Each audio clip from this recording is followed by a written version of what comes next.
Hello everyone. Let's start this evening. Hello, David. Let's see. Boom. All right. How's the camera? Yeah, I can go all the way up there. Okay. Very nice. Very nice. Making sure I've basically overhauled a bunch of stuff to make it easier for myself. Boom. What do you think about my new news anchor frame? Should probably do this a little bit. Boom. Welcome to my newsroom.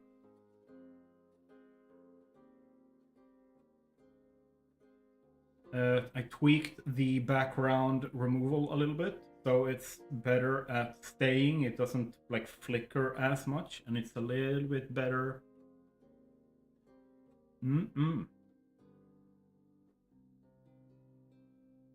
Very, very nice.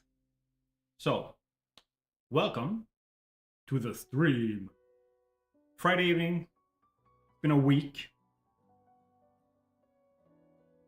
We're gonna talk about some gaming news. But first, let's talk about how the week's been. How are you, Kat? What's going on in your life? Talk to me. And it's a little bit so that we can let people trickle in, give them a chance to like get their drinks,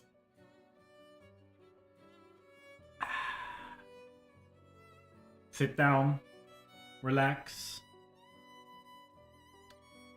and get ready for the bombshells that we actually got today. Just like, what could it have been? 3 hours ago? Just a few hours ago. We learned a couple of new things happening in the gaming world, in that industry. And the big one,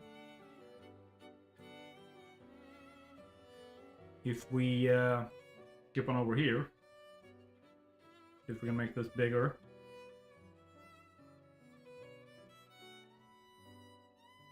Julian Gerti, the executive producer for the division at Ubisoft, is leaving the company to join Battlefield Studio. Hopping over to DICE. It's been good, but today I didn't fall asleep at all because my brain started to do research about Satisfactory. Yeah. That shit sucks. When that happens. I went to sleep. I got to sleep like an hour and a half. I went to sleep at like 7:30 this morning. Because I got a migraine. Kept me awake. That was fun. But yeah. Aside from Gertie leaving Ubisoft, a position he's had for 15 years, by the way. 15 years. There are an additional 55 people being let go from the studios here in Sweden. I don't remember exactly what the number was for all the others, but the news was basically dropped today. That's always fun. I kind of feel like some of the stuff that they've sold, like there is several records in sales. There wasn't like an expansion or DLC. I'm not super keyed into this. It was an expansion or DLC for, I think, Rainbow Six Siege. Hello, hello, hello. Nice background stuff. Thank you. We're in my newsroom.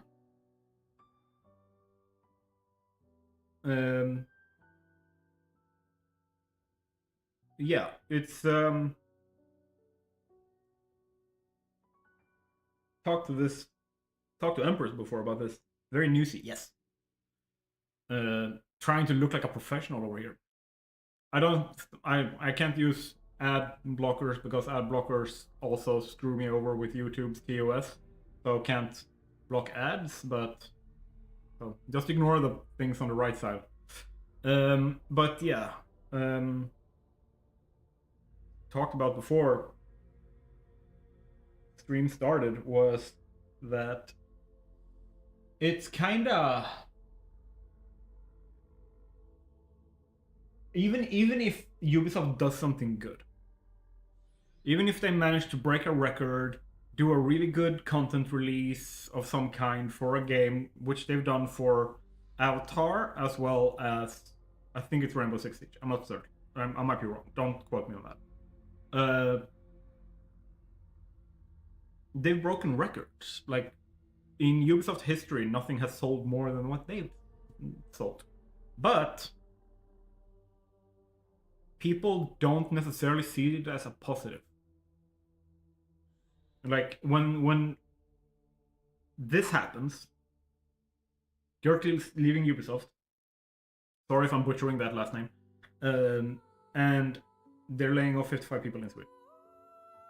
That sucks. Absolutely sucks. Still waiting for Portal 3.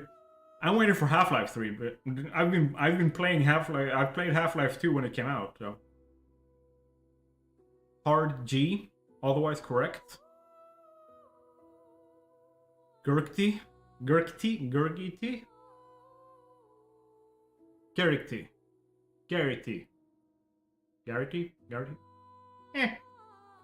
I tried. Only first time, yeah. Gertie. Then I did say it right.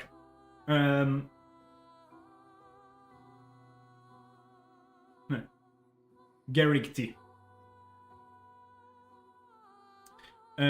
Yes. The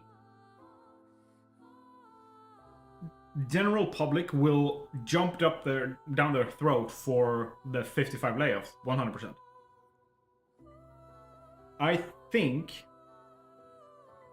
that the layoffs is a consequence of their own mismanagement and inefficiency. You can watch any number of Luke Stevens videos going through this. Just go check him out. He's one of the bigger like gaming industry news outlets on YouTube. And I think he has good level-headed takes. However, these like record-breaking sales, it's good content, people are happy with them, they're rated well. They don't get a lot of attention. People don't talk about them, they ignore them, or if they ignore them, or if they don't ignore them, they don't necessarily speak up about it. But the thing is, I played Frontiers of Pandora on the release night. Empress kindly provided me with a collector's edition.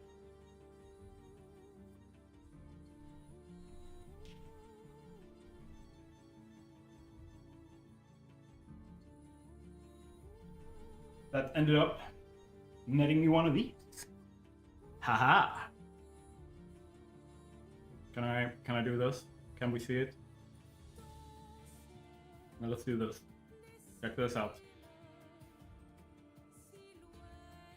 Very, very nice. Right? Awesome. And I spent the entire night playing the game. However, and this is an important detail, there's a reason why I haven't played it on stream. And it is because the world is so well made that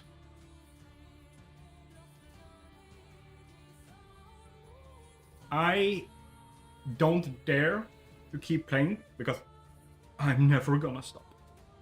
That world is so alive and interesting and immersive that I don't care about the story. I don't care about the game. I'm freaking Navi or an avatar running around on freaking Pandora exploring. That's all the game needs to be. And it's really good. And any kind of addition to that world, I see as a win. And Rainbow Six Siege is the biggest moneymaker. Hands down. It's by far the biggest moneymaker in Ubisoft. And if it drops something good, people are gonna notice. There's a niche of people who definitely talks about that. But the general public that's curb stomps Ubisoft every single time that anything positive or anything negative comes out of there, just completely skips all the positive stuff. And the thing is, if you want to be the kind of person who sits down like this, or sits and types on Reddit, or whatever it is, and say, Ubisoft sucks, it's a mega corp that is just making games to shill for money, you're not necessarily wrong.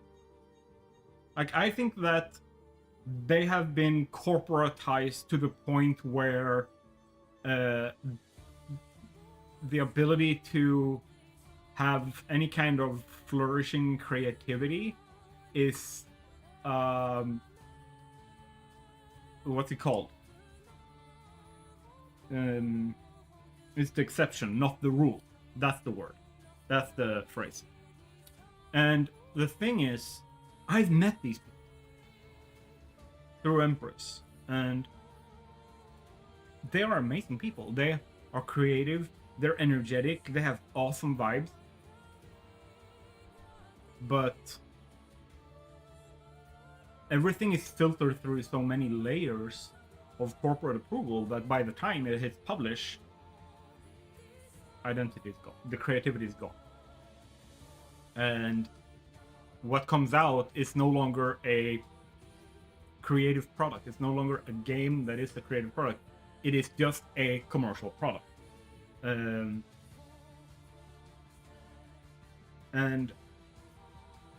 the dissonance between, hey, you guys did really good, this world is awesome, the things you have added, the new DLCs and stuff for Frontiers of Pandora, really good, really good. Broke record, awesome. You deserve it. Those two things have to be able to exist at the same time. Where we as consumers, we vote with our wallets, but we can also talk about this, right? Where we can hold them accountable for the bad things they do, but they're not gonna learn how to recognize the good things if we don't speak up in equal measure about the good things, right? And it's very, very few of the gamers out there that stay tuned, that kind of like keeps up with that. But yeah, that's one of the big like breaking news things that has happened this week. Today was just, it happened today. So I started with this. The next thing I want to bring up a little bit. Give me a second here. Give me a little bit. I just need to make sure that I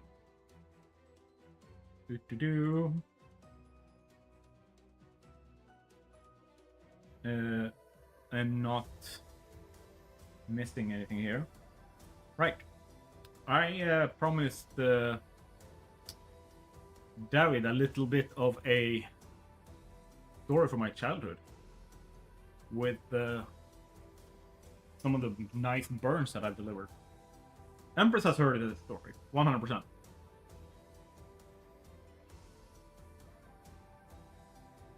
And we're talking about my uncle and my cousin Group. My uncle's dad. I've heard all your stories. Yes. This is the one about my uncle worked as a forklift driver before he retired.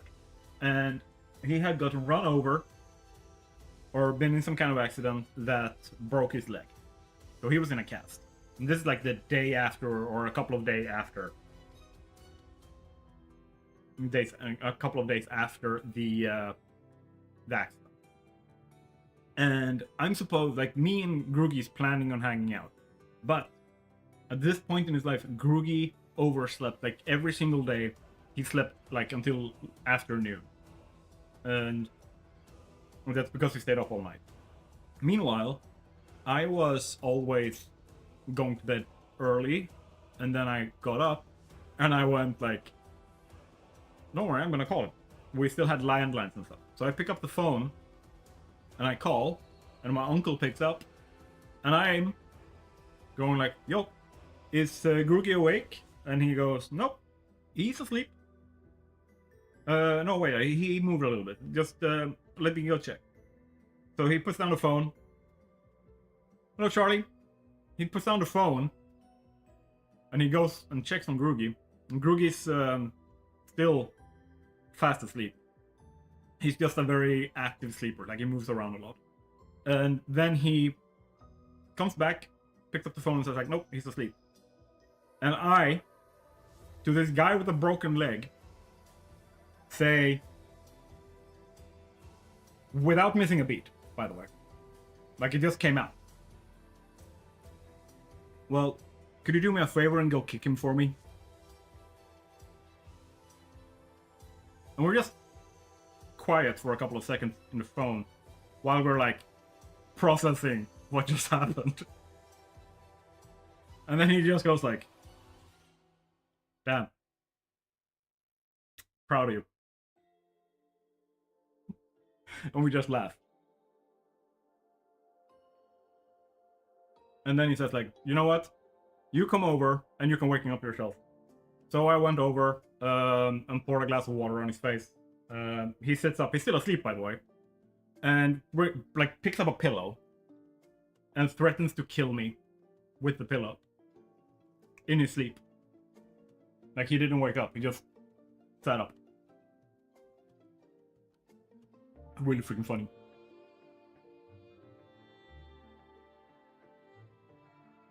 We also took him one night. Like I think it was like 2000.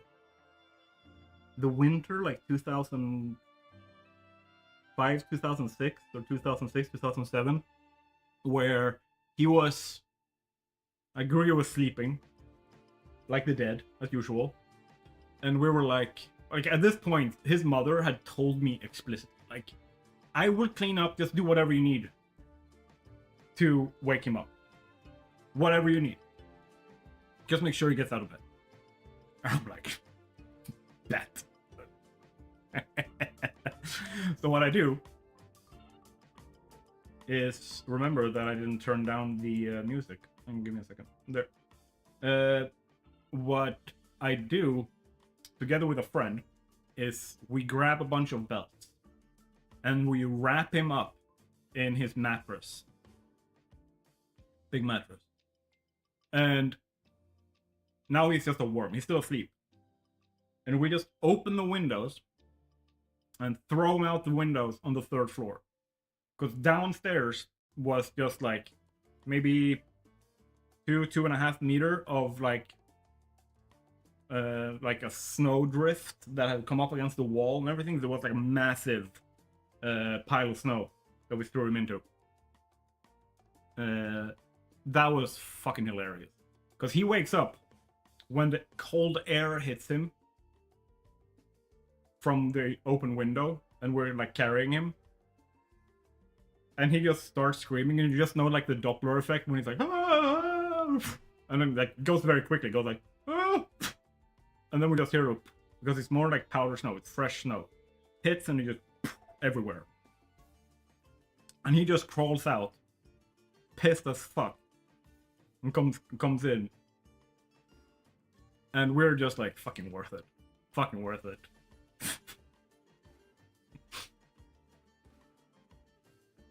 It was so good.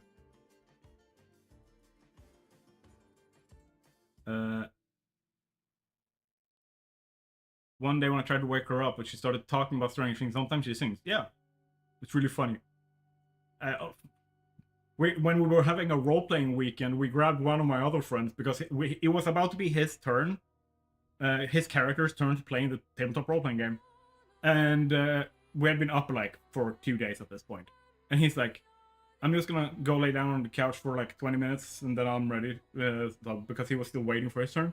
And we're like, do not fall asleep, okay? Do not fall asleep. And he's like, promise. It doesn't take a minute before we're like, from there. My dad had a similar thing with the mattress when he was in mandatory military training. Yeah. I mean, we got it from somewhere, right? Like, it's pretty common, like, hazing stuff. Whole group can... Yeah, we did the same thing with Jovan.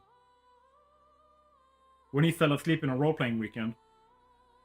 And he fell asleep on a couch. And we took the couch and carried out and put in the rain.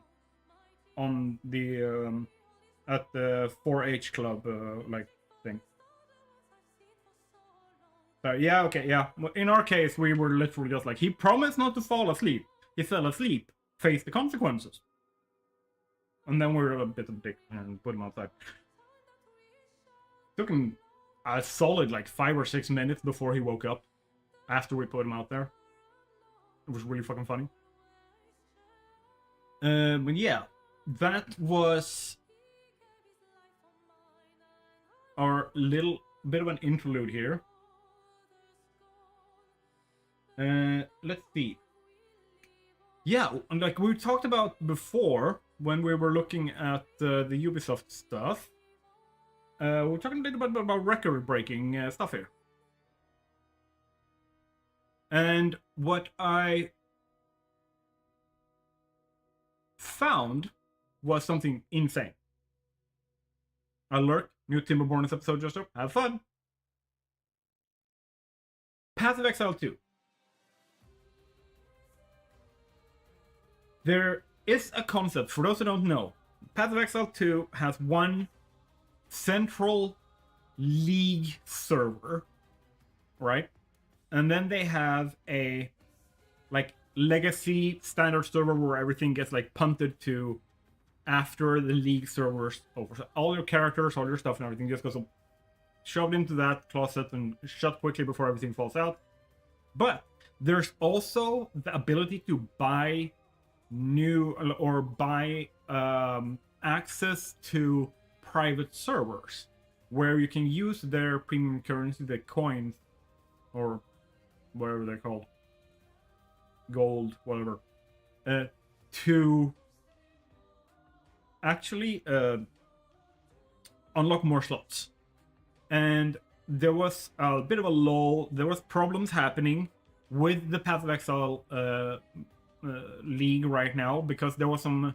Again, it's not an exploit because no one got banned for it, but essentially it violated the integrity of the trade economy in the current league. League is a season, pretty much. So people kind of went like, well, if I can't do that, I'm not going to be able to catch up to everyone who did. So I'm too far behind now, and I cannot be competitive, and I'm priced out of the market. I can't buy the gear that I need to continue progressing my character. So people, like, the player numbers started dropping off.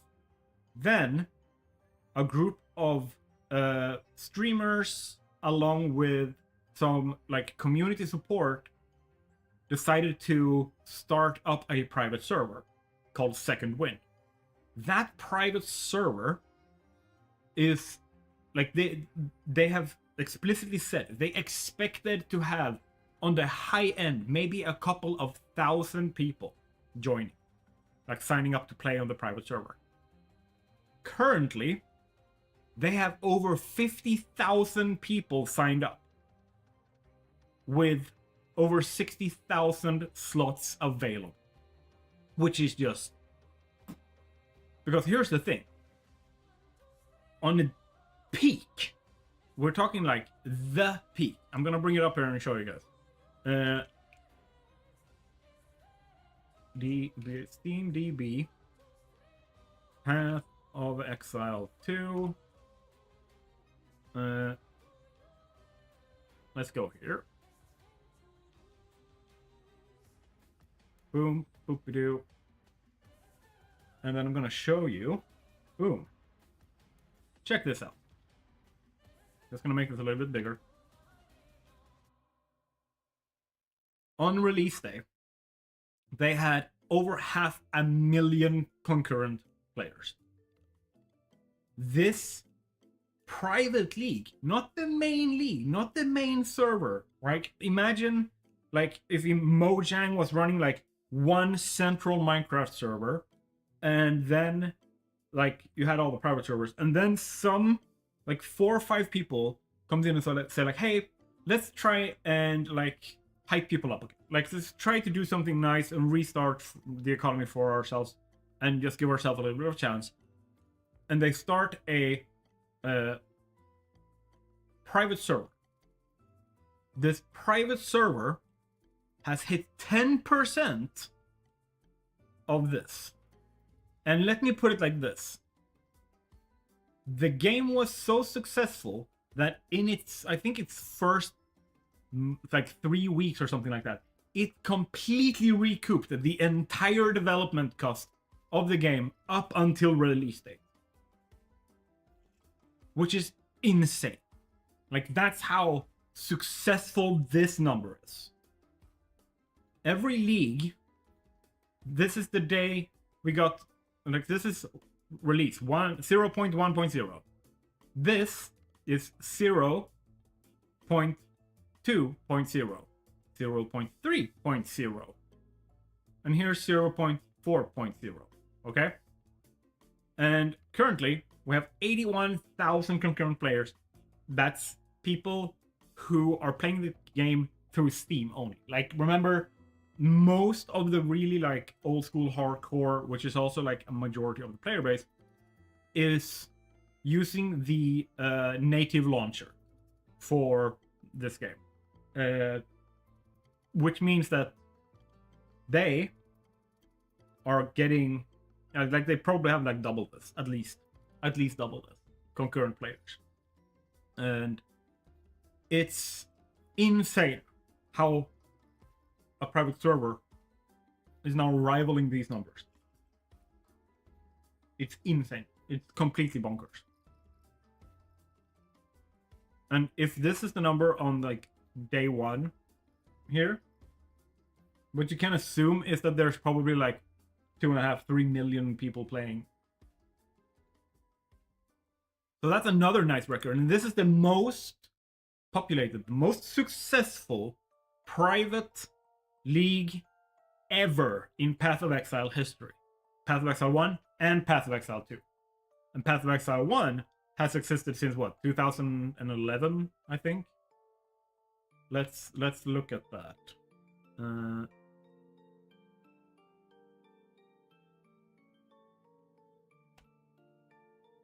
2013 was the release date for Path of Exile. It's completely bonkers that in the 12 years since the first game came out, this is the highest number Private League has ever made. Just wanted to hype that up. It's an insane number, insane feat, and they expected like a couple of thousand people, maybe, if they were lucky. So,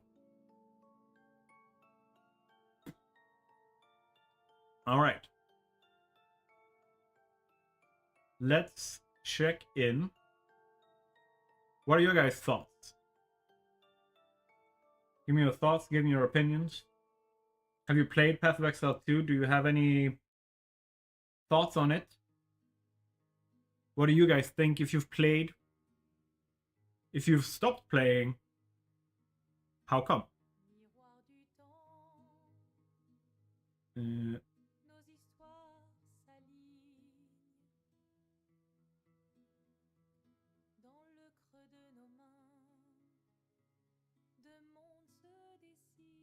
Then let's,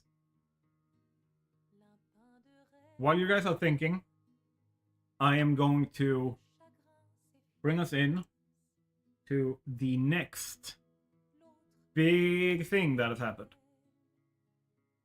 We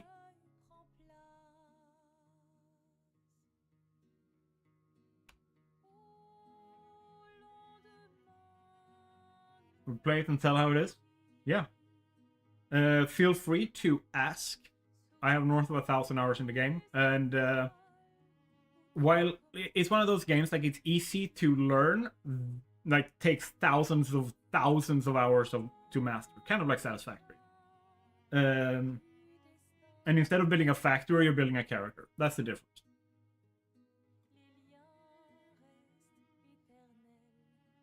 So the next big thing we're talking about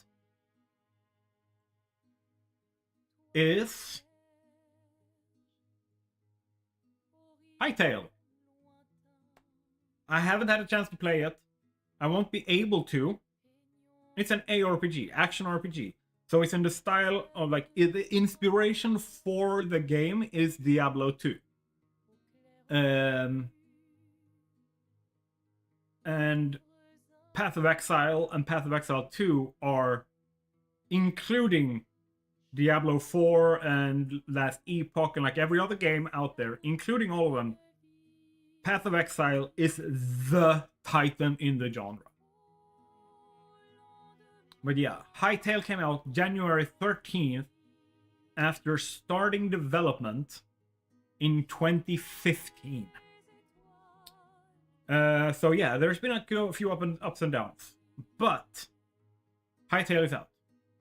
I have watched Impulse SV. I have watched Gemini Tay.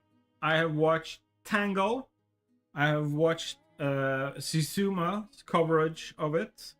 And I have watched Graham's coverage or stream. And insane how positive everyone has been. My negative Nancy initial prediction was that it was going to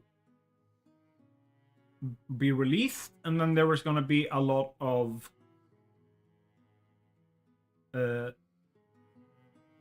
polarizing opinions on the game, where people who are used to Hypixel, like their game modes, and people who are into like hardcore Minecraft and competitive Minecraft and like all that kind of stuff, was going to be like eating this like candy. Like it was, they were gonna eat this hook, line, and sinker.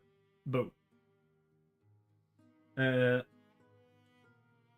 Oh, actually, Debbie X, I am going to do something here for you. I'm gonna do that on my other browser here, so people can't see, because I don't want people to see this.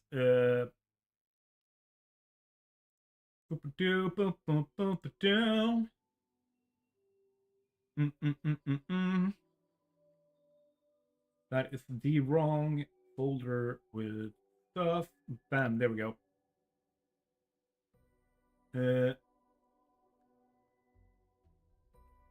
Just doing a quick sign in here.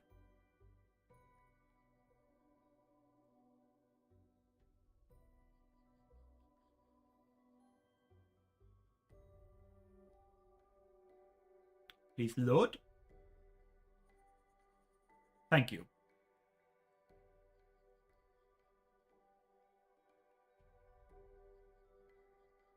And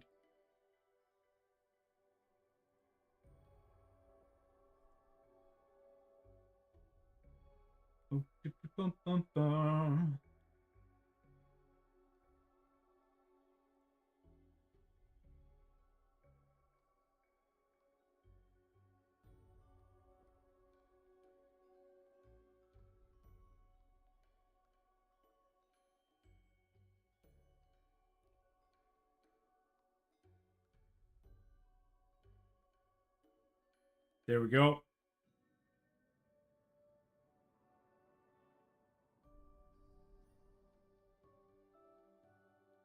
I am sending you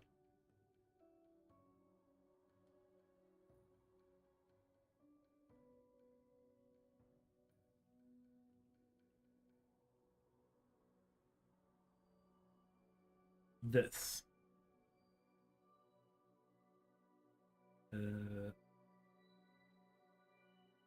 Check Discord, Davidex.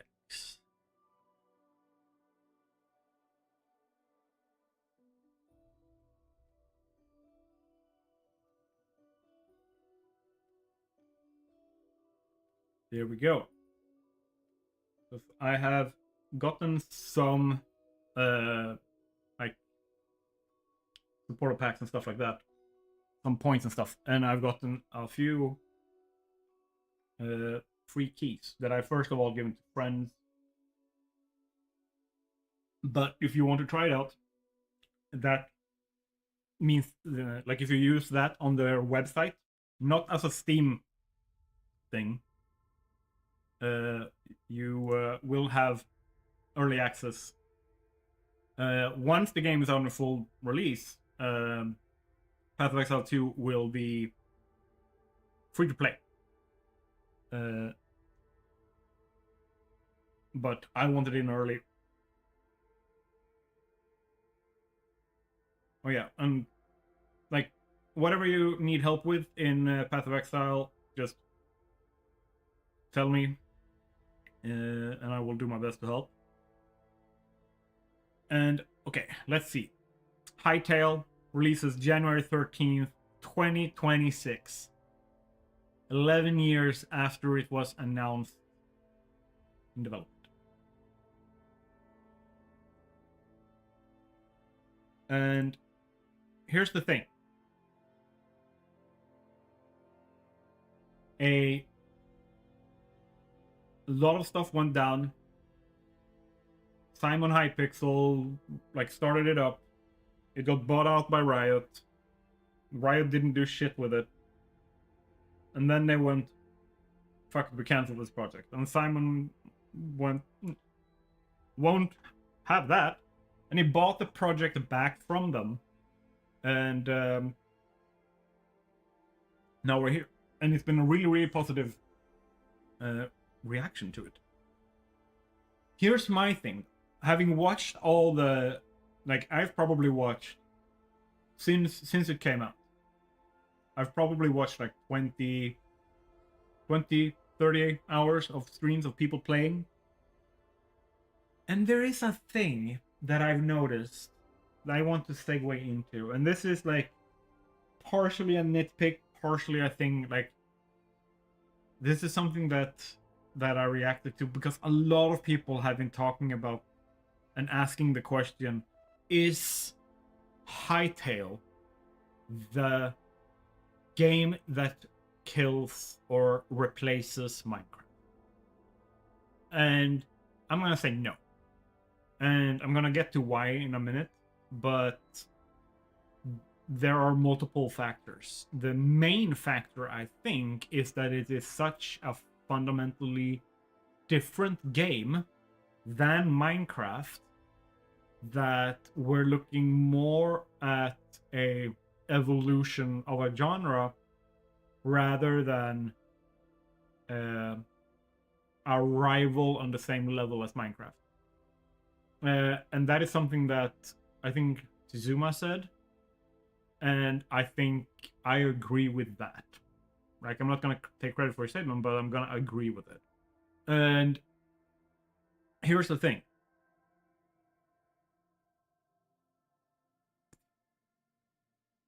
I mentioned this to Empress, and she reacted to it, and she was like, "Yeah, but I don't feel like they're the same genre.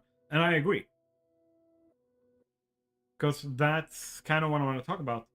There has been like a blurring of lines between the open world action RPG survival with base building and terrain deformation, and Minecraft's genre, which is a creative sandbox survival RPG-ish. And something that I'm noticing is how, when I'm looking at games like Hytale, Enshrouded, what's it called? Icarus, like other games within that genre, there is one big thing I feel like people are missing when they're designing these games. And it is kind of from which direction they are approaching the design. Okay? So here's the thing.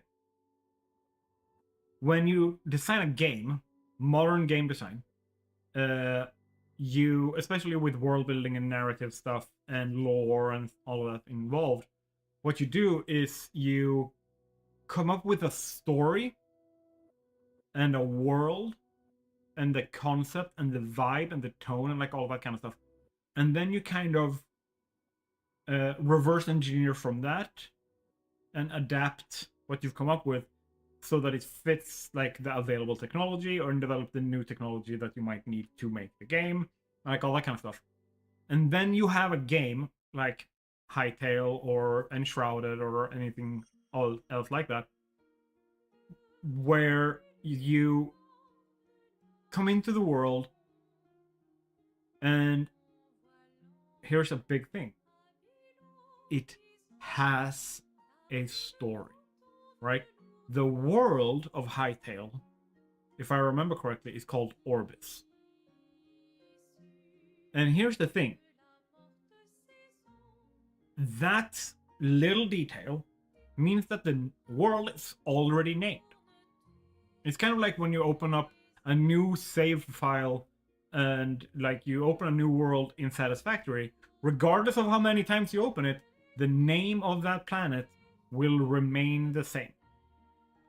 When you start a new save in Subnautica, the planet will have the same name. And that removes a level of agency from the player. It becomes less of a sandbox and more of a like RPG world. And I think that games like Enshrouded and Hytale and stuff like that, to an extent, they're trying to like mimic the magic, the lightning in a bottle that Minecraft did. And Minecraft did that too. Like Minecraft is a clone of a different like concept in the first place, or a different game in the first place. However, there is one thing that Minecraft did that beats every other game.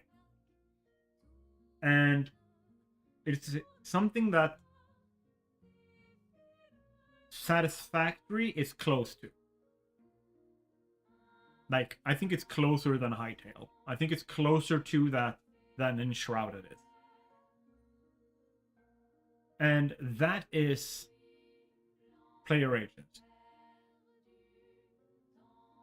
No one is telling me what I can and cannot do in Minecraft. Literally everything can be done in Minecraft. And if it's not currently in there, there are mods for it. Like, it is a creative sandbox. It's a platform. It's a tool for creative minds to explore what they can come up with. And the core mechanic that is added in which throws everything on its head. Every single time. Throws everything on its head when it comes to living up to and following the expectation and, more importantly, the vision of the game designers and the developers is Redstone. Because with Redstone, this is an example of it. There are other ways to do it.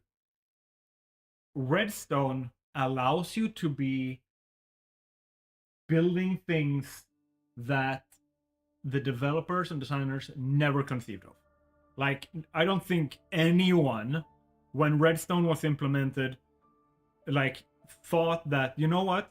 Someone is going to build a computer in this game that plays Minecraft. Someone did that. Someone literally built a computer in Minecraft on which you play Minecraft. Someone built Minecraft in Minecraft. Like, literally. That level of creative freedom and agency, that is what's missing. Because I feel like the developers of games like Hytale, of games like even Satisfactory and Enshrouded and other games that come close to but don't actually put that level of, like, let go of that level of control. They do this in... They don't do this in these games. And they do that because they come up with the vision first, right? And the vision they have is of a world that is already established.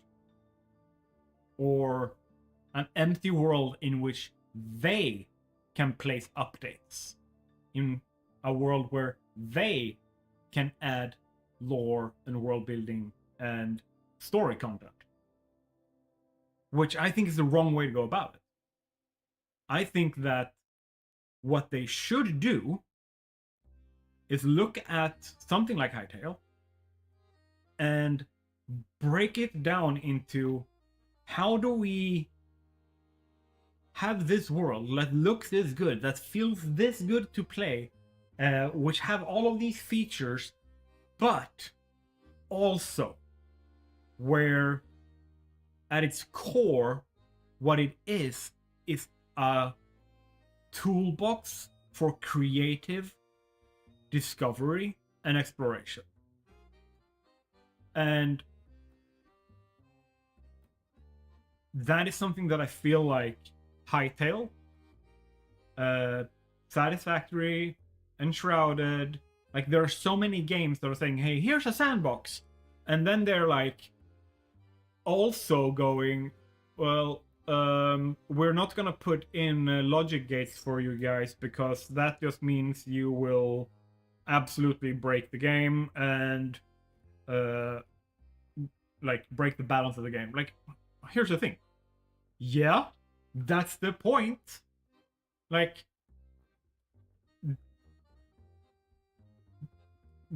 there are an entire subgenre of content creators and servers and players in Minecraft whose only mission it is to push that game beyond its limits. You've probably heard of Psycraft. You have heard of Dockem77, who are able to build things in the game that manipulate the code in such a way that they can bypass restrictions and do things that are coded into the game to not be possible, such as breaking bedrock. That kind of stuff should be available. That kind of stuff, like, going above and beyond what the creators of the game can fathom, is the point. Because here's the thing. If the game is being restricted to the developers and designers, like, even if you take their total full scope, like anything they can imagine, they can do in the game. That's fine, but the problem is if you're creating Hytale, a game which everyone is looking at and going like, this is the next step in the same genre as Minecraft, it needs to also have the same level of freedom, which it does not right now. We might be able to, like, we might get this down the line, but we currently don't have it. And until we do, Hytale is a open world action RPG survival game with terrain deformation and base building, but that's it.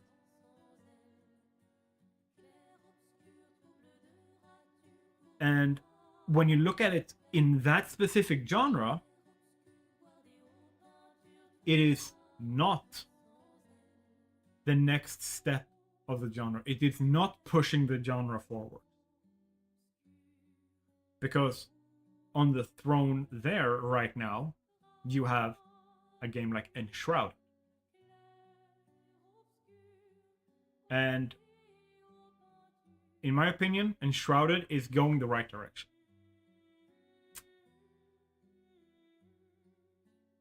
But there is one more game that takes the cake, that wins, that is the king of the hill. No Man's Sky. No Man's Sky wins this big.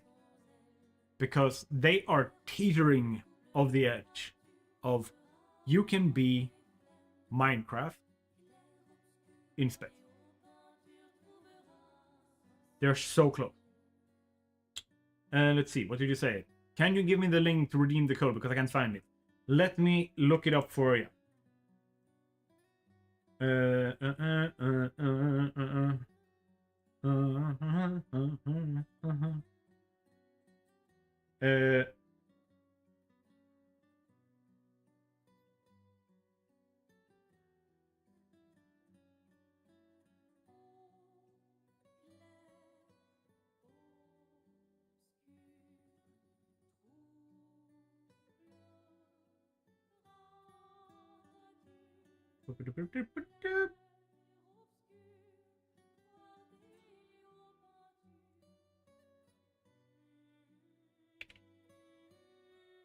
I'm gonna post it there for you. Boom. That's where you go. You are gonna need to have an account made on their website to be able to redeem it. But yeah, talk amongst yourselves. I'm gonna increase the volume of the music here a little bit. There we go. And then I am going to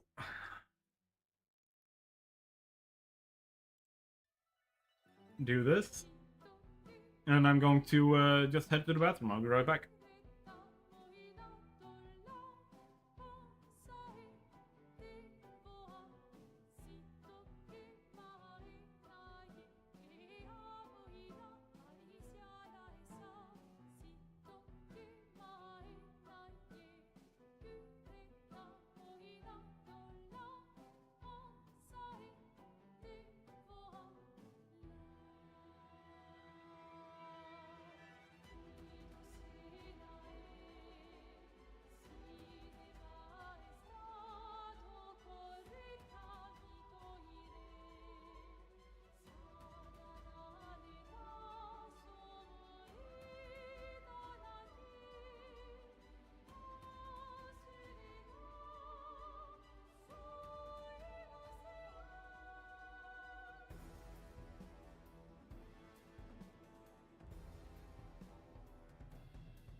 All right, we are back. Let's turn down the music a little bit.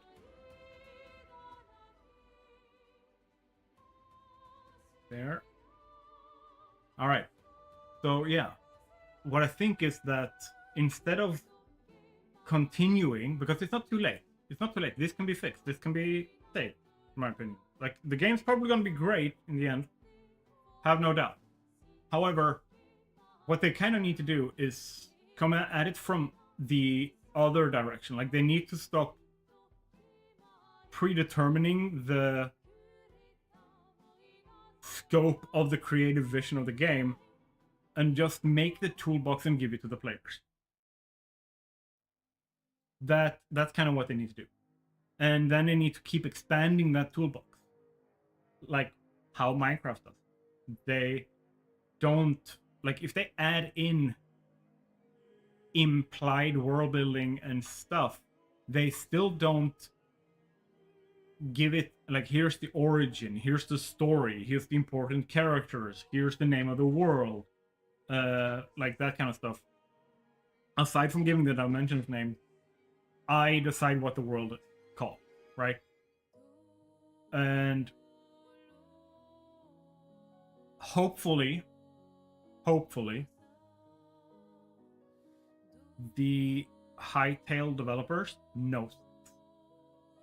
Like, Hytale and Hypixel has been some of the most prolific and large-scale servers ever.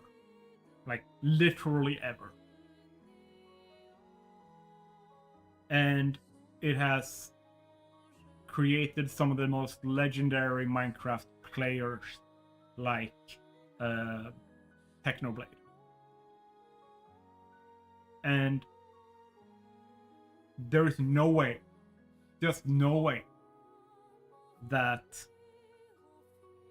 they play the game this much and have been there for so long without being able to put their finger on how to make a game in the same genre, in the same style as Minecraft. Not just visually, and not just like, okay, it's voxel game, therefore Minecraft clone. Like, where they actually give players the tools to be creative beyond the scope of the developers. I honestly,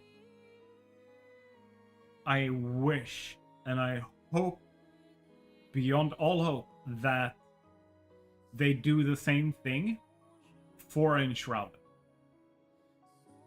Because Enshrouded has the same potential as Hytale, in a different style. And I think that those two games can do that.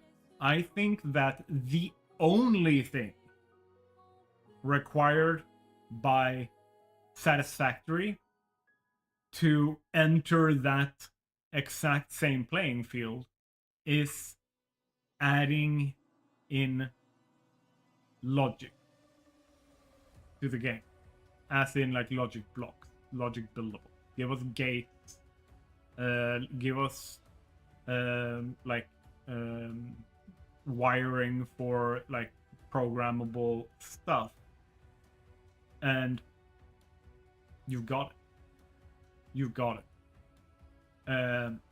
Allow us to then use that logic to interact with like a myriad of different things, not just the machines. For example, allow me to control the lights, allow me to control doors, allow me to control any number of things, and make sure that it is open for the modders to expand on infinitely. Because that's where you got it. That's where the win is.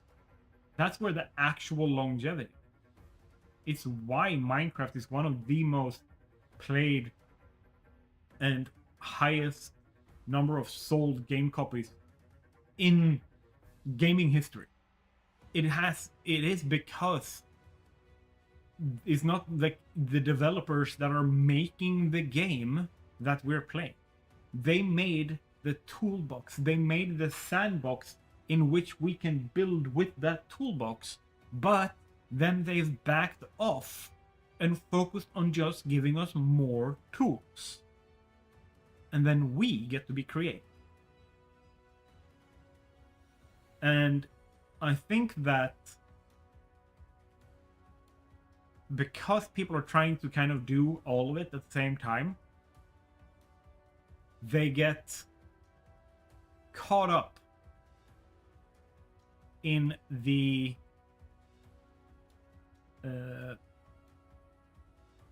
idea of creating the toolbox, but I think they accidentally take one step too far, where they start thinking, and in with this toolbox, in this sandbox, this is the kind of story that I would like to tell. And then they start putting that in as content, and now they're no longer making tools. Now they are determining what gets to go in the sandbox and how big that sandbox is. And I think that is a waste of potential for these games. As great as they are, because like I love Enshrouded. Great game. Spent a lot of hours in it. Had a lot of fun with my brother and my friends in Enshrouded. And I think that you can definitely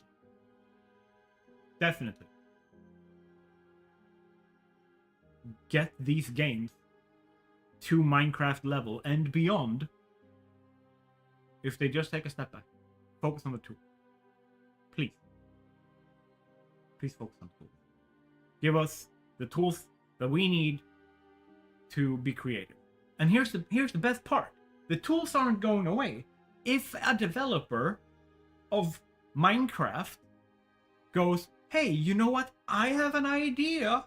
They can use the same toolbox to then build that world. Like Hytale, like Simon from Hypixel can, with the tools available, right, go into Hytale and build everything that is currently already in Hytale and create Orbis for himself. But what if I wanted my world to be called Jackland? And it's an amusement park. And that's what I'm building, that's what I'm doing, right? But no. You're kind of locked into this world is called Orbis. There's a lot of progression mechanics and stuff tied to that lore and world building that diminishes the sandbox aspect of the sandbox. That's where I'm at with that pretty much. And here's the thing for me. Looking at Hytale, I want to try it out. I'll be clear. I want to try it out. But I think it falls short of other alternatives in the same genre, such as Enshrouded. That is my take. Okay. Let's see. What is our next?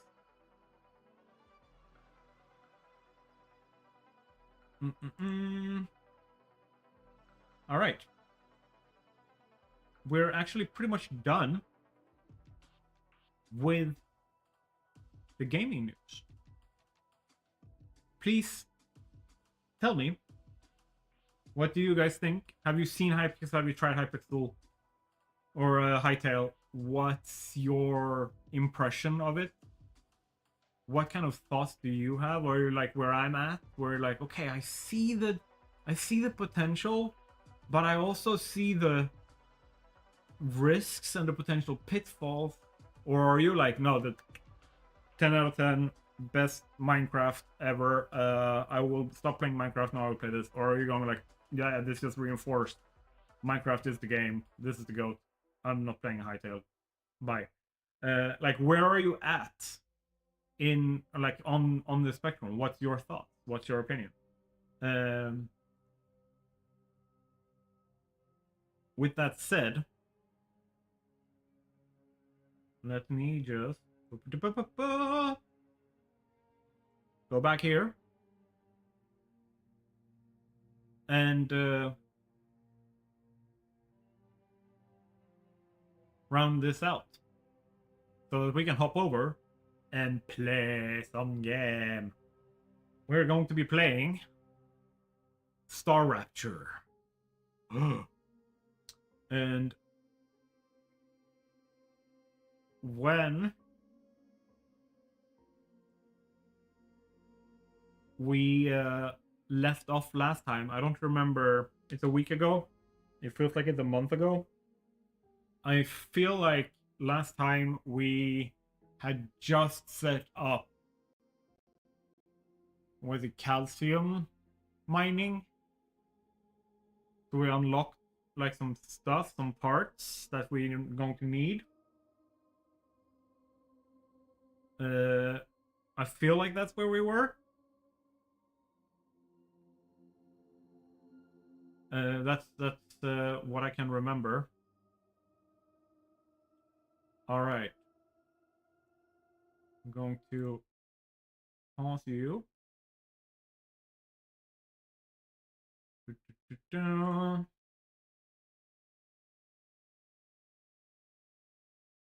Going to just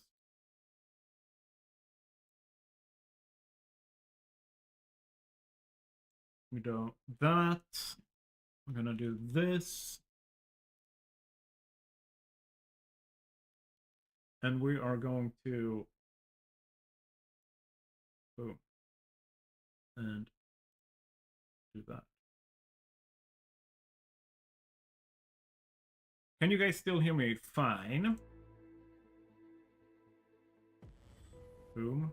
We're here. Let's load game.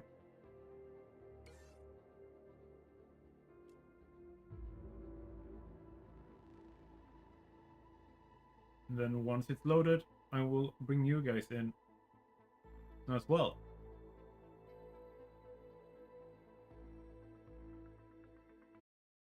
Oh. Opportunities if they only make the effort. Stop crying over lazy slackers. Bada boom. And if I remember correctly, put myself right up here. Is this where I should be at? Maybe make myself a little bit smaller.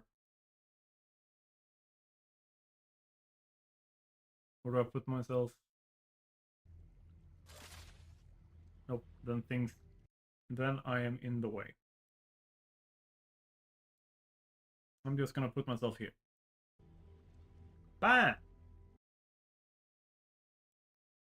Da-da-da. Okay. Calcium ore. Yeah, that's what we set up last time. Let's go out and look. This is what we made. Gonna do that. There we go.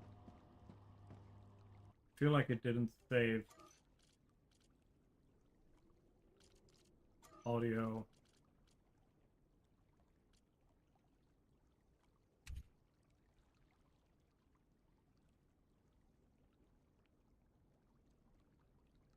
Apply. There. Now if I tab out, sound doesn't go away. Nice. That's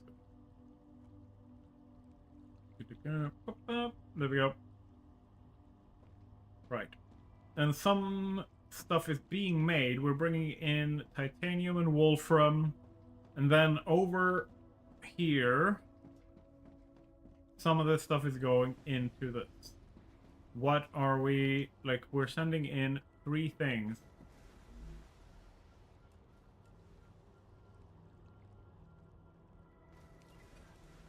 Is that it?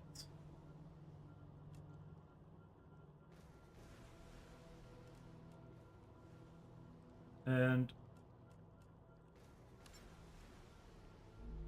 here we're sending in the titanium sheets. You're also doing titanium sheets, and then the other one is wolfram plate. Okay. And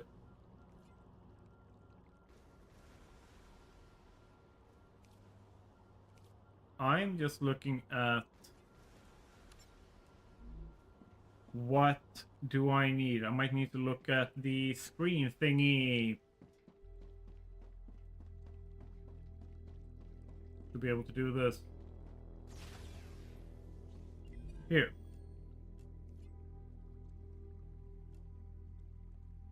And level 3 is a med tool. Land station. This is the upgrade thingy. I kind of want to look at that. That like looks really cool.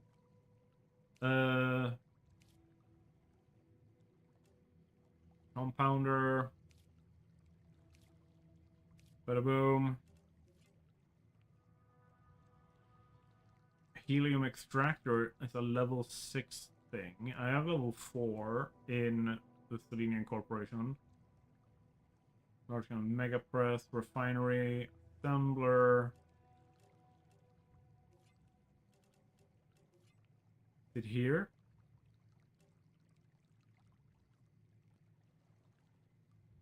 Yeah. I feel like this is something that we need to work on. The storage depot. Also this. Building drone. Give me. So we will be focusing on that the second this is done. That's the equipment upgrade station. I want defensive turrets as well. But first we need like storage and stuff so we can automate it. Because right now, like once a machine is full up, it just shuts down. It does nothing.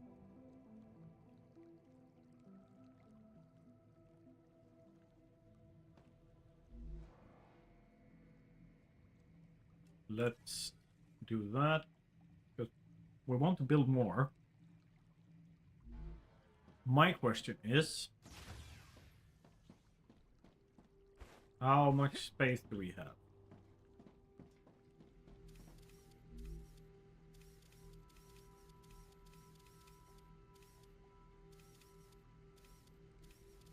Overheat level is 1800.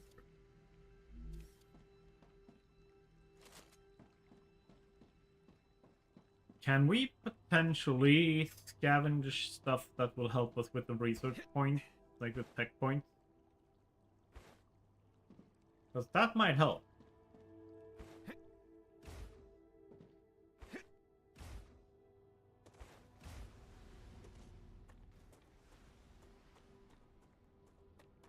So, how about we just take a look around?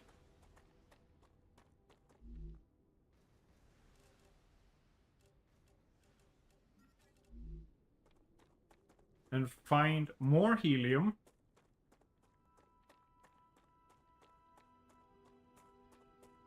I think we also need the heart of the meteorite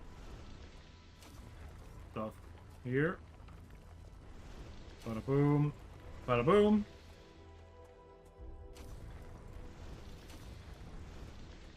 By picking these up, we don't overheat our pew-pew. And still get all the resources. That's the second base.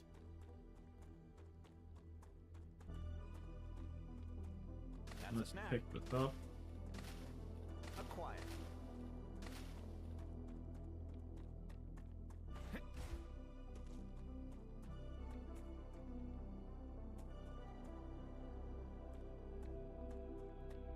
I'm a little bit confuzzled.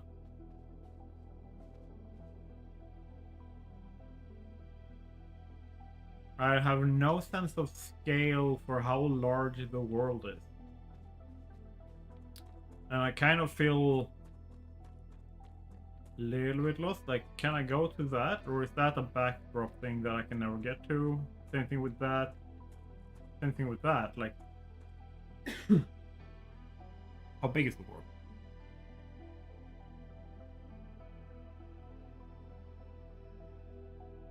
And more importantly, how much of a sunblock effect do you need to actually like stay safe from that without having to hide inside? Because I kind of want to stand there and just go like, cleanse me with your fire.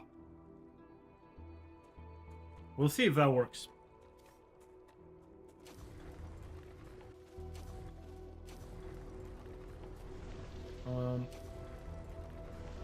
Boom.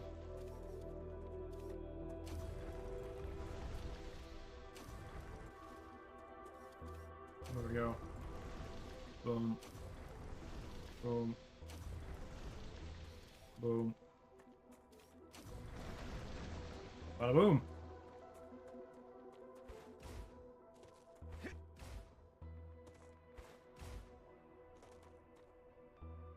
Oh, more helium. We need like 7,000 or something like that to upgrade our base. So we're picking up all of it.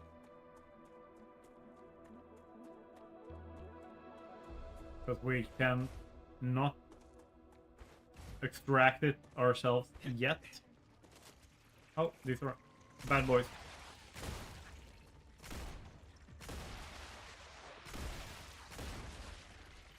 I can relax now. What if I don't want to relax? What if I want to be tense? Dude, you can't tell me what to do.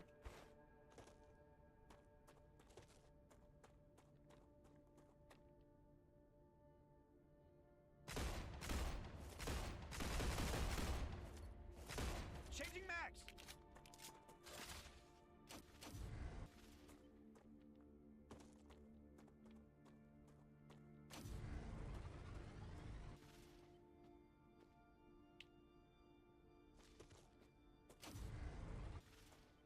Huh. There's definitely something there. We're gonna get back to that when we have better tools. Maybe some herbicides. Or napalm. That's a snack. Or maybe I need to come here just after the fire. Maybe that's the case. Oh, we got more of the calcium deposit.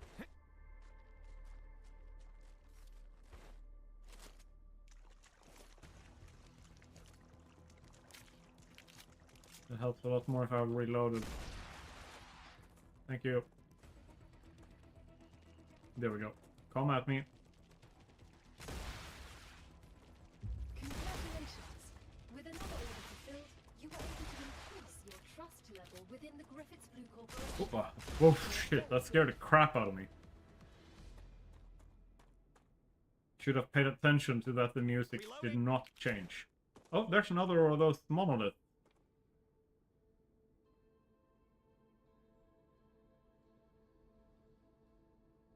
It's just drifting a little bit when I'm idling. Huh, okay. I think I can reach that up there.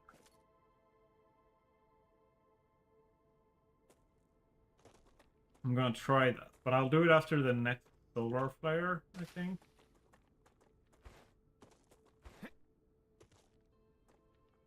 Oh yeah, these were super radioactive. Do not lick this ice cream. Rupture activity detected. I recommend finding a safe place. Is my vibes immaculate or what? Is it just me, or is the FPS worse on the stream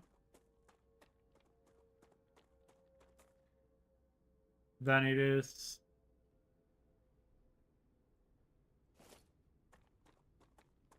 for me.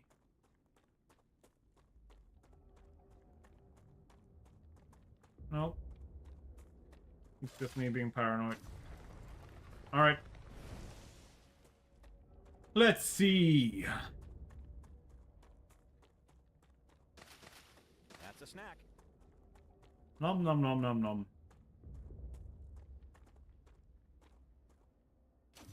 Chill, man.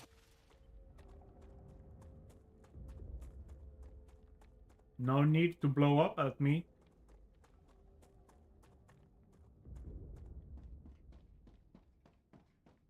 Uh-huh.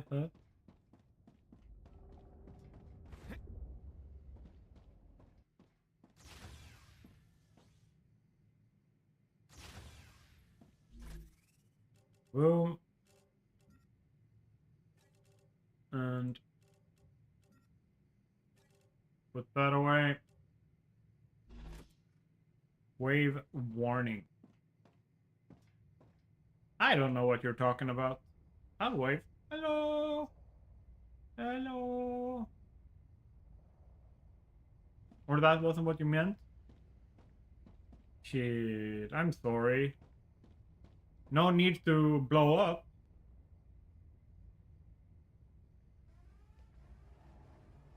Raptura's core I is need water. Hey, Empress, if you're looking, to safety immediately. check out the nuclear explosion when the sun is exploding at me. Planet is being incinerated. Wanna get tan?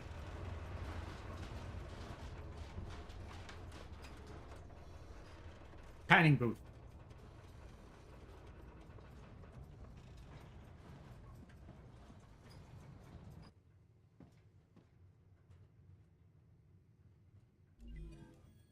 I fixed that, so let's claim you.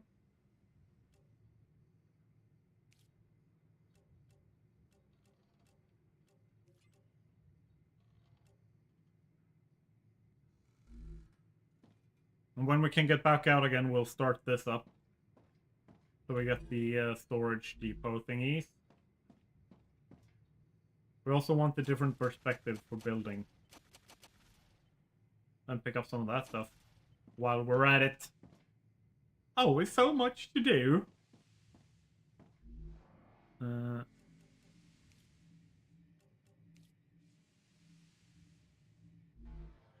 am I pistol ammo? I'm good. Pull from ore. Basic build material. Planetary temperature within acceptable parameters. I don't really trust you on that.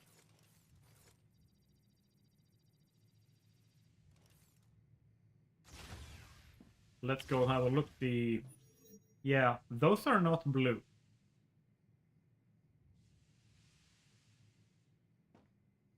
Go blue, thank you. I want to go check that hole.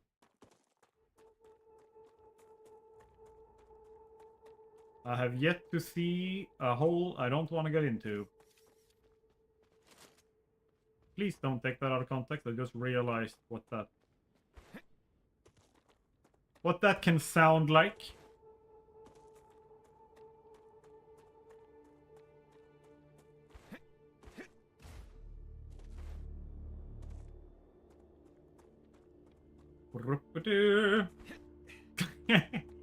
Did you see the solar explosion, or did you just miss it? Because this was a green, verdant field.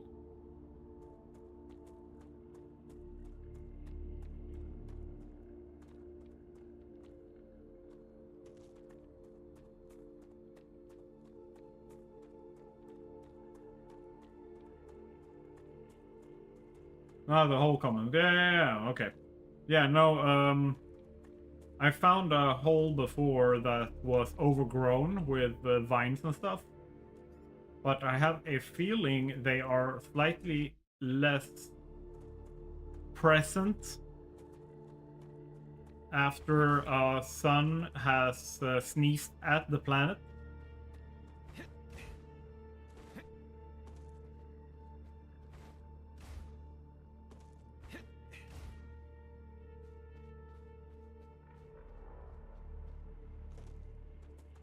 That's that. So the hole...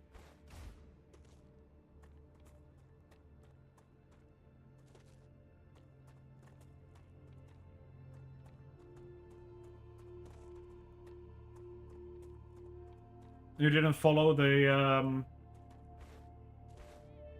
big explosion?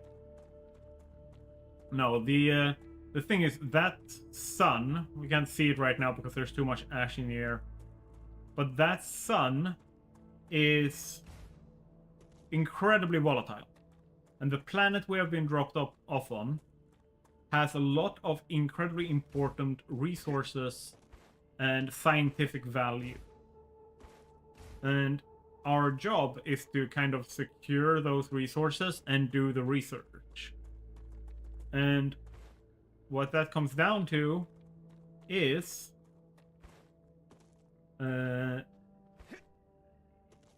they send us, we're convicted criminals. And we have to work off our sentence by trying to cultivate the planet. And periodically, the sun ruptures. Or has like solar ruptures. Which nukes everything. Damage logic That's board. just what I need. Yeah.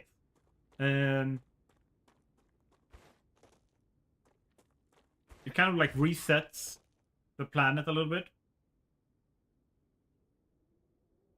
Okay, so I'm a bit distracted because you cried your eyes out about a cat. Aw. Did the cat die, I or... need water. Your face needs a punch.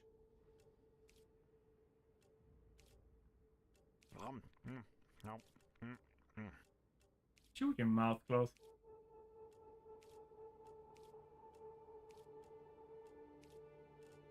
There we go.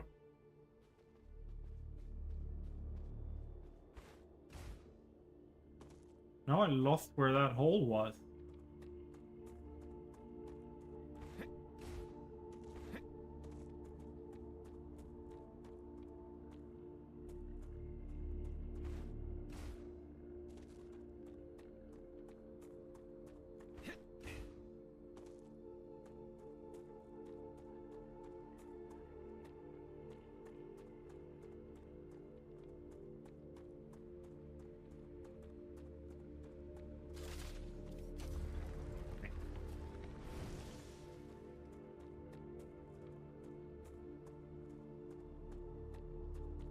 I got run over by a car and his pelvis was crushed and he dragged himself to the snow to safety. His paws had frostbite because he dragged himself only with his front. Oh.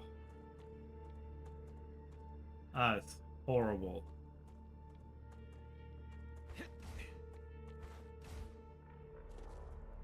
Were they able to save the cat, or was it beyond saving? Because I know that like cats are... Yeah, that sucks. That's just like, I know cats are surprisingly resilient.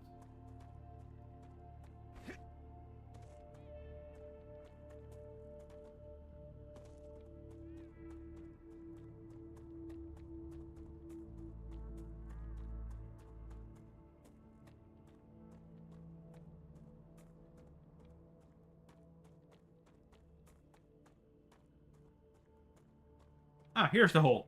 Yes, it's open.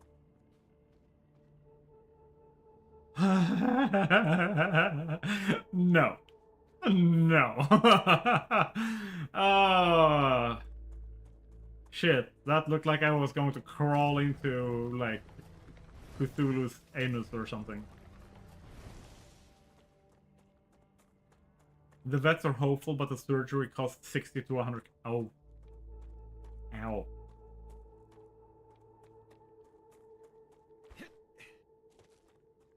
Yeah, this is why I'm of the opinion that all healthcare should be free, including veterinarian.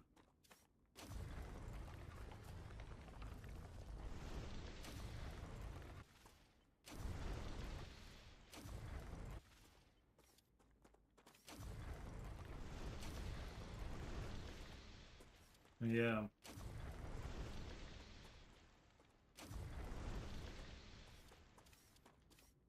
Hopefully the cat can be saved, and like even if it can't, I hope that it doesn't have to keep suffering, regardless.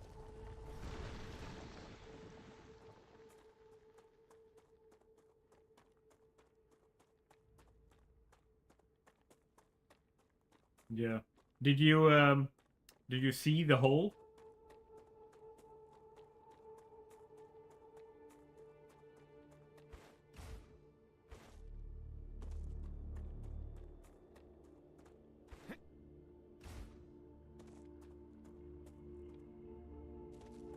Yeah, absolutely fucking terrifying.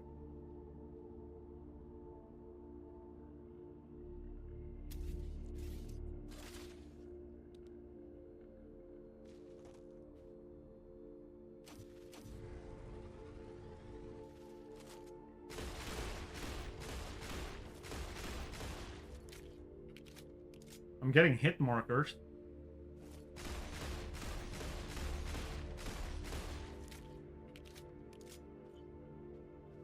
I'm not gonna risk it.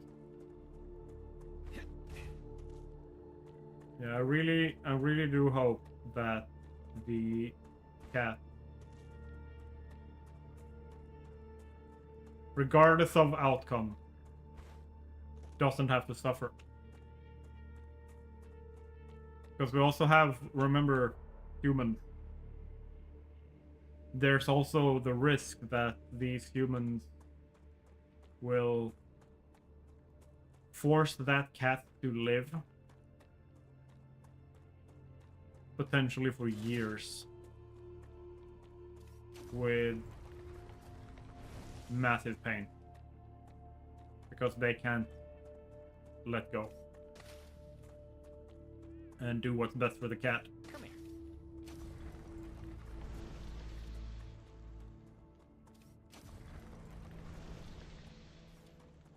Yeah, most shelters have a no-kill policies too. Yeah, like it's one thing if it's like, hey, we're not going to euthanize thousands of cats that are technically perfectly healthy. I'm talking about like an injury like this, and they can make sure that the cat survives, but it is in incredible pain and lives for another 5 years. Altura status stable. Arcadia status stable. That is torture, in my opinion.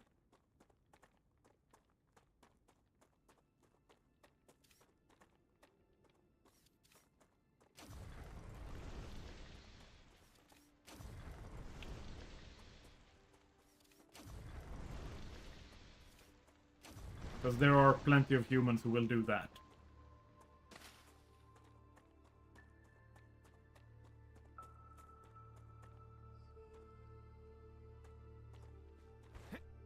Okay, now the planet has stabilized a little bit. Let's get back and drop some stuff off.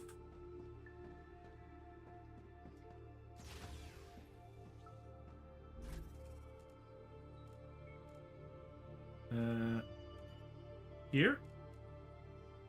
Yeah, me too. I also hope he gets a chance. Boop doop doop.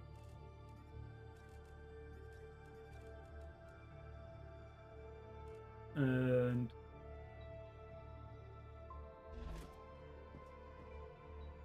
what was I gonna do? I was gonna do this. This data will be useful.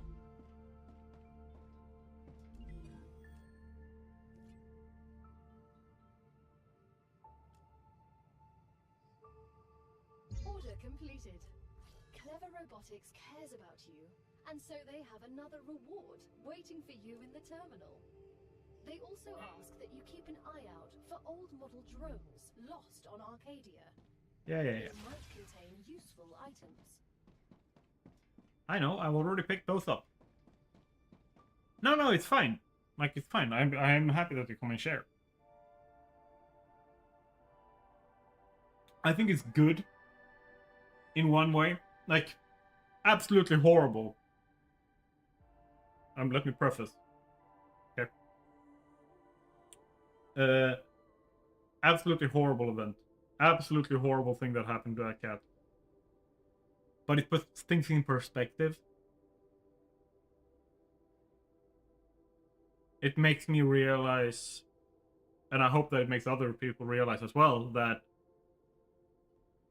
we're sitting here having fun playing games and talking about gaming in the gaming industry.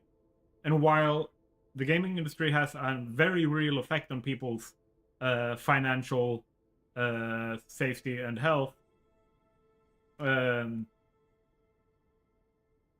is a lot less about life and death than some people can make it out to be.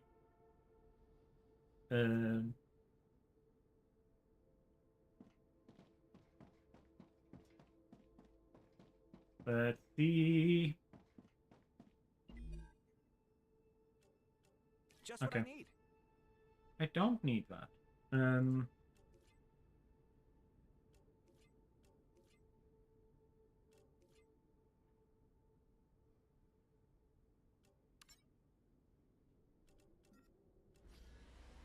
Let's start with that and set you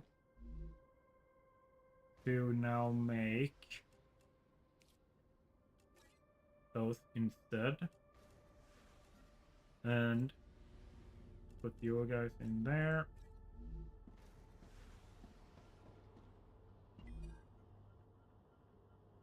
Okie dokie.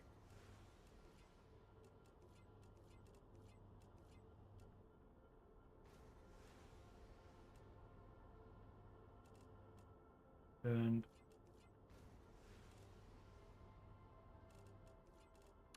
I'm gonna do that. Boop.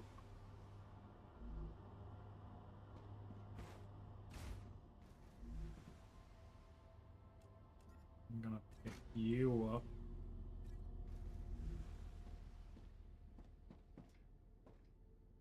And you are currently making the... Okay.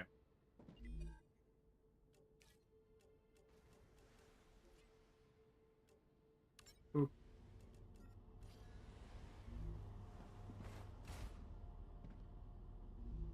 You are making... Okay.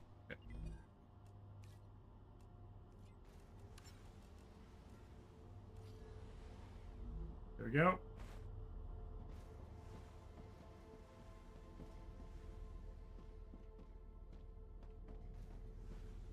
Now, what I can do is not that. There we go.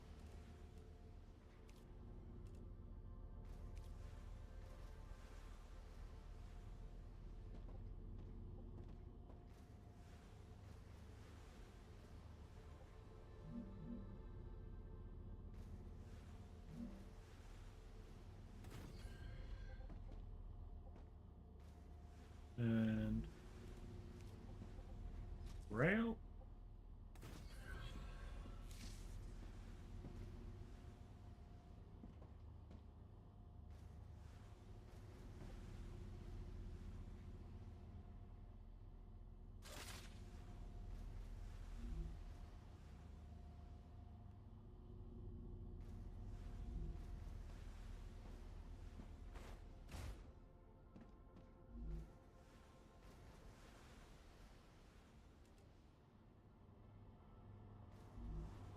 And then it will store those. Awesome. That's what I want. Well, something funny is that I did laundry 2 days ago, but I can't unload the dryer because of my back. Oh. Well, whatever you do, don't even try to do it.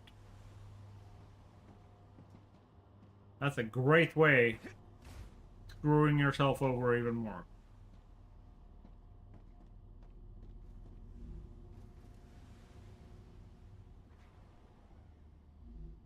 Huh?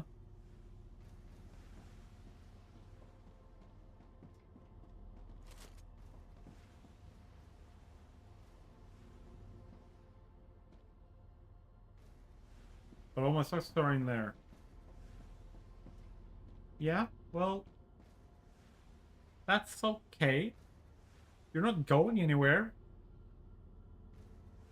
Just put on your, like, those lambskin, like, shoes thingies.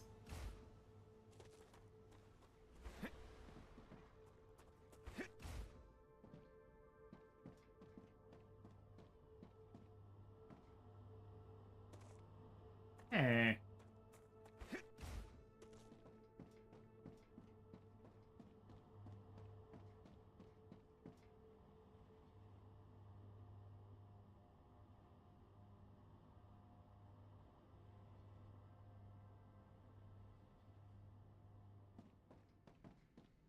Yes, tonight, but I need to go fix the holes in the walls in the old apartment tomorrow.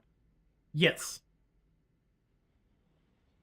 And tomorrow, you might feel better in your back and be able to sit down in front of the dryer, open it, and dig around for specifically a pair of socks. Nothing else, just a pair of socks. Put those on and go.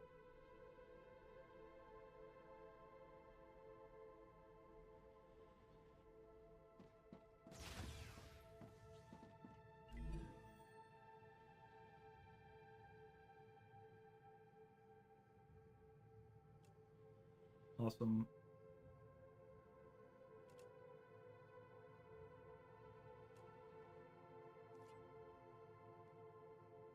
What was it you needed? You need calcium ore. I am just gonna do this with you.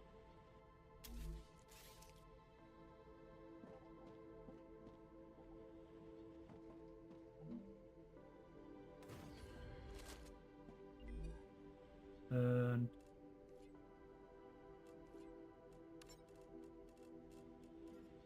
here, eat some calcium. Make your bones strong.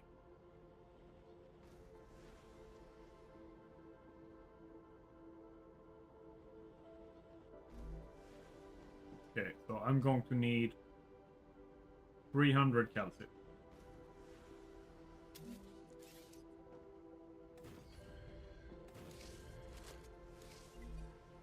And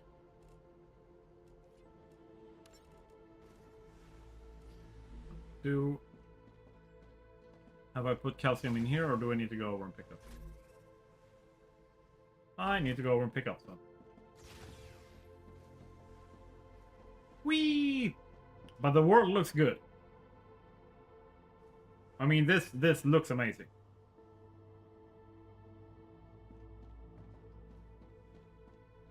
Let's see. Is there a...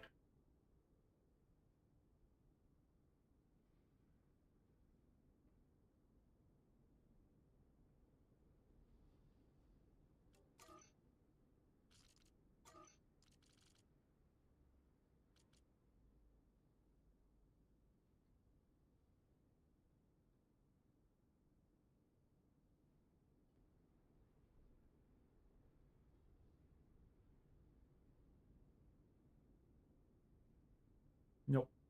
Okay. It's like a high-def Space Engineers. Boy, are you gonna be happy when I'm telling you that they are releasing Space Engineers 2. And it kind of looks this good.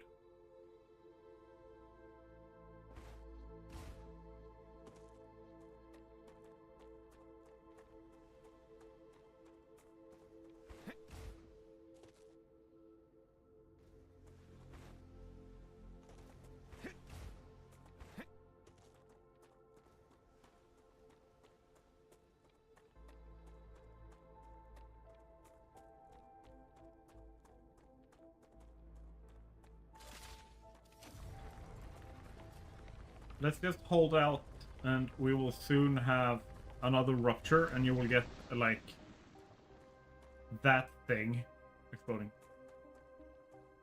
I don't know, the top guy is misogynistic as fuck, so unless they change that, I'm not sure I'm happy about them existing enough. I'm kind of right there with you. Come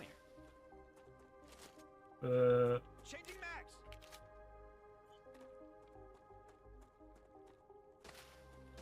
I haven't snack. or I think that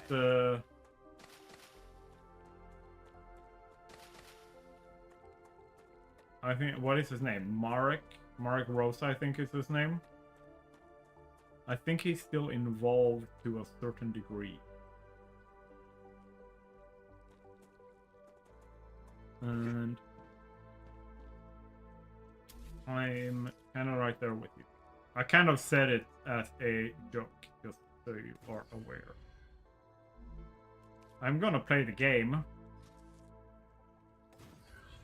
Oh, wrong direction. Wrong.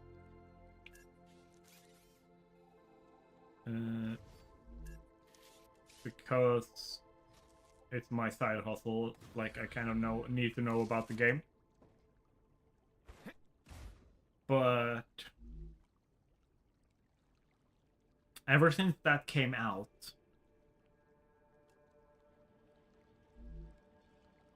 I don't know.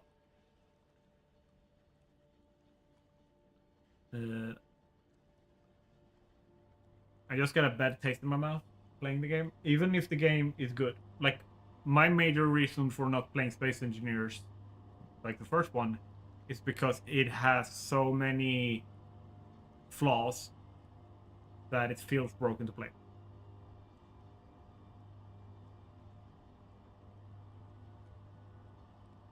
No, I won't excuse him because the game is good. I will say the game is good because the game is good, and then he's a piece of shit because he's a piece of shit.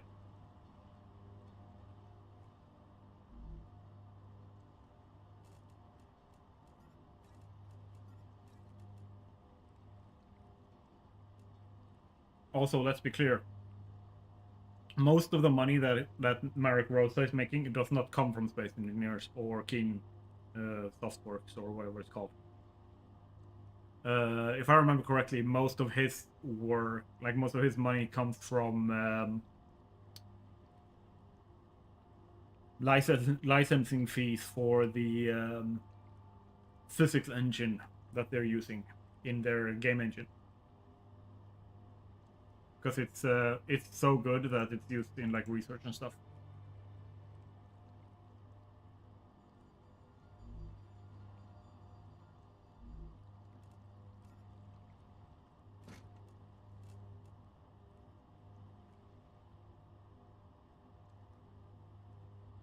So I don't feel like it's one thing if like I am if I'm playing Overwatch, I feel like I'm supporting Blizzard, a company whose main revenue stream comes from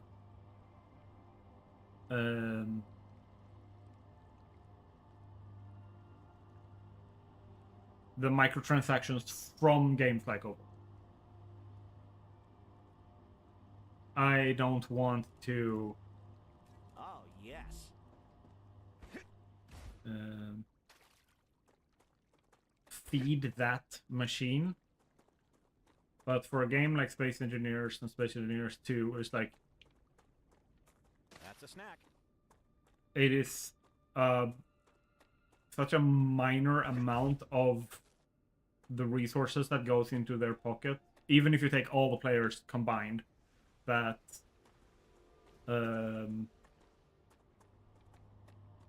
that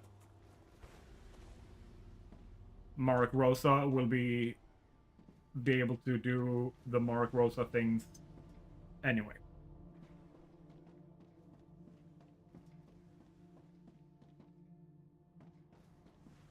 Which, yes, it's shitty, but like that he's able to do that.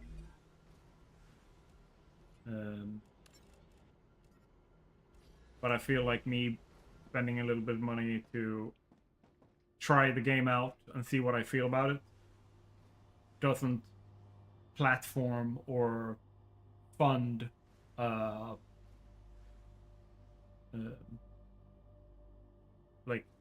misogynist lobbyists, for example. Like I always make that kind of distinction. It's one of the reasons why I haven't played Hogwarts Legacy and stuff. Like, I don't want to give money, however little it is per copy sold. Rowling is making money from that franchise pretty much exclusive. And I don't want to be part of what makes that franchise so valuable that she can use those resources to platform her. It all comes down to being able to call things out despite enjoying the art. Yeah. And I also feel like I feel responsible for them being able to put resources into these things if I'm giving them those resources, even if it's just a drop in an ocean. Yeah. Yeah. Which is why you will never see me play, as long as she's alive, and that money from that franchise is being used for those purposes. Like, if she starts a foundation, a lobbyist group or whatever that takes all that money and uses that, like after her death, I still won't touch it. But for example, David Eddings, child abuser, like David and Lee Eddings, like severe child abusers, I'm still fine buying the books and reading them because they are not. They're, first of all, they're dead. Second of all,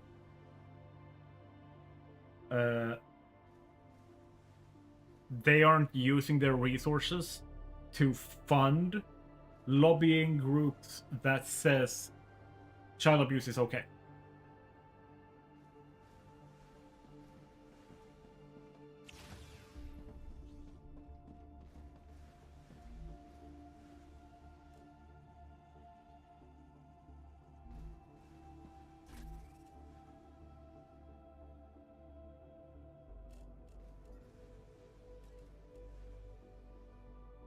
Let's see.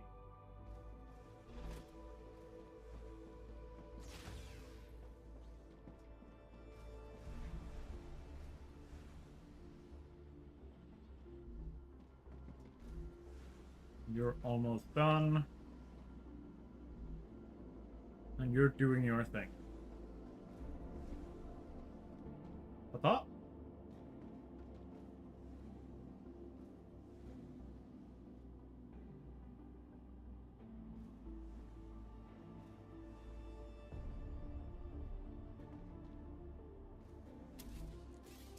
And we have equipment upgrade station. Let's look what you do. You've just built the weapon and modification station. You will now have access to a whole assortment of weapons. Nothing's free, but don't worry. Bigger guns. Spend a dime. Big pew pew. It will allow you to use war bonds to buy new weapons. You can find quite a few of them in the wallets of the fallen on Arcadia. War bonds? Can't pay us with money? We're not at war. Why the bonds? The Griffiths Blue Corporation believes the world is in a constant state. Ah, okay. So I can have multiple weapons here and stuff. And okay, okay, okay.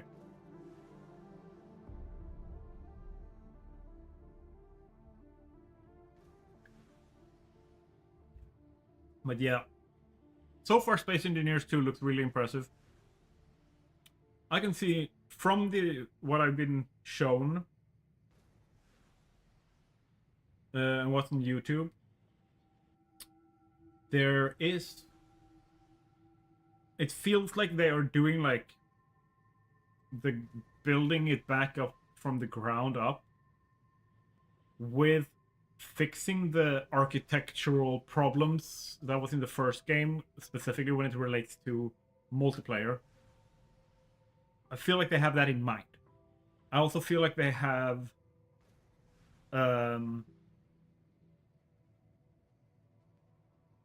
added, like, the toolbox that they've created is better for the second game. Not to mention they are adding water and water physics in the second game. So you can have hydropower and build hydropower dams and literally like build a ship full of water and stuff like that, which is cool.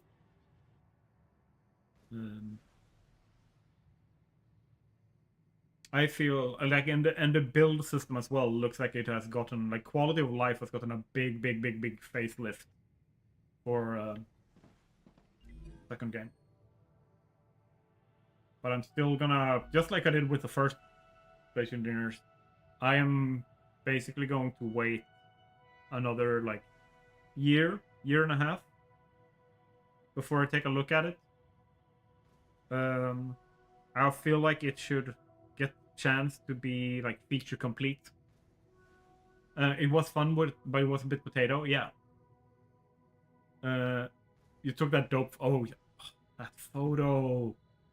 Oh crap! I don't have it on my computer. Otherwise, we'll pull it up to show people. I think it's on the cloud drive. Somewhere. Man. Yeah, if you have it, send it to me. I'll show people on stream.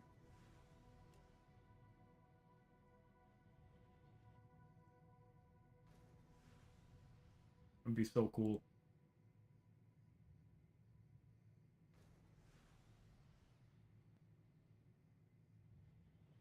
Let me see. You are almost done, and then I will get a map.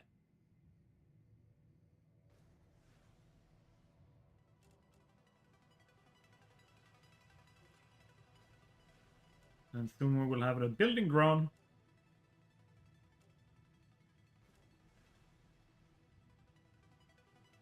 I also like this because it can connect multiple rails. Splitting and merger, splitter merger combo, awesome. So I don't have to make the ugly thing that I did before.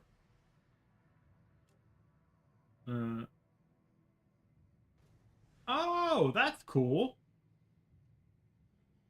Teleportation of items.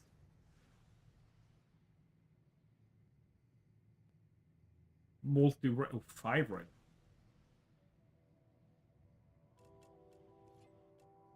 And in this case, wind turbine. More power.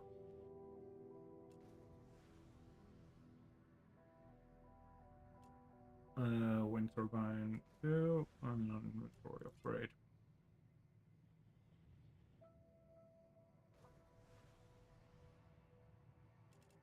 I think that once we have this, actually, once we have this researched,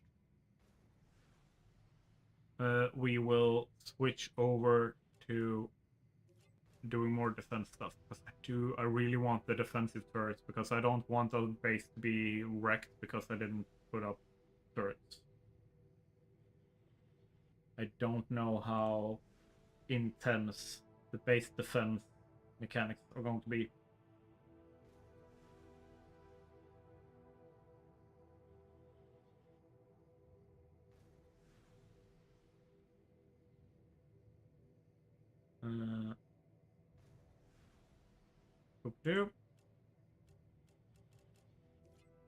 Let's see.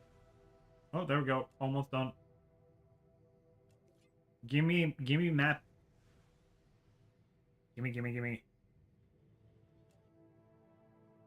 Great work. You have successfully Energy Corporation received its order of structural. You can claim your rightful reward as usual Great. in the corporate A map will be terminal. useful. They are If very you happy insist with on your using services. such primitive language, go ahead.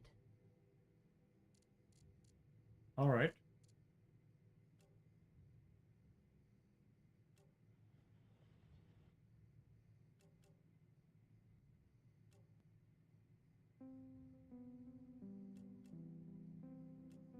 now if I go there... Oh yeah, that's right. And... let's...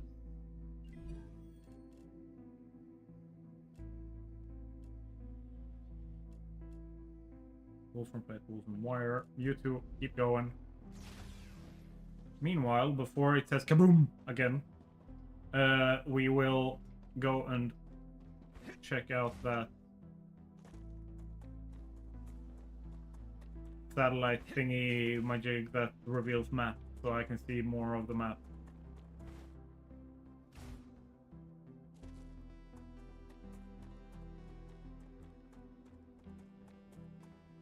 Acquired. Come here.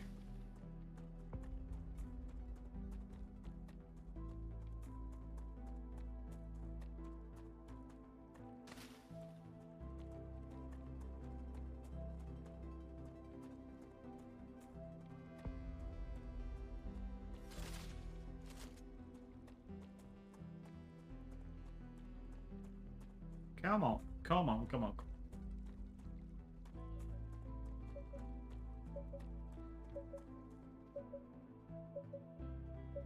Geoscanner initialized.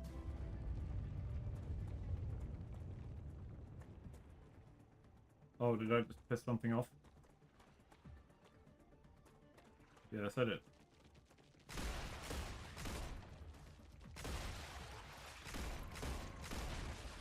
Reloading.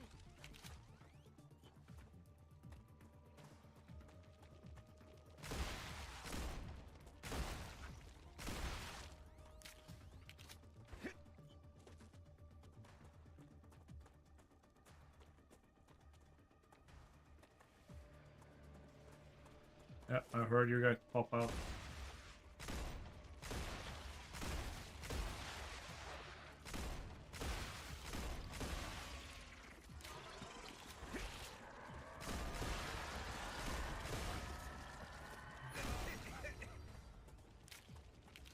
No! No inflection. No, no, no, no, no, no, no, no, no, no, no. Thank you, but no thank you.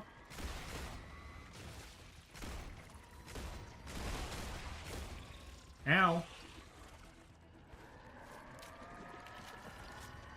Nope. Thanks, but no thanks. Oh, shit, you're fast.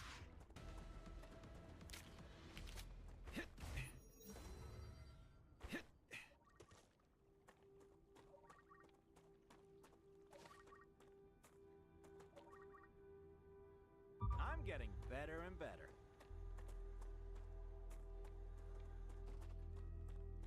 Okay.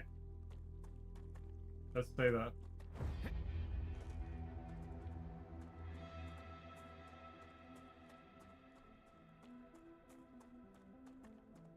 Make sure that we didn't...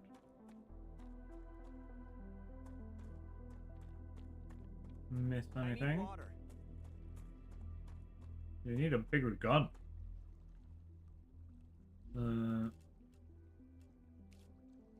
Ah, tasty.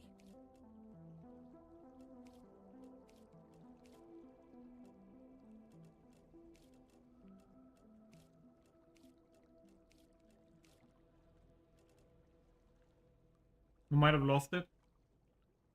I mean, it's a miracle that we haven't lost it earlier. I'm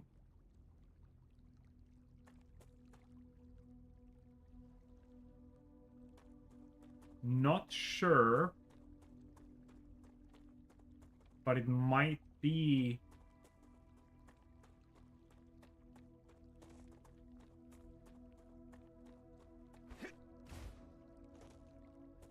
Acquired. maybe can find it in a one of our Google Drives. You found it?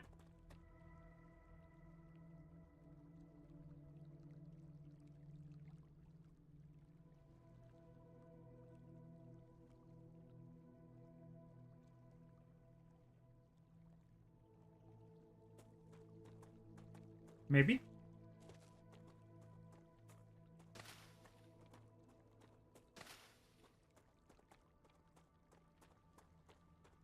Because the thing is, like, Space Engineers was a good-looking game.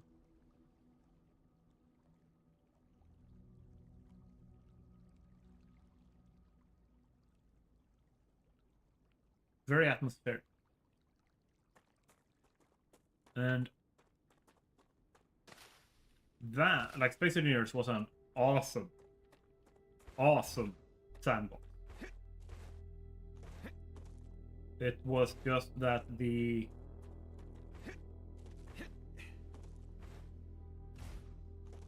like performance optimization and like physics calculations and stuff like that, they weren't made to be played in multiplayer or played as a game at all. Like, it was just supposed to be a tech demo.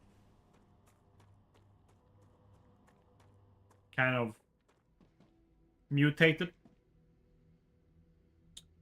It's from the photo session. Are you sending it in streaming stuff? There. Yeah, that's the one. Oh, it's so good looking.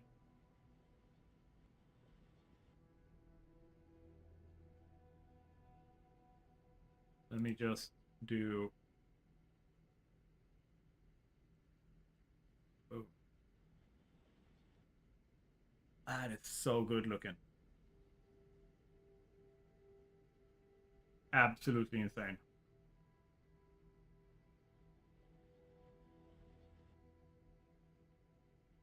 Love it.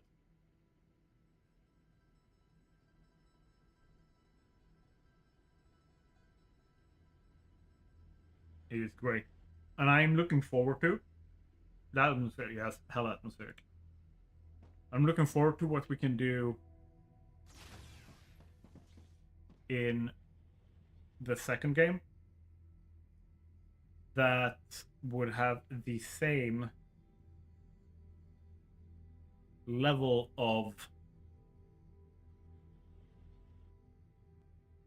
impact, at least, because like the game is a lot better in terms of everything, like visuals, how the world generates resources, the quality of life. Tell me why it was in a dump folder, in a photo folder, in the company folder. I probably just like moved everything out of the way at some point. And then forgot to label it properly. My bad.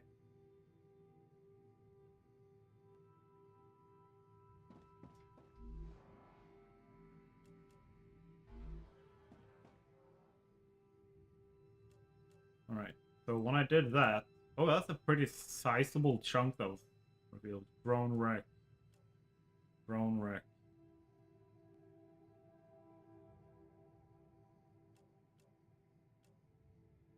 Underground cave. Dead body.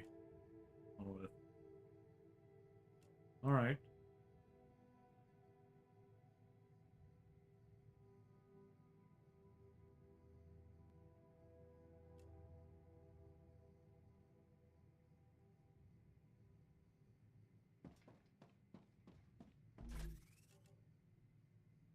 And...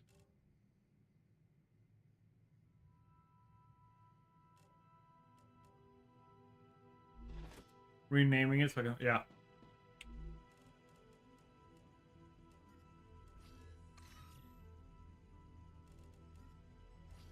This data will be useful. And let's just store you. And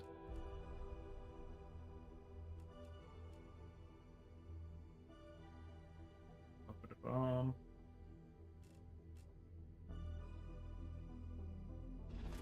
Can I make a second one? Yeah. Another shipment has arrived. Clever Robotics is pleased with the quality of your work.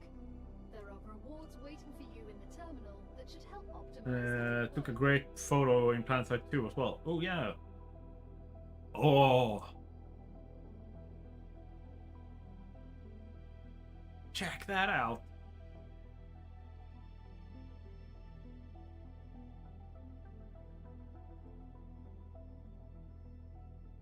Damn. That is a... Mwah.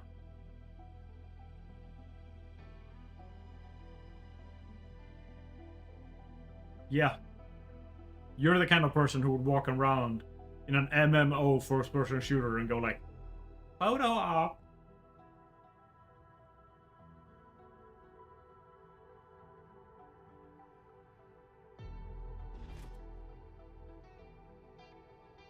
But.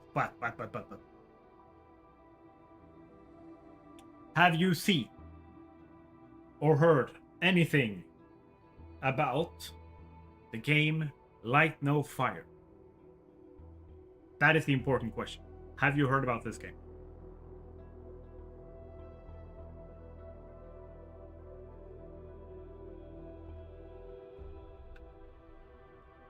Well, am I about to enlighten you?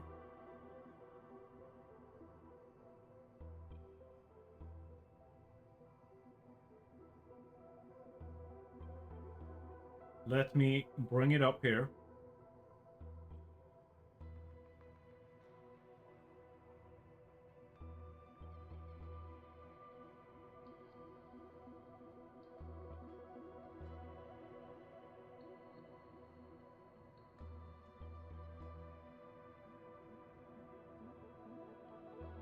Gonna do this while I am moving things around.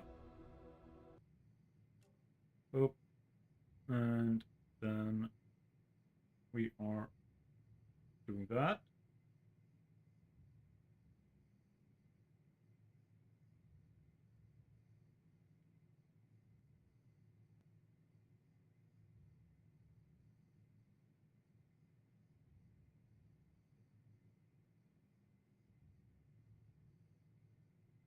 And just tell me if it's like too loud and I will fix the, or too low and I will fix the sound. But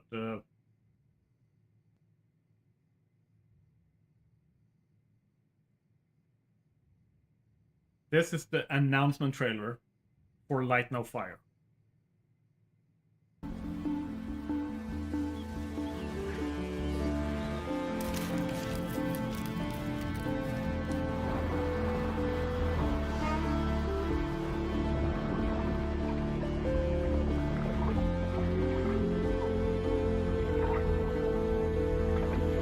Loud.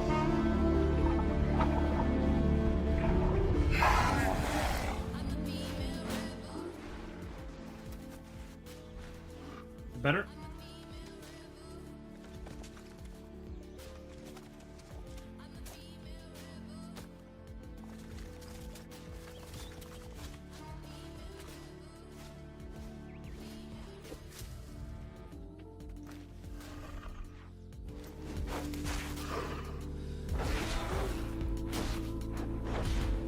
See?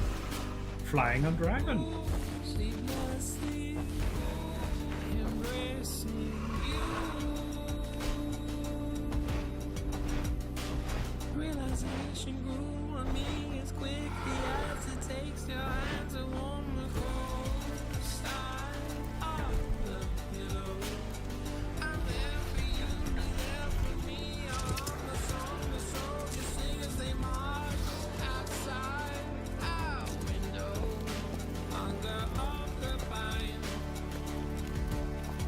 Now this is the game to look forward to.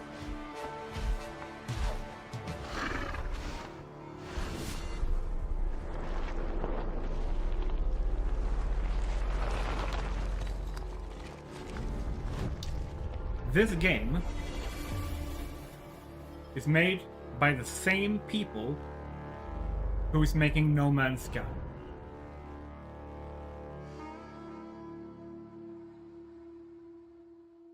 This is being made by Hello Games.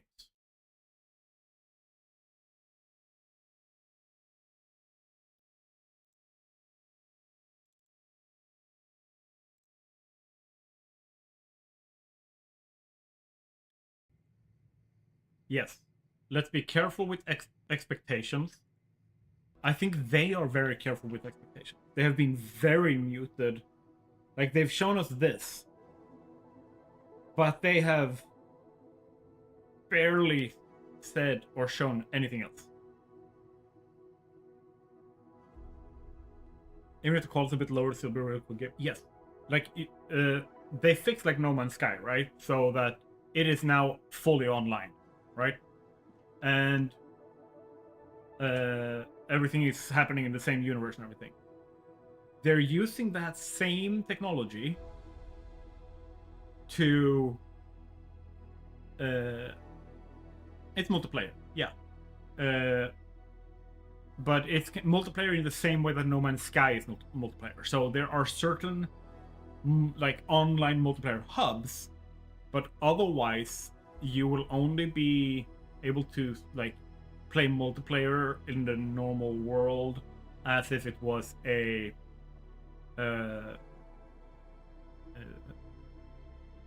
single player game where you can like group up and then those people share an instance and can see each other and share progress and stuff like that. But this is like they're making a truly planet-sized game world. Like it's gonna be Earth-sized. The oceans will be ocean deep. The mountains will be truly mountain high. And it's like a fantasy game instead of a sci-fi game. Rupture activity. Prepare for a wave. Yeah, I wanted to show you a wave here. So I'm just gonna switch scenes so you can see. Yeah, Path on the Ocean, thanks. I mean, I kind of want to do it because like I played Subnautica and I want to see like what have they done? Because remember, just like in No Man's Sky, all the animals, the biomes, the trees, plants, the ore resources, all of it is procedurally generated. Which means that No Man's, like, Hello Games won't know what's in the game either. That is insane! I'm so much looking forward to that. Like, it's very hard to not be hype about that. Because No Man's Sky, yes, absolute garbage release. We'll say nothing about that. But they have done the comeback. Like, yes, Cyberpunk 2077 did a comeback, but they did nothing even close to what No Man's Sky did.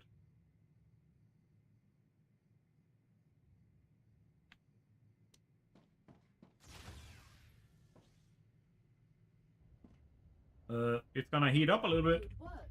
Selenian thanks you for the shipment. They're very impressed. The other crews they had previously worked with weren't even half as good. Increase the harvester mining damage. Okay. That's a nice one. Alright, are you prepared? Now we're going to get sneezed at by the sun. We have to be in here, or we're toast. Rupture's eruption has started. Prepare for impact.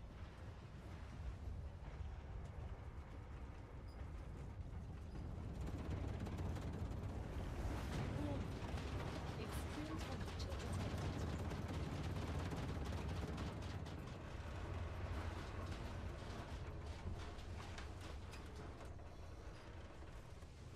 Like I said, the sun sneezes at us sometimes.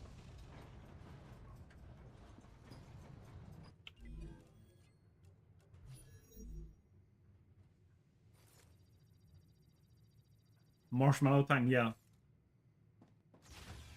It's a little bit toasty out here.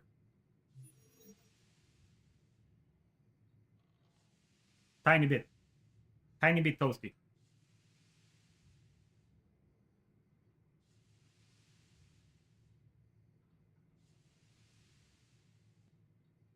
Yeah, like, light no fire. I have to, like, I can feel, like, I have the feeling hype, but it is very, like, disassociated against the logic of chill. Keep expectations realistic and to a low level, right? Planetary Maybe we found a temperature place where I'll be happy with the temperature. Yeah, Maybe. I mean, that makes sense. They're very chill today. I think you're the only person currently in chat.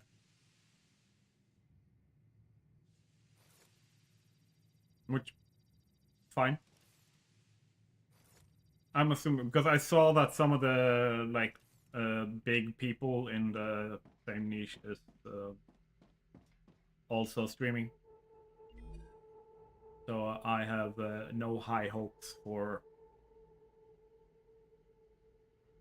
an audience. No, not disappointed. Rather, just like, no, you can, no, you don't get to leave. You don't get to leave.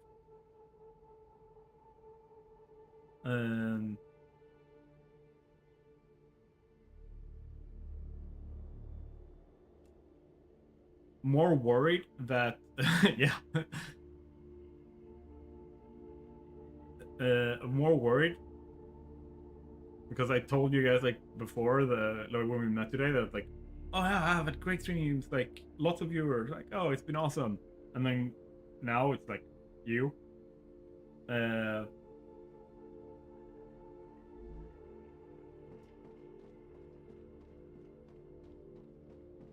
And I don't know, I kind of feel like I lied.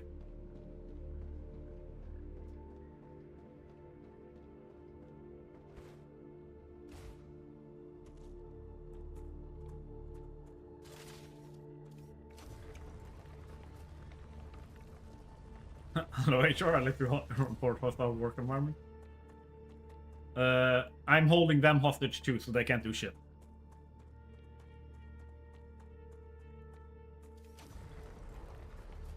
But yeah, like, also, like, if I'm talking about gaming news and Luke Stevens is also live, I am assuming people are watching Luke Stevens, not me.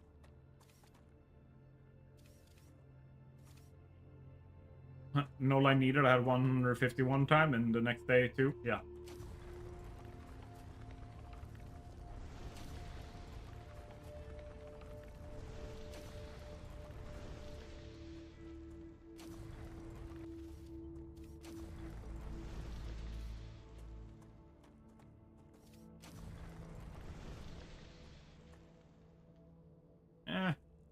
I've kind of, I've detached a lot from the numbers. I'm never counting on the streams to be big or what's, like, what makes my channel grow or anything like that. It's not what I'm counting on to bring me into the, like, full-time content creator, like, spectrum of things where I can make a living on this.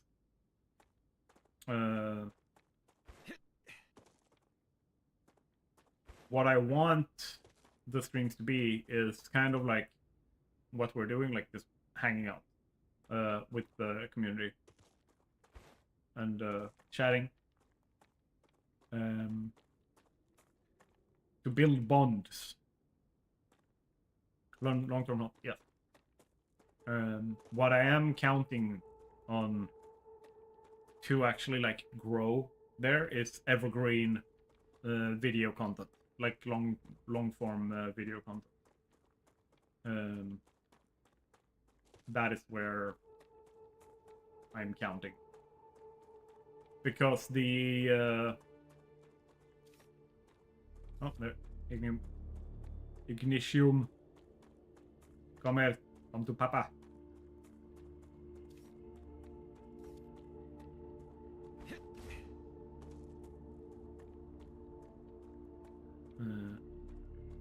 Yeah.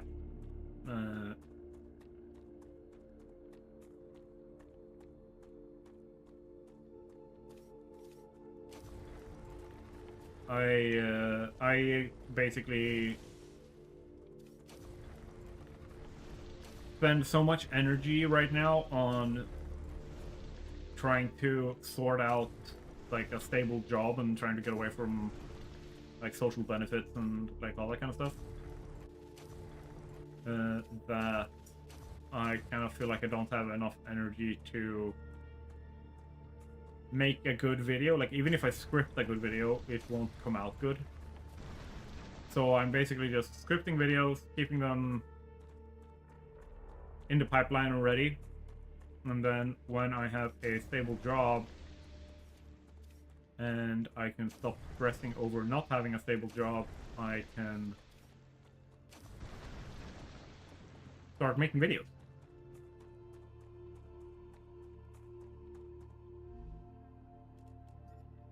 Oh, I thank you. And oh, more.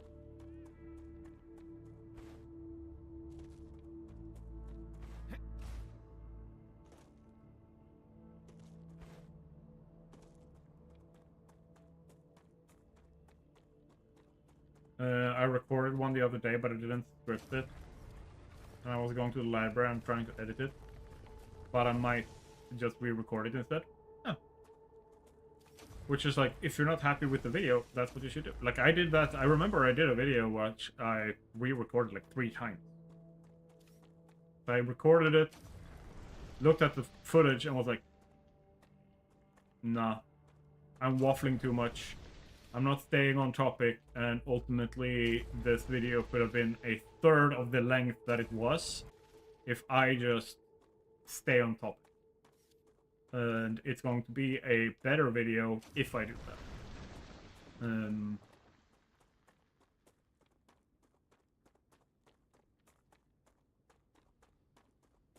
Yeah. So then I just do that. It has to take the time it takes.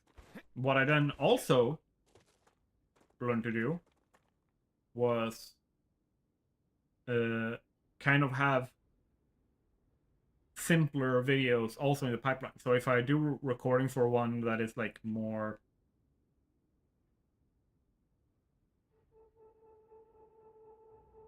like there's more, how do I put this? I'm trying to word this properly. My medicine has stopped working.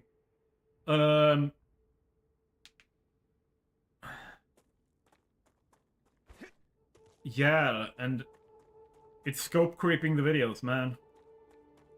And it's so hard not to do that.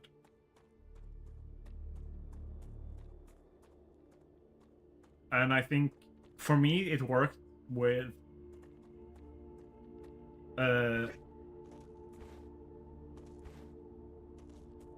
I write out what the ultimate message is of the video first, the ultimate lesson for a video that I'm making. Then I work my way backwards from there, or rather, once I have that, like the final goal of the message that I want to send, then I go back to the beginning, and then I put in like which overarching topics do I need to hit, and then I just make like bullet points of that, and then I leave it for like a week. Come back, look at it. Does it feel like I missed something? Does it feel like I'm concise with this? Does it feel good? Or like whatever. So, and then what I do is, for a simpler video, I give myself a limit, a hard limit. Yo, no more than 3 bullet points per main topic or main like section of the video.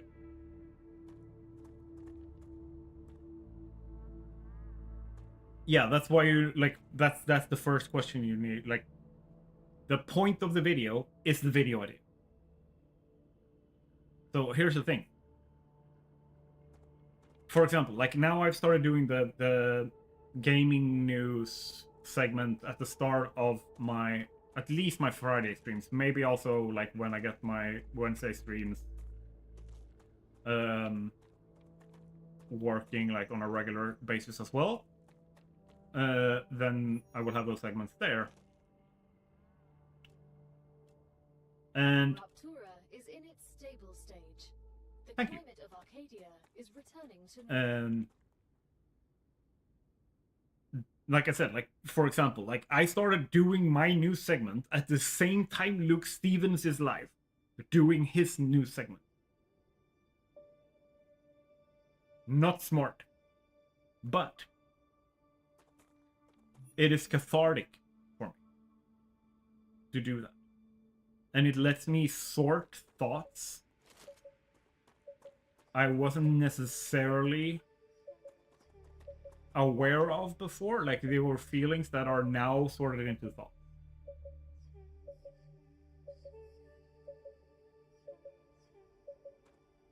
So it's like, rather than there being the specific message, the point is the catharsis. Geoscanner initialized.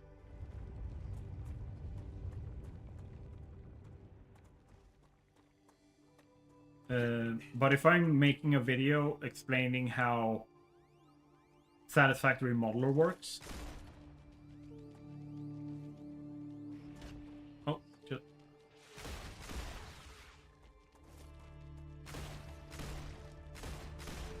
Can you guys please...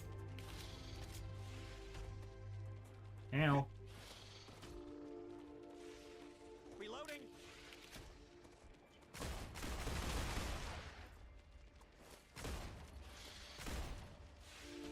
Nope. I don't like this at all.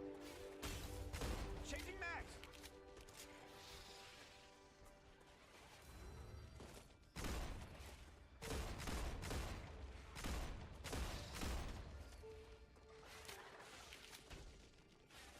Dude, chill.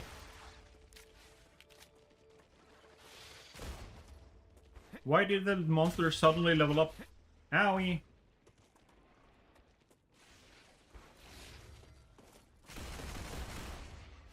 Arcadia 7 has finished regenerating. Changing max. Can you guys stop being so creepy? And stop hitting me. Reloading.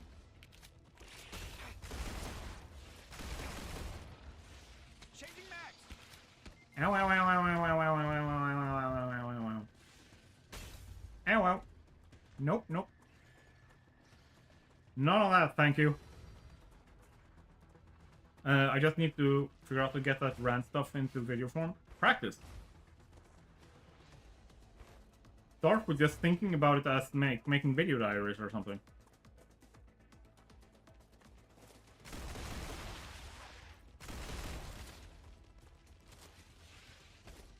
Changing max.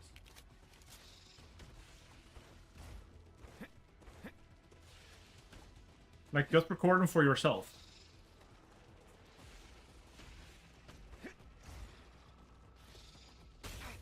Oh no, oh no, oh no, oh no. I'm dead.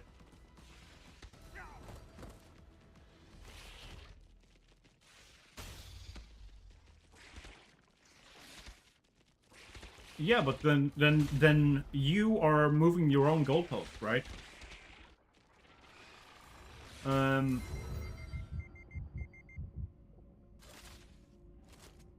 So the best way I can put it is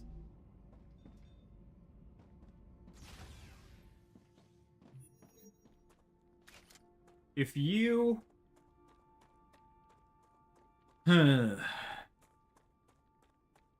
if the point is for you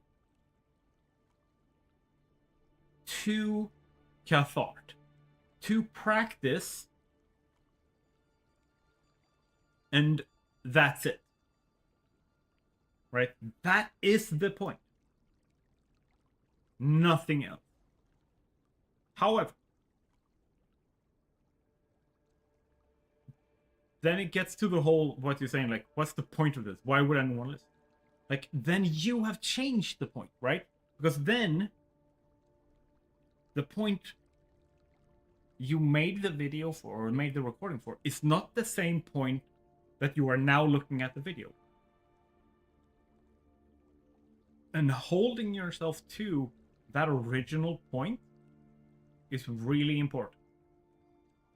Because if I go out shopping with the intent to buy a car and I come home with a helicopter, I did not succeed in my mission.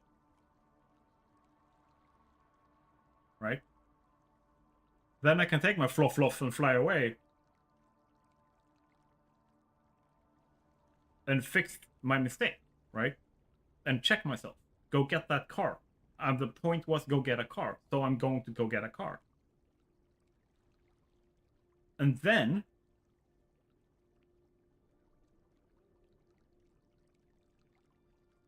yeah, but here's the thing. I have seen creators. Helicopter's better though, less traffic. Yeah, but that doesn't matter. The point was to get a car. Like, regardless of context, the point was to get a car. And by changing the point, you are forcing yourself to fail.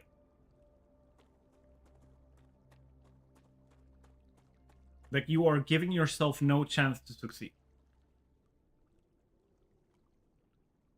And rants work in video format if you practice ranting. If you don't practice ranting, you're not gonna get good at it. Right? Your rants, the content of your rants are really good. The efficiency with you deliver that rant is what you need to work on. And you're not gonna do that by changing the goal, changing up the goals, and like rug pulling yourself, right? So if your goal is to, like, here's like the scope. Video is 15 minutes long, minimal editing. I want to rant about the political movements. Too hungry to think. Like, knowing you, like, you're gonna rant about the political, what's it called? The political lobbying and movement and legislation that is currently happening, that is being hidden by someone like by the right-wing side of the spectrum, due to the chaos and volatility that is happening with Trump and Greenland. Social commentary, yeah. But like, that's like, the rant is going to be specifically about that. Like, you need to be specific, right? And then you sit down, you give yourself 15 minutes to talk about this. And you need to fit all of it into those 15 minutes. Or segment it so you can make a part 2. But you don't get more than those 15 minutes. And when you're done, the point was, 1, practice getting as much of your thoughts as eloquently as possible into those 15 minutes. And 2, to practice, or rather to cathart and get that out of your system, right? And if you then after go like, well, what's the point? Who wants to hear this? Then you've changed the point to, I want to make a video about this that people want to listen to. That's a different thing. That's a different point. That's a different goal. No, you went to bought a chopper when you went out for a car. Yeah, it's fine if it's reaction content. Like, it doesn't matter. The basic thing that you need to practice is to not change the point of the video after you have planned it and recorded. So, like, if I go after this stream and I go back and look at this video, like the VOD, and I'm looking at that and go like, yeah, but it didn't give me 1 million subs. then I've changed the point of making the stream, like having the stream in the first place. Because the point of the stream is to hang out with my community and build bonds and have a good time and like de-stress a little bit and like all that kind of stuff. And also to cathartic with the news segment at the start of the stream and stuff like that. Telling a little bit of stories, like then I've changed the goal. Then I've changed the point. And yes, of course, then the video, like this VOD sucks, the stream sucks. Because I made the stream, I am streaming, I am speaking. I'm choosing what I say based on what the original point is. I can't predict that other point I would change it to later, which would guarantee that I look at it as a failure until I correct that. I correct myself to, hey, wait, that wasn't the goal.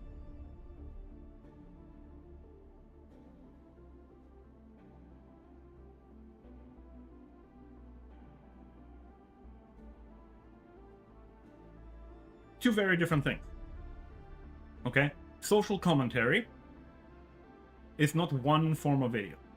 Because you can make a social commentary video that is an essay-style video that is researched, well-scripted, well-structured, like all that kind of stuff.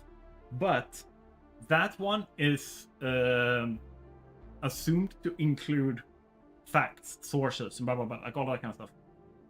But what you can do in the simpler version is, hey, yo, this is just my original or like initial impressions.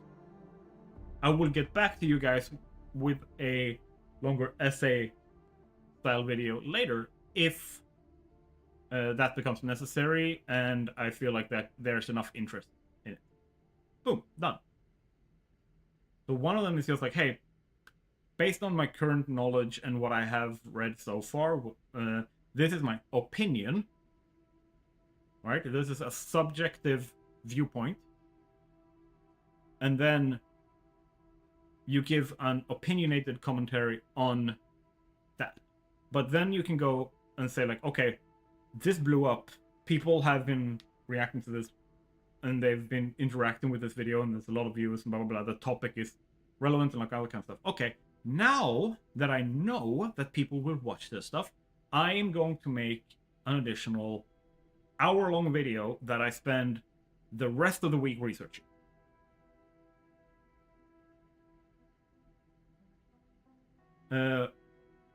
What about the fact that I struggle with creating the deeper ones with the...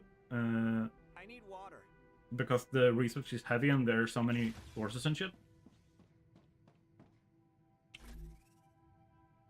Then I would say... Tasty. How do I put this? Yeah, of course it becomes a lot bigger production. But you are still in control of the scope, right? So, here's the thing. You don't go look for 30 sources. Right? Here's the thing. You're not writing an academic paper. You're not in court other than the court of public opinion. So, do you remember how you structure a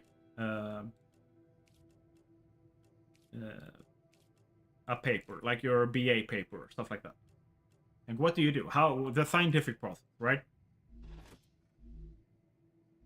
The point of the scientific process is that you come up with a hypothesis first.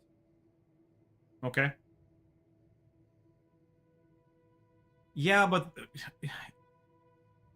you're scoping it way too big. It's like me, like I'm working on my like little like game project thing, learning a little bit about like AI and programming and stuff like that in the background. If I sit down and say like, okay, if my first game isn't like Minecraft level success with a Final Fantasy 14 level scope, then it's not worth it. Like, that's what you're doing. Like, you are making the work so big for yourself that it is a guaranteed failure. Like, you're doing the same thing as with a point. Like, you are painting yourself into a corner, and the only possible outcome is step in the paint. Like, it's not gonna work.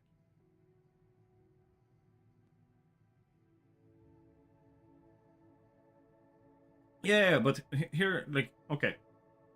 If I do this, okay, we can see this here. This is. I'm gonna do a practical visual example for it. I hope this helps. I'm not trying to talk down to you or anything. Like, okay, this is just how I deal with these things, and this is my tip for it. So, if I have, I'm just gonna pause here.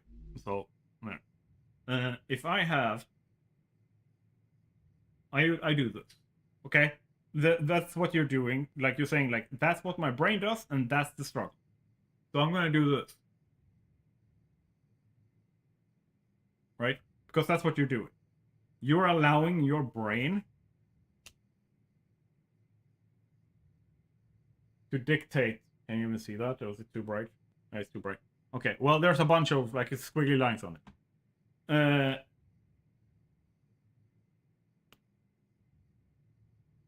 You basically do all the typing, but for project planning, right? That makes no sense. It's kind of, we've talked about this ad nauseum, right? Where the initial reaction that you have to something is the programmed reaction, like the societal norm, the social training, right? Then the second reaction or second thought you have, that is the one, that's you. That's what you decide to do, right?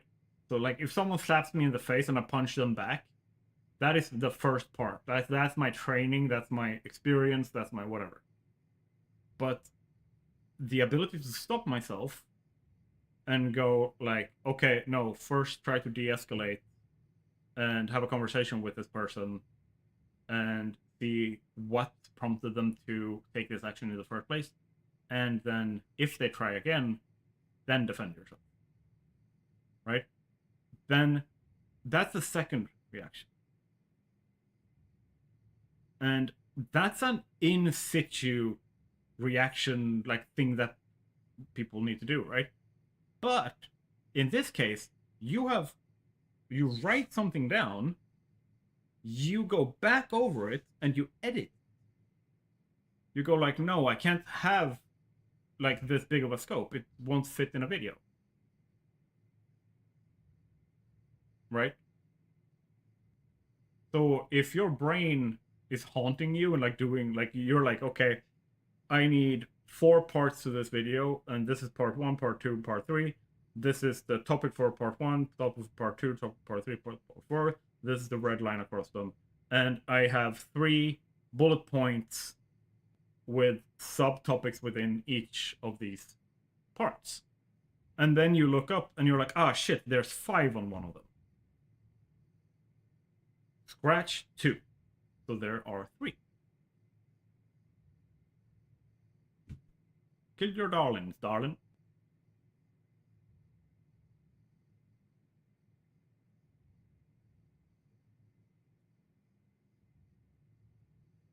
Because here's the thing.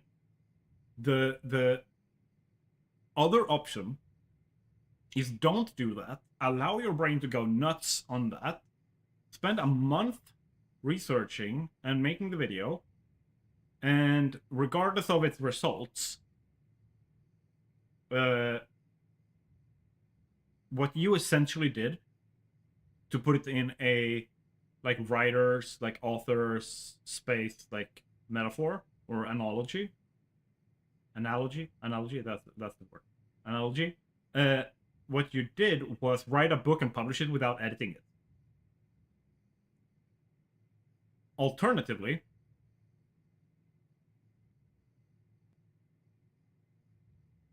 yes, and that is because you have already done it. Like, your brain is done with it.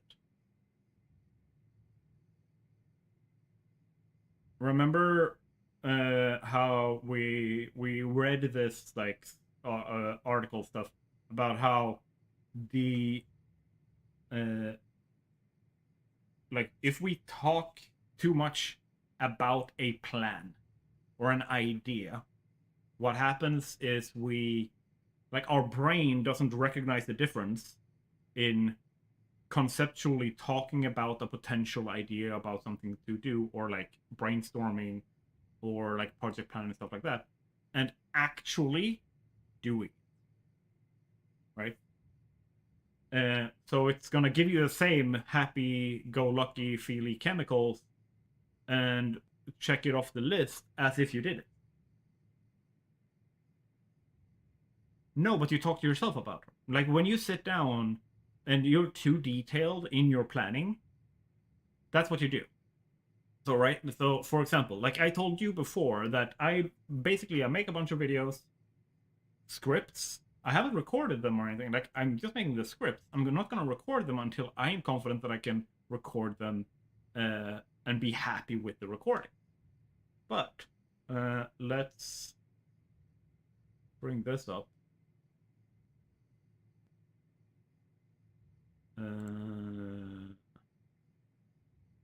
There. And is it here? Here.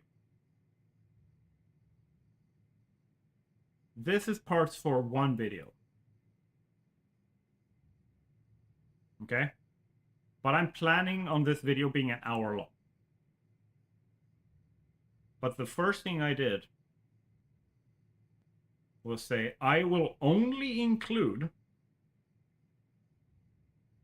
phase 1 power generation. But do you see any lines? Do you see anything here that is like spoken lines for me to say?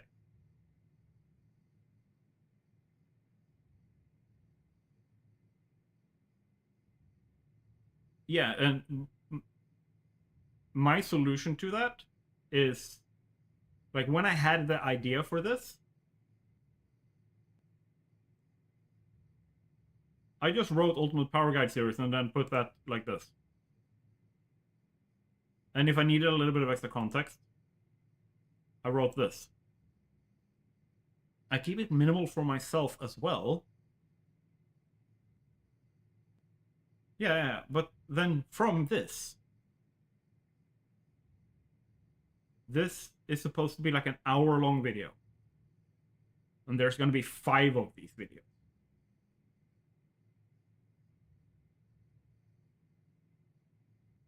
But none of this is like fleshed out. Like I'm just saying like video introduction. Yeah, but my point with this, like, and here's the thing, like I started with the point, right?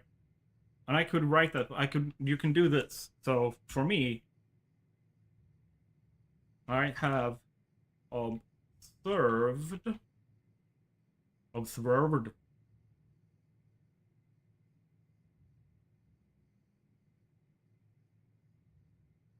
anecdote.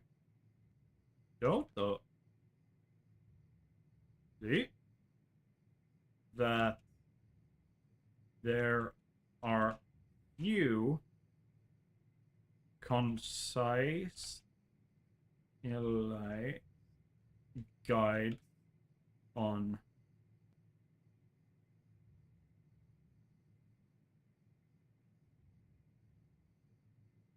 detailed, serialized, and power generation in satisfactory. Fill that gap. That's the point. All right. No, but you you get to put the line. That's like, I could make a new page here that is like, talk about how gaming ruins mental health in men. And then I can just put the point here I notice that gaming without restrictions hurts my mental health, and the movement to make gaming unacceptable for mainstream that is not looked down upon.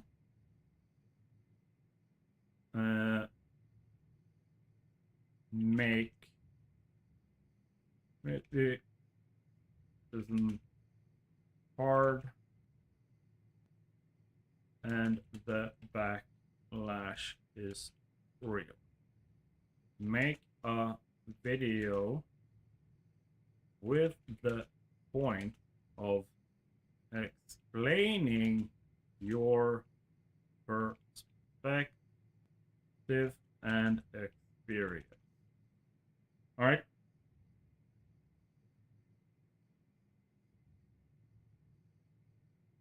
This is the point.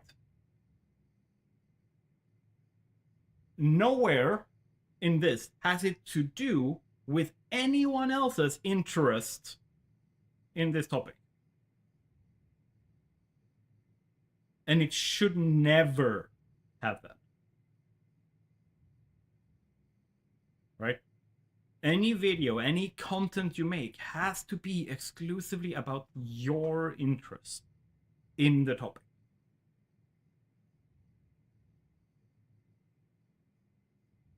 If you are passionate about what you're talking about, people will find you who are also passionate about that project or about that topic. But if you then make the video, right? But then you go back and look at what you've made, and you're now looking at it through the lens of, would anyone care about this video? Then you're gonna fail. You're gonna look at the video and it's not gonna live up to any expectations, because the expectation, you've changed it into make a video people care about.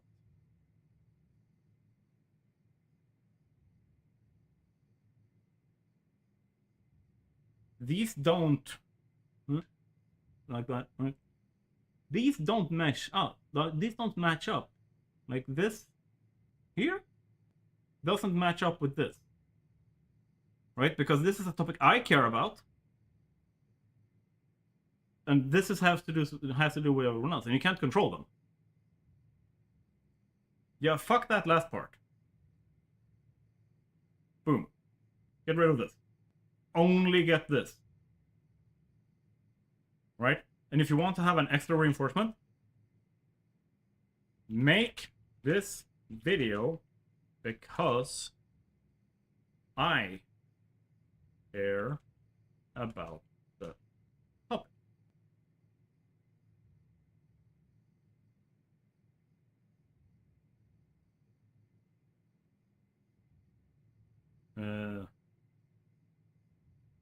Right?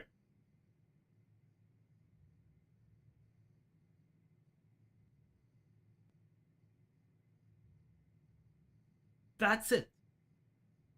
This is what makes a successful YouTube channel. This is what makes us a successful influencer of any kind.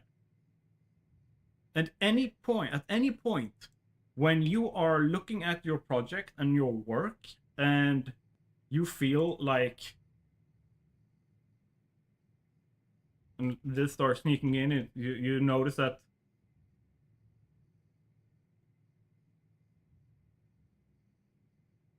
this is coming back in.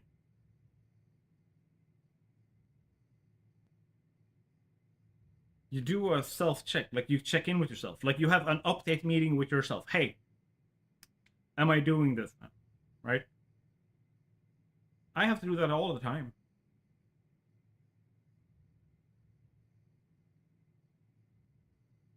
Yeah, and that's what I mean. Like, it's the whole, like, you're having the whole conversation in your head before you even sit down with a person and have a conversation with them, right? Because you're it's the trauma thing. Like, you're prepping to defend yourself in case of bad shit happening, right? But I could take this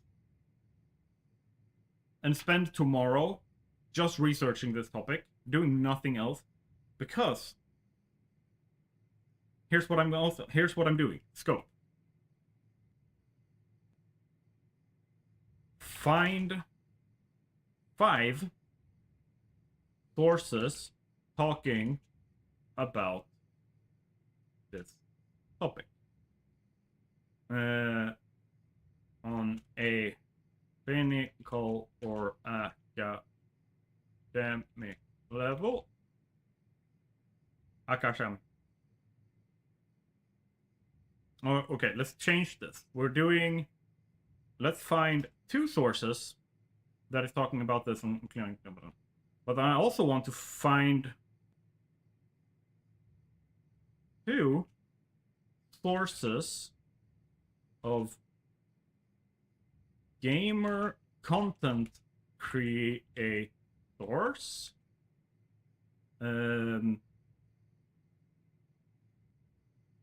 who shares their own journey and struggles with this. Right?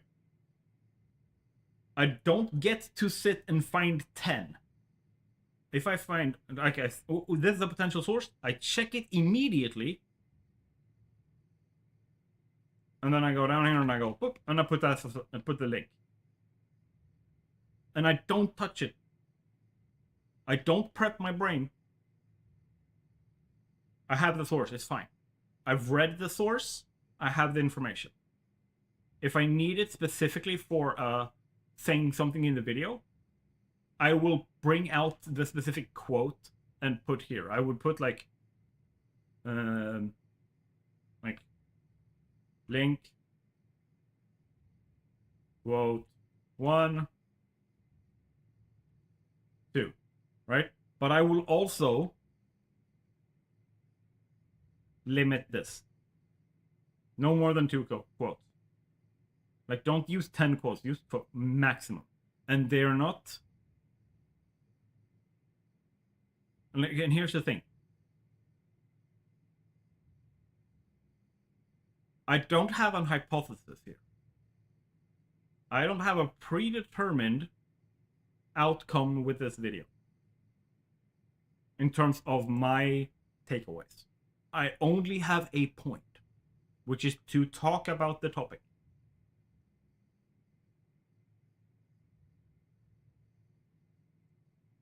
And when I've read these sources, and I've found these sources, and I've gone through those, and I've learned what the clinical perspective is, or academic perspective is, and I have found 2 subjective perspectives and experiences to relate within this, there's minimum enough knowledge and insight into the topic to make a half-hour, 40-minute long video. Easily. Because here's the thing. You also have the rest of your life and all of your own experiences to pull from. Right? Like, when you're making social commentary and you're talking about, like, everything from the ethics of using AI to write books to abortion rights to, like, whatever it is. Literally whatever topic you're talking about. If it is something that you care about, it is likely that you have some experience with it. Right? Or you're personally involved with it.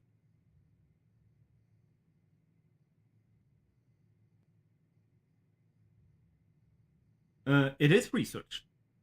Like, if I do this is research. It is fully researched within the scope of the video I'm making. I'm not writing my masters. Right?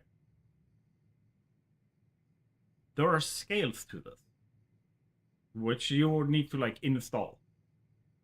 Where it's not like, unless I have a separate compendium of 50 plus sources, this doesn't count. Like, you see what that becomes? Like, it's too much. Like, it's one thing if you are a content creator along the lines of like Just Drive Haze, who already have such a massive momentum as a content creator that he can spend 6 months to a year working on a single video. Right? And that's not where you start. That's where you end up. Yeah, because you, like, I don't care if you get the diagnosis or not. You are definitely, like, some kind of neurospicy. Because you have 1 and 0. And where you have placed your 1 and 0 is unrealistic and unhealthy for yourself. So by taking a step back, and like, if like, for example, like, when I started making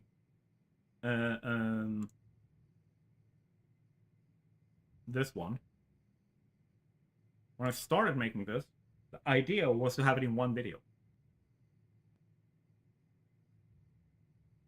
You have -1, 2, aka the dip. Yes. But here's the thing. When I started making this, the idea was to have it in one video.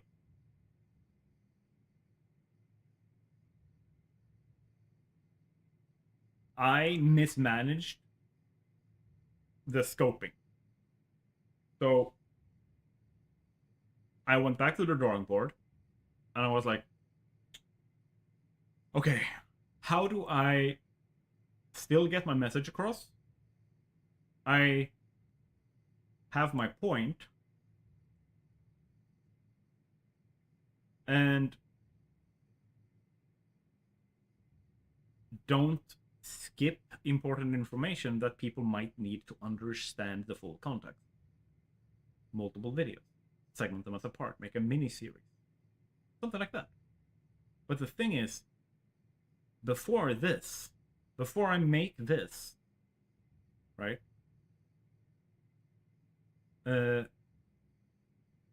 I can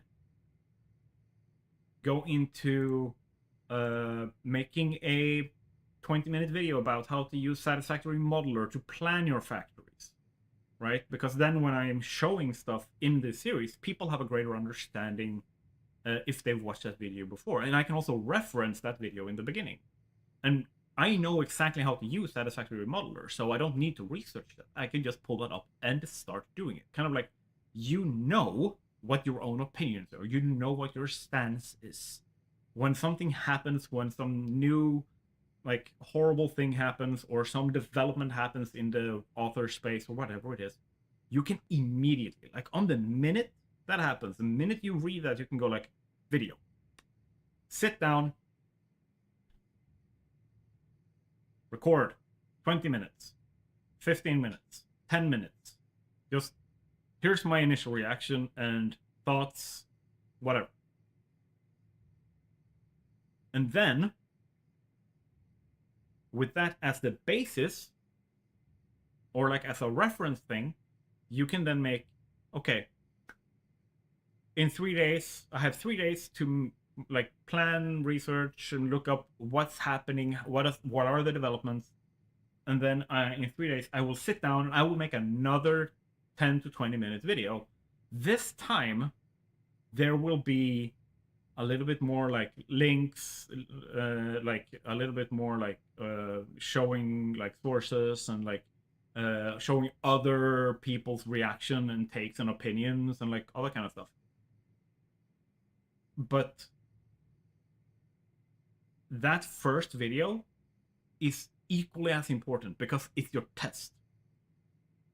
It shows you how interested people are in this topic and how interested is your audience in the topic.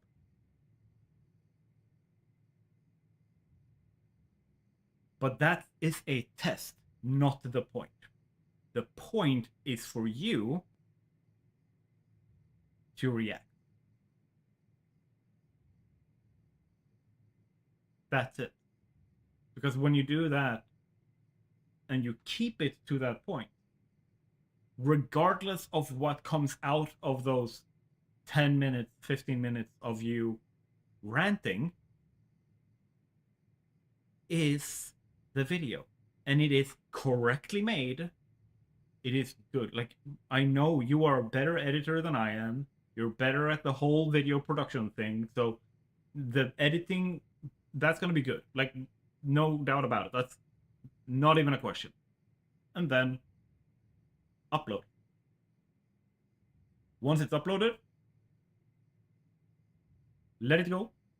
Like Elsa, and start planning the video that you're going to release in 3 days.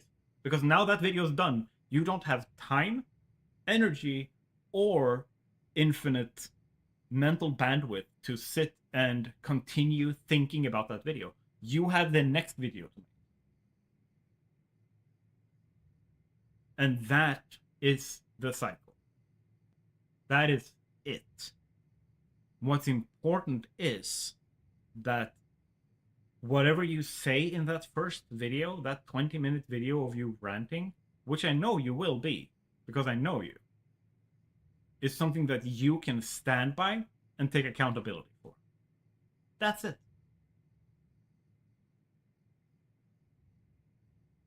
And then you keep doing that until you have one part of the internet saying, base take, love you. And then you have the other side of the internet who says, unbased take, go fuck yourself. Go jump off a cliff.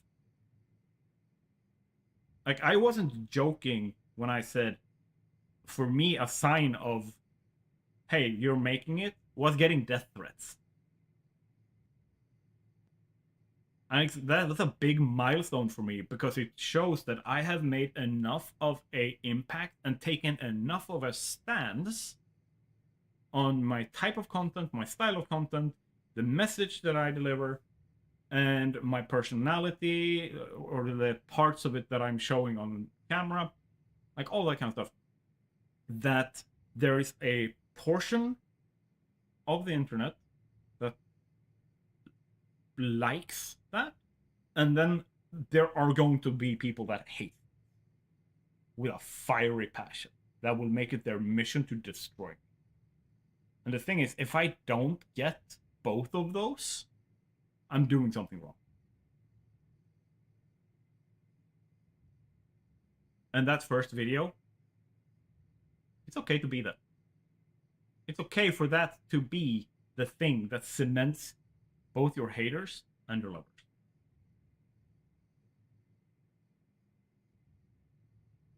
It's also okay to be wrong.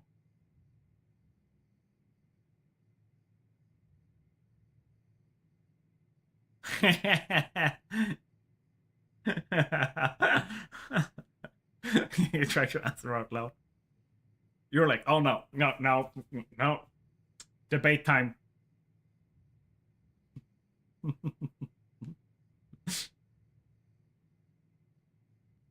Yeah.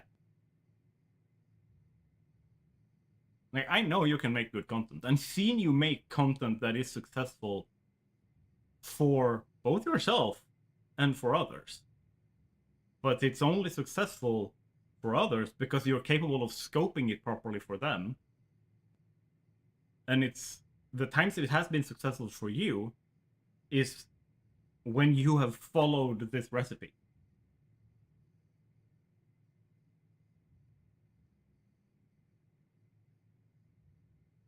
I like that's all I can say. That's My observation.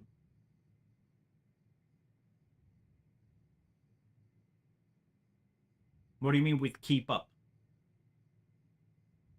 Do you mean upkeep? Like to keep doing it?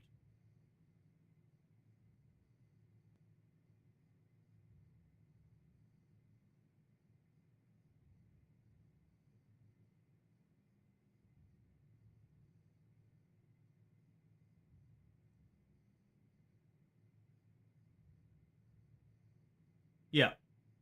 And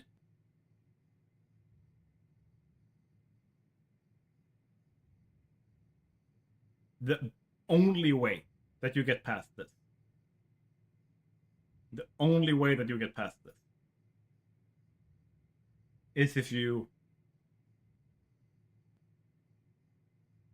manage to find that very fine line,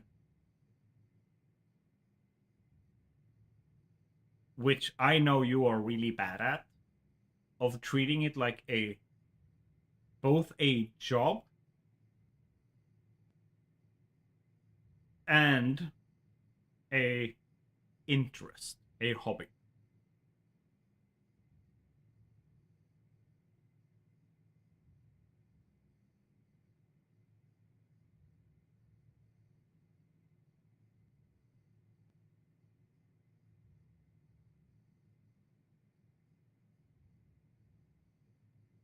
Because here's the thing, regardless of your interest in work, you're gonna do your job.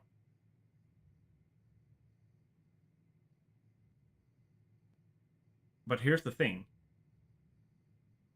when you're building a platform, when you're building a channel or like whatever it is, like you're building an influencer brand of any kind, your success metric lies in the amount of attention you retain, not in the amount of content you produce.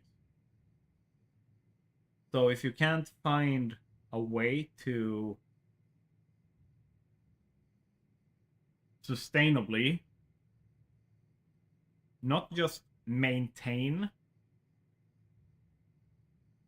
like not just sustainably, predictably and sustainably maintain a certain level of interest and also grow that level of interest, then there's something that needs to change. And something that I fell victim to, something that I see pretty much everyone else also fall victim to, which I think I kind of like just lucked into getting past without even really thinking about it, because I think my brain was just ready for it, is that you are trying to compromise with the growth process, where it's like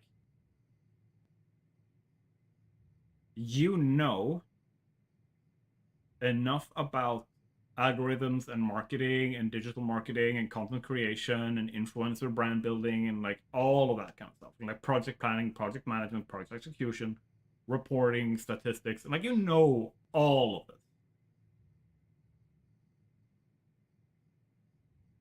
And you know exactly how to build a YouTube channel. But you're trying to compromise with it, where you're like, okay, here's the box that I need to stay within until I hit a certain size, where that box grows or changes shape and allows me more freedom. You're trying to do the whole, you're trying to achieve the freedom before the box has grown, right? And that hurts your initial attention grab. Like when you have 0 subscribers trying to get to your first. If like the smaller you are, the more important it is to be super clear about exactly what kind of content is being made, what the topics are, and who the target audience is. And then once you have 10,000, 25,000, 100,000, a million subscribers. You can, like, you don't have to go back to the book community. Like, I'm not, like, here's the thing. I'm not saying do this one specific thing, right? Because, like, if, like, you remember, like, look at your channel. Which is your most successful video? Right? If I remember correctly, it's not about book talk necessarily.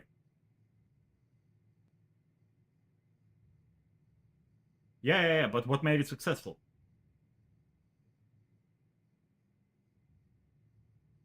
Yeah, but I also know that there was one about toxic masculinity. The books have too many words video. In reality, what made that successful has nothing to do with books.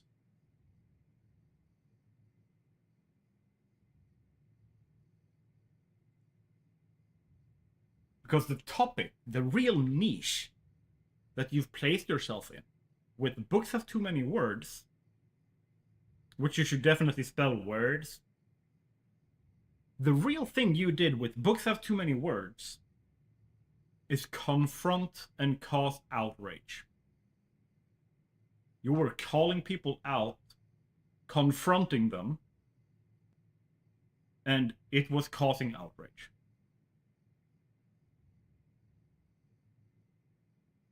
That was the success method. That was the trigger. Not that it was about books. You could take any contentious topic, take a stance on it, like a hardline stance, like you did with books that have too many words.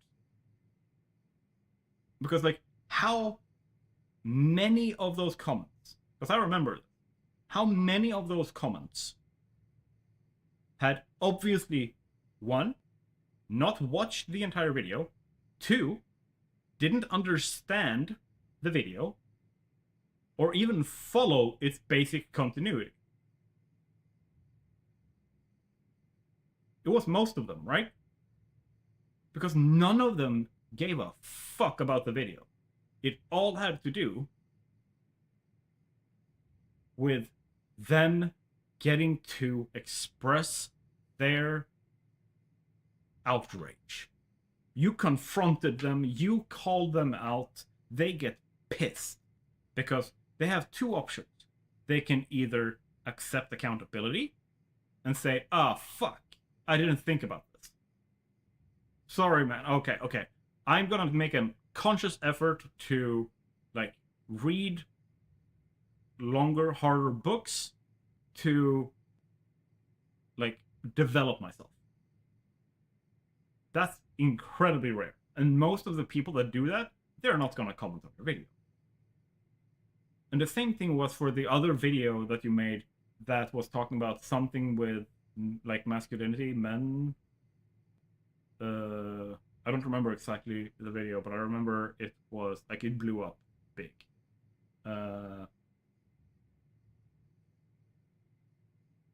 Which one was it?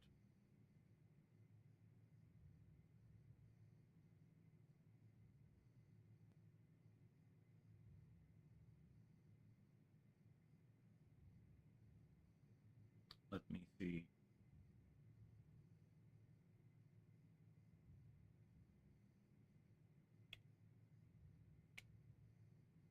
Veronica Di Dado or Veronica Maggio? No, Veronica Di Dado. There we go. Let me see. Which one was it?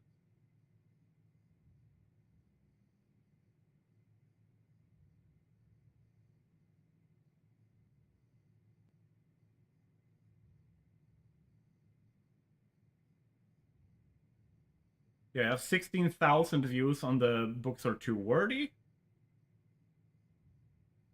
And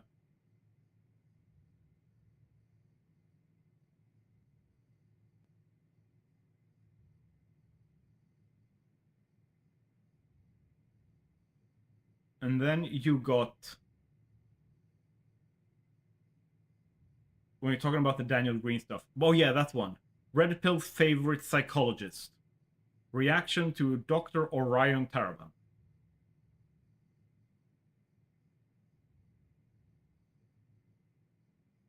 That's the one.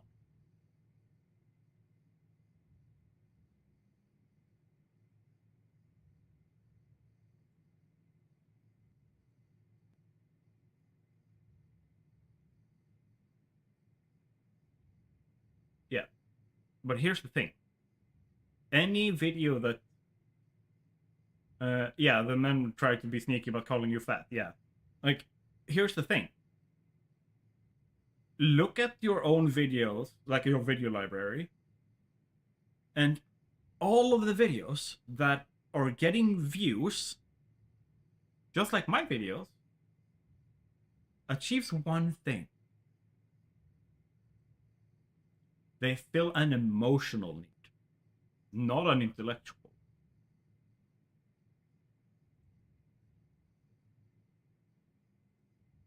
Yeah, but here's the thing.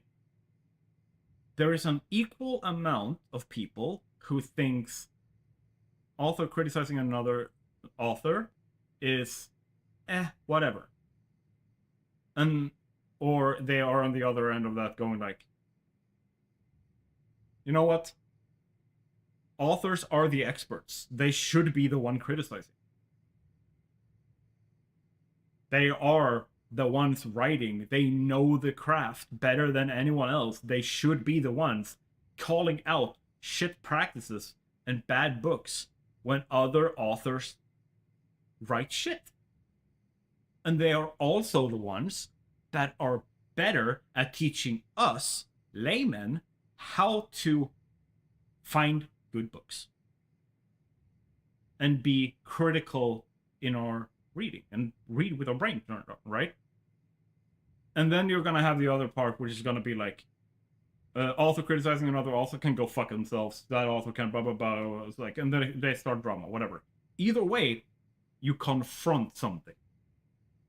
You're gonna cause outrage, but regardless of how you look at it, you're doing social commentary. Outrage is the point. If you're not pissing off at least half of the population watching the video, you're not doing social commentary.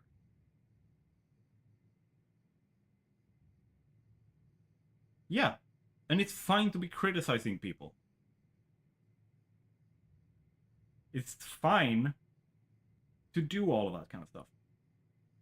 What's important is, like, where you are seeing a niche being books. Your successful videos is about confrontation.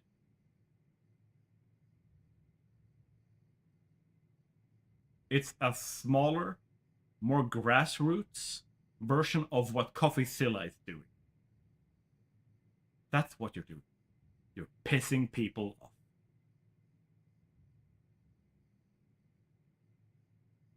What you need to prepare yourself for, if you do social commentary, is that you're gonna piss off half the population. Yeah. Head to bed. I hope you're back healed. I hope this has helped. I hope this has been educational and helpful in some way.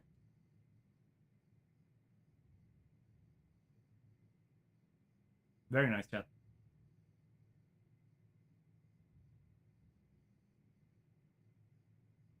I ended up monologuing instead of playing the game. It's always a good reminder. Yep. I know you know all of this stuff. I'm just, like, saying it again.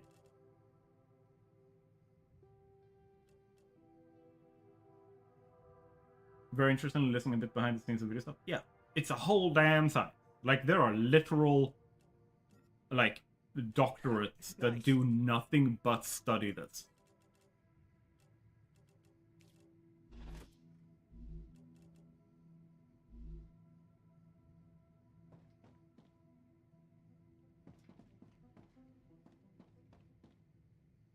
Yeah. It really is a whole thing. And learning what part of it works for you, what you need, and like all that kind of stuff takes time. And the reason why I'm more like, hey, you know this with Empress is because I've worked with her for like 10 years plus. Like, she's taught me most of everything I know. Anyway, I'm hanging out. Thanks for tonight. Yeah, thank you too. Keep tight. And I hope your back's better tomorrow.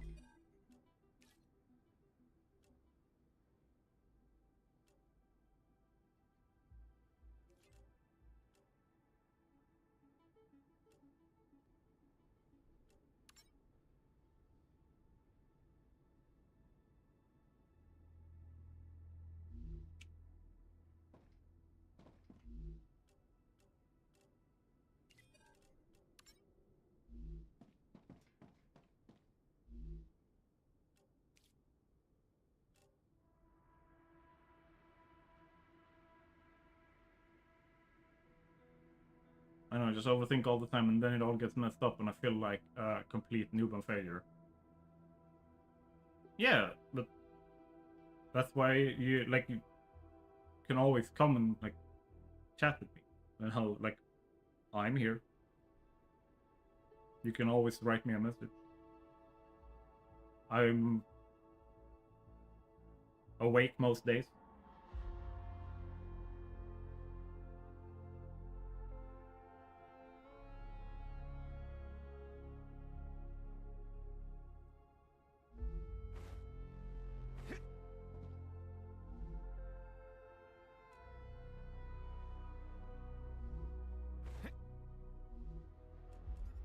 Get some building material.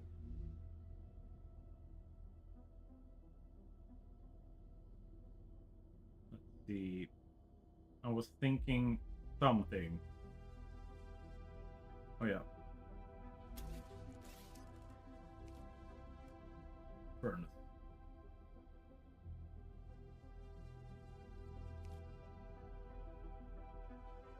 I am going to remove.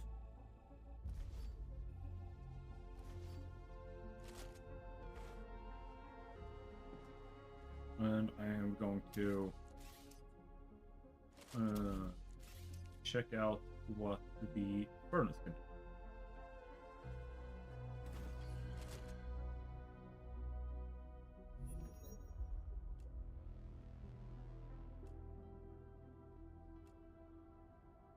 Yo, I need that titanium housing though.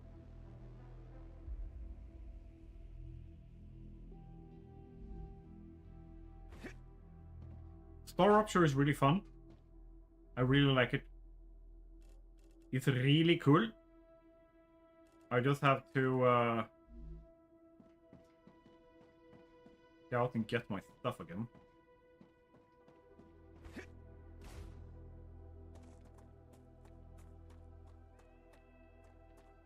Wait. Let's be smart. I'm like, let's go get my stuff. Runs out without ammunition.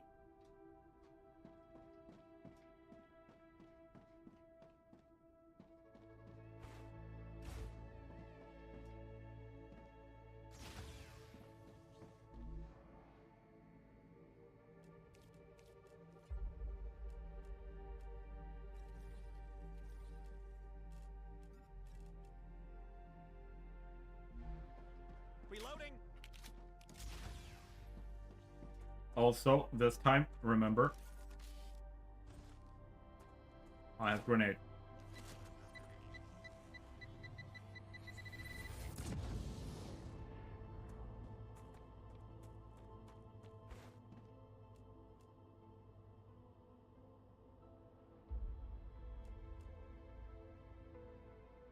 That's where I was.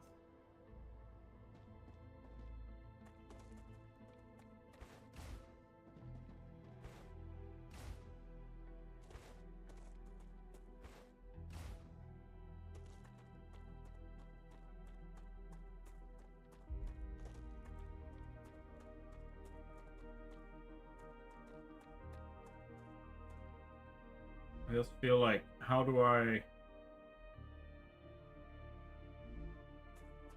actually heal up? Because my health is low.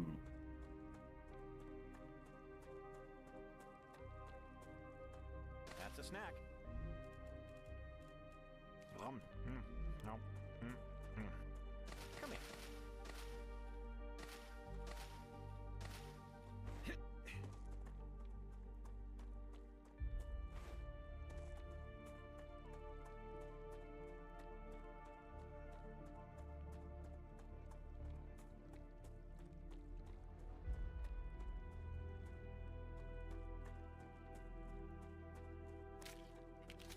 Be careful.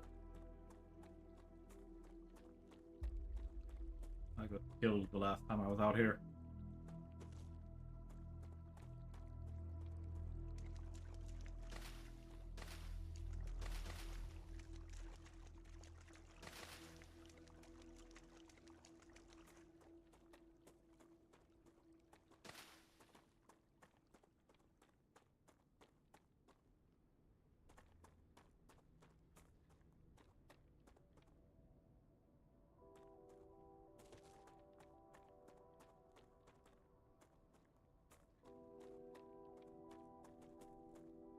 I am going to be smart here. Yep, there they are.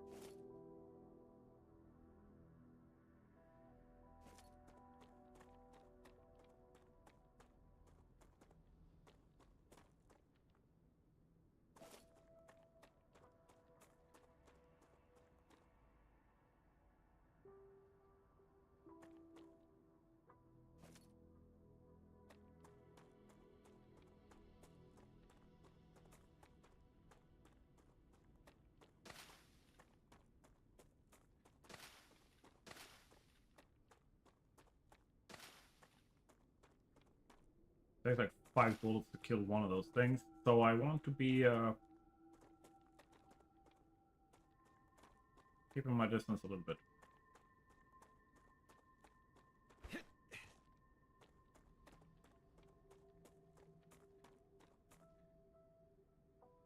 Don't remember where I died.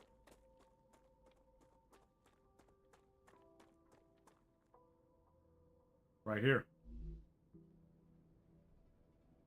I can use this.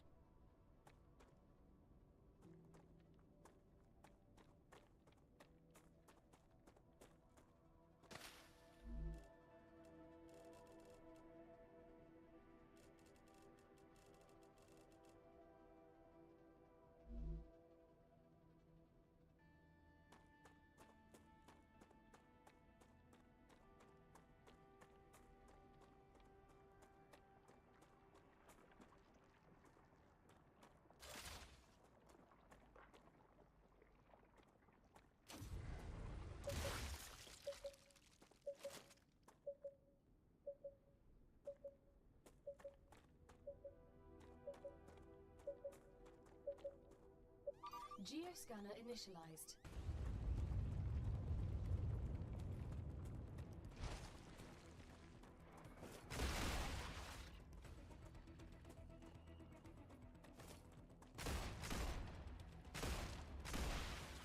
There we go.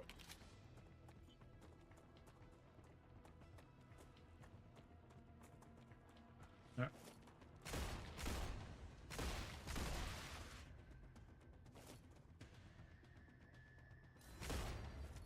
Oh shit.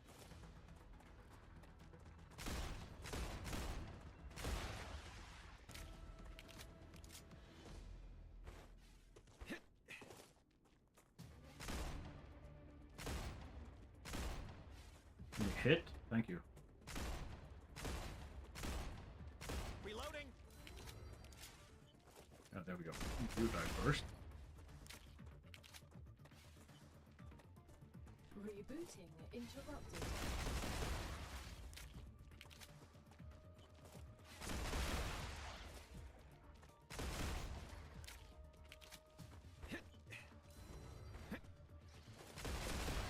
Reloading. There's so many. I am running away.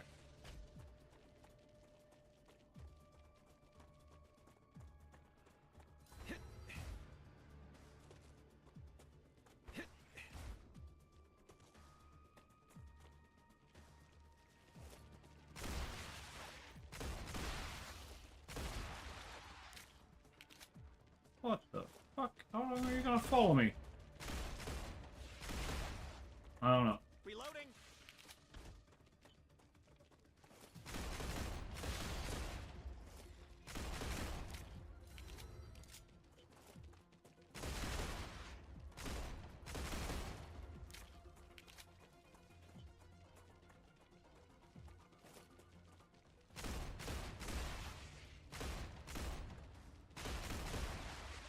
Changing max.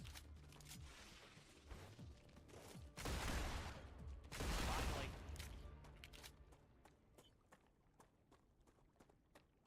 All right.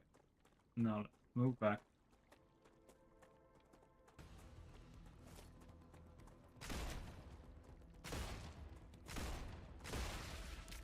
There we go.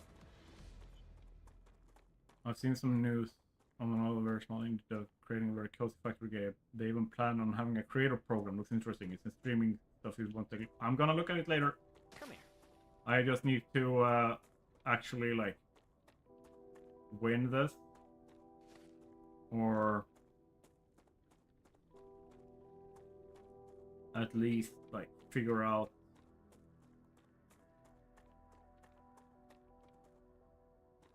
how the mechanics works. Like if I like it got blocked now. Where did it go? There.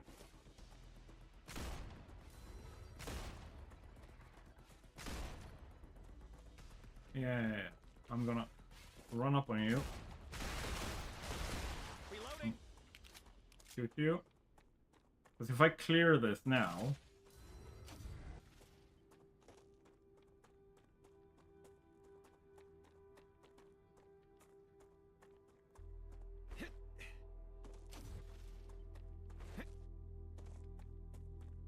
will it restart the thing again, or?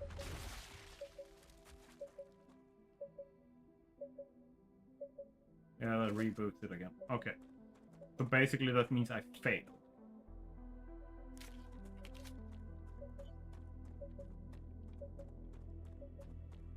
I'm gonna need a bigger pew pew.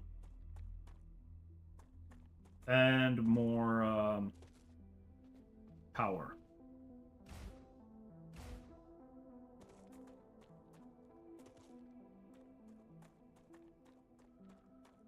Okay. Let me just get back and I will take a look at the thing you posted. Let's build. Does that sound good?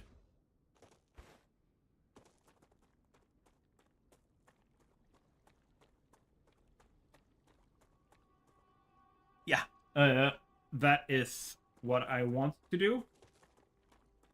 The problem is that one of the things that I need to continue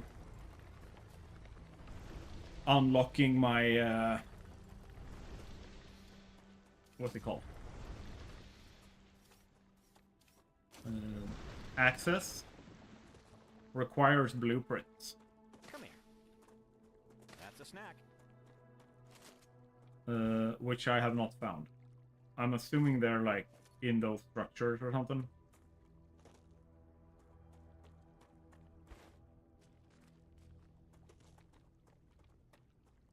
The important bit is I got all my stuff back.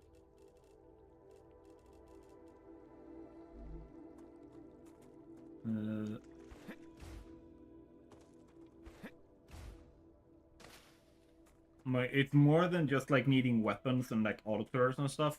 I also need to be able to take hits, like mitigate damage somehow, or have more energy shield or whatever. I also need to unlock the bio thingy, like the med bio whatever that heals me.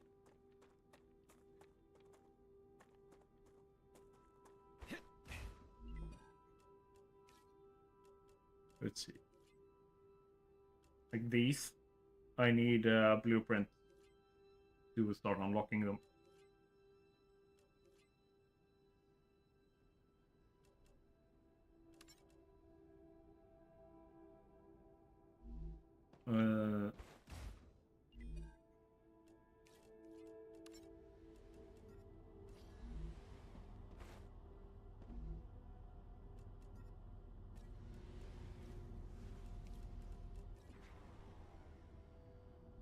There we go.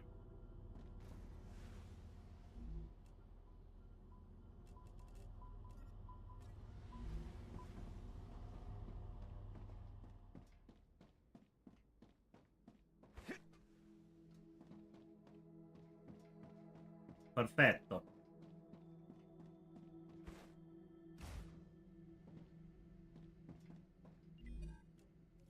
Let's see. Yeah, like 12 versus 35. I have a hard time reconciling using these when these gives 35.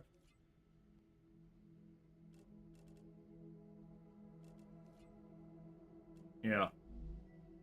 They're basically needed everywhere.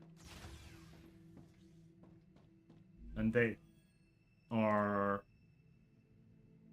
here. Okay, they don't need a blueprint. Awesome.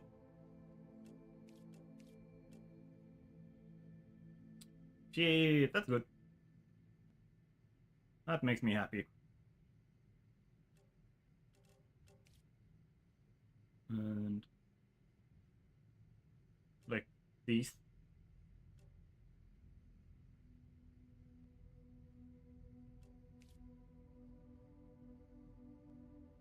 It's like these for most things.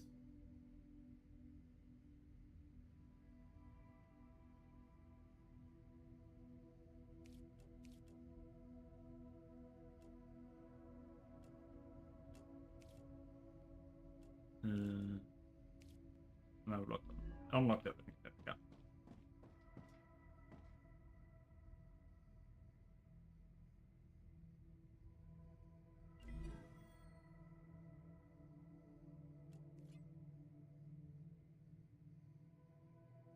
Plus, I first need the war bonds, and then I get the defense turrets. So yay! What I'm gonna do is completely forget what it was I needed. I'm gonna go out on a limb and say some of the stuff I need is this Let's stuff. see.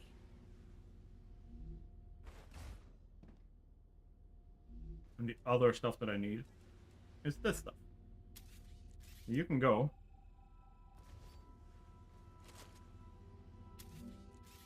And then we copy.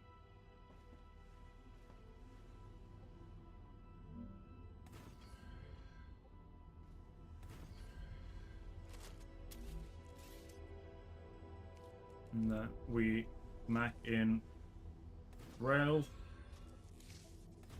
Rails.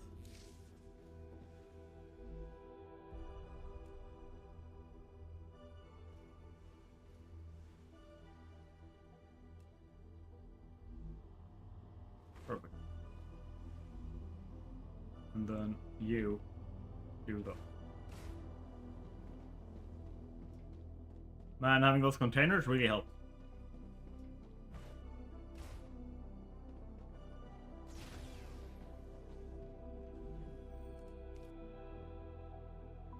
Is there a way of like pinning this? Nope. Okay. Would be nice to have it like pinned in my outliner or outliner UI, like something.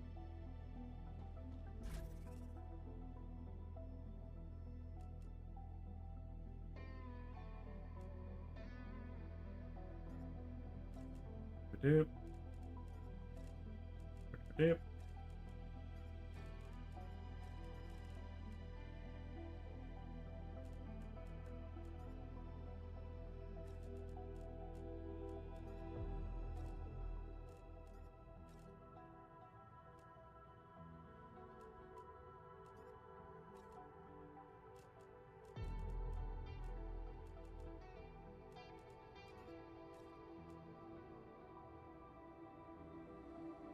Think that it's for that stuff. What can I toss in here? Another Claim. great day for science. Claim. And then let's just sure. Actually, these we want to keep. Let's chuck this stuff.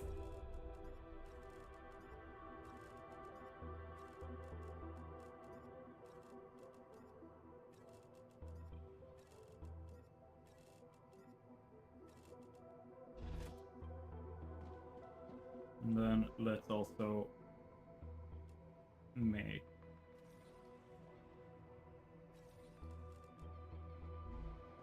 ammo.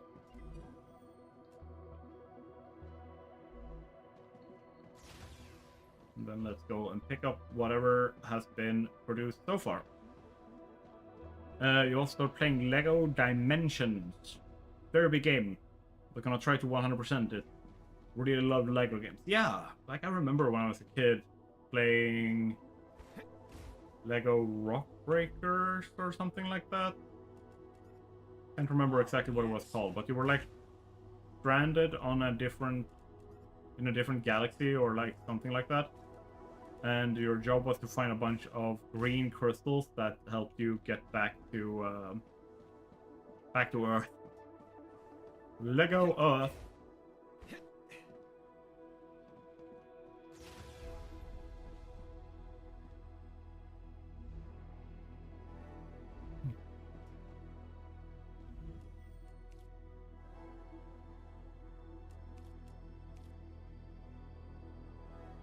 All right.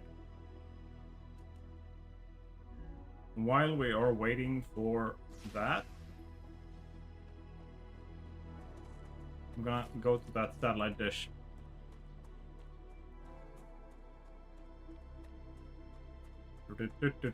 It's the last thing we do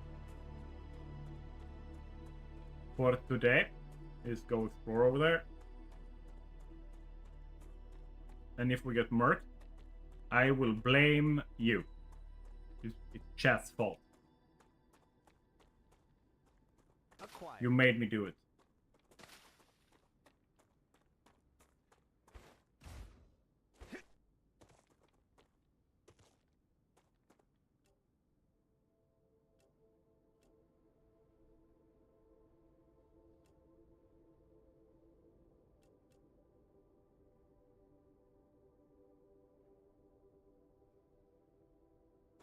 Hmm?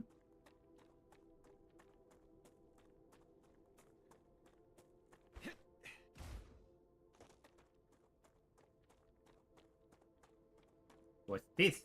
Look like Creator. Do you have stuff? You have stuff for me? Some stuff.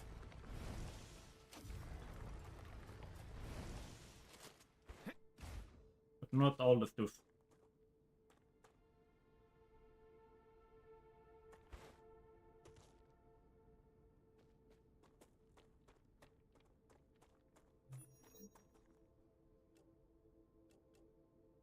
Unknown location. Right. Big ass satellite dish. Not unknown.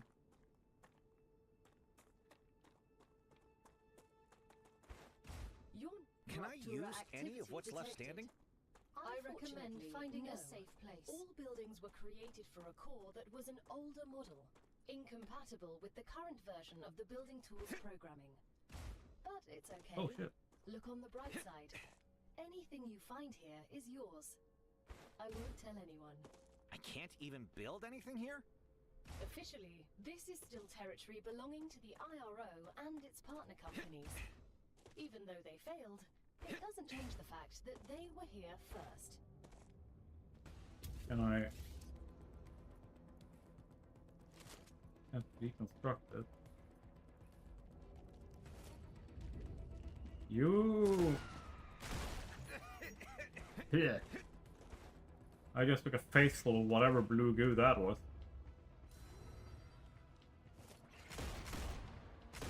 Learning is the key to greatness.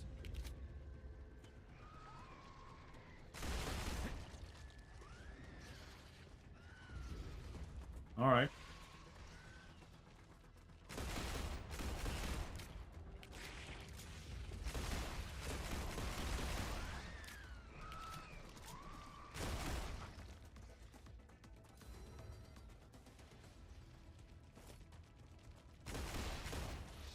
Whoa, you got angrier. Did that blue stuff buff them?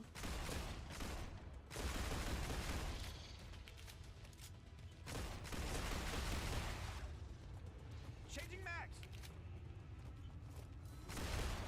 Reloading. Oh shit. no, oh no, oh no, oh no, oh no, oh no, oh no. Ah! I'm gonna get torched.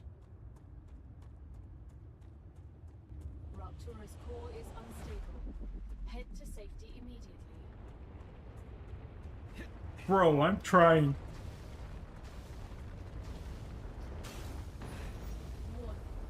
The planet is being incinerated. I can kind of tell. I forgot my sunglasses. That's why I died. That's why I failed.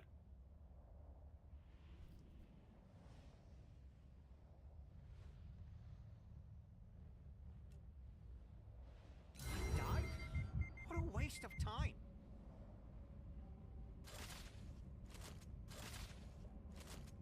I keep forgetting that I have a grenade.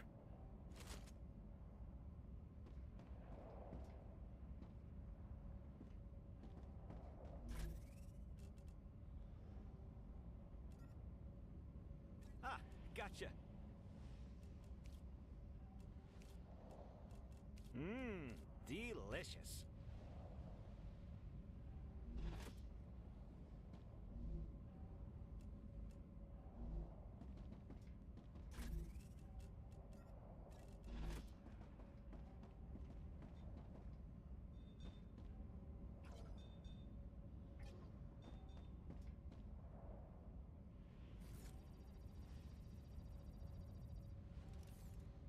I kind of assumed I was gonna die, Planetary temperature within but from the monsters, not the solar wave.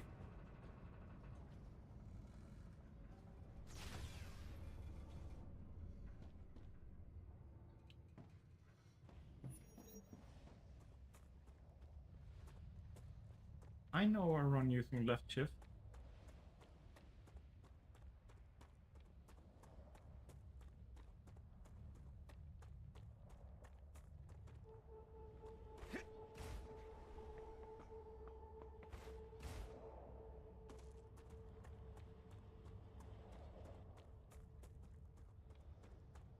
What is Lego Dimensions about specifically?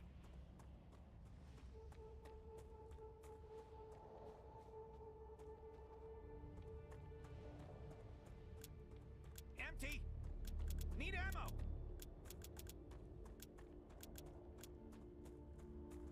Can I find my body out here? Yep.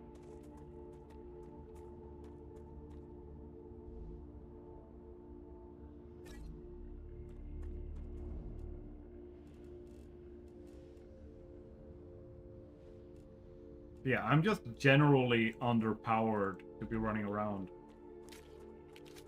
trying to explore. Feels good.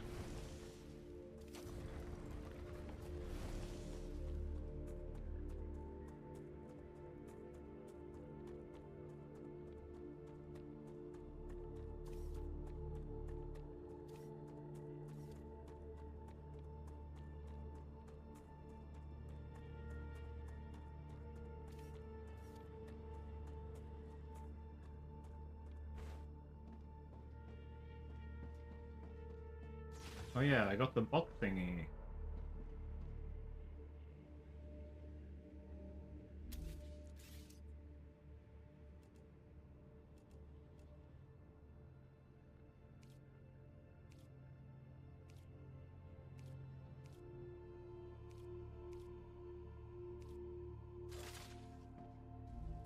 I find it here.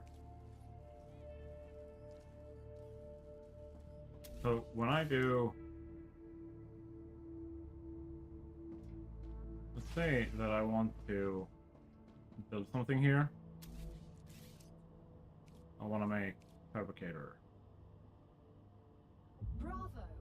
Future Health Solutions is happy with your work. New rewards have been unlocked. Yeah. The subtitles is in the way. I need to see which key is Future it. Health Solutions for modern problems. Oh. Oh. Oh.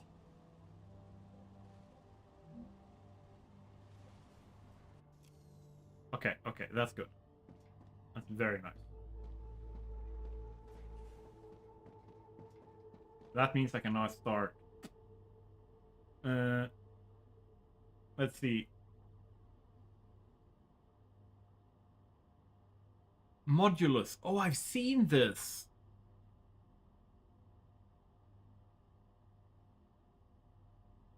I've seen Modulus. So it mixes a lot of universes and small open worlds for a lot of them.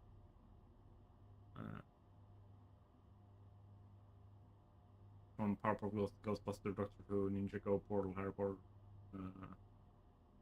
Knight Rider, Mission Impossible. Low like this. Oh, okay. Nice. Very cool.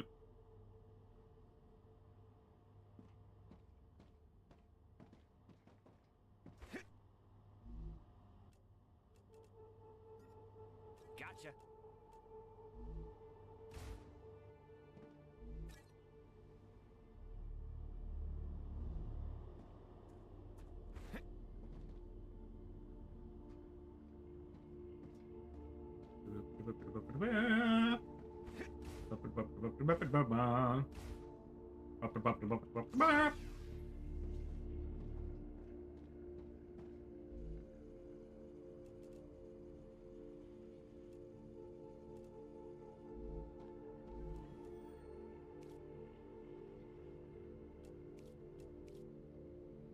Perfetto.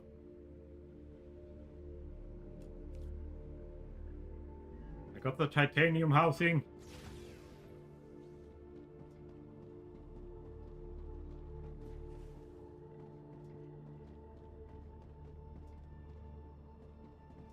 So now if I do a furnace,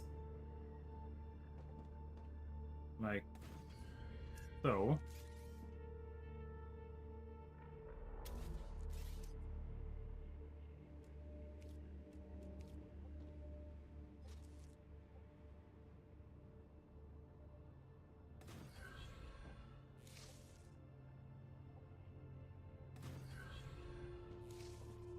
and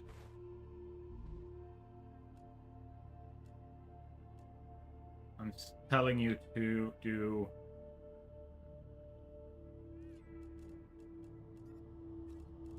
these. That works.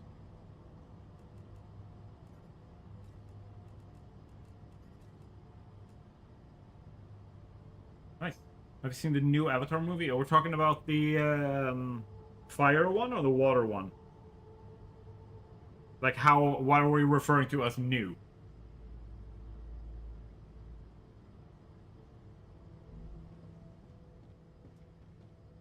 The fire one. No, I haven't seen that one. No spoilers, please. I rather enjoy the or enjoyed the first two.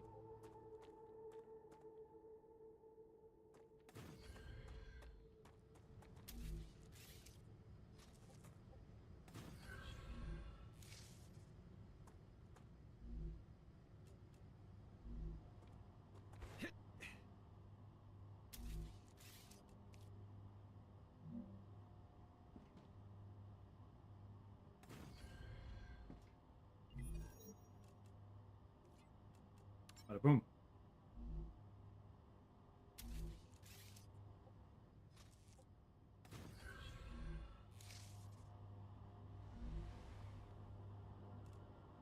Aha!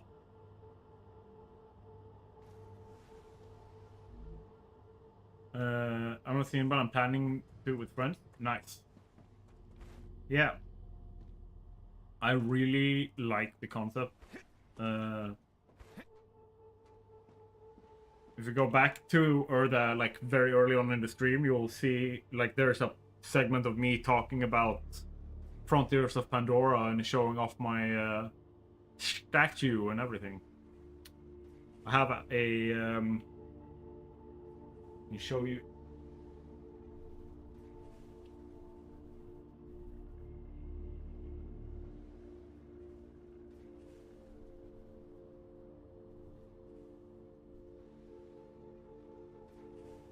Let's see.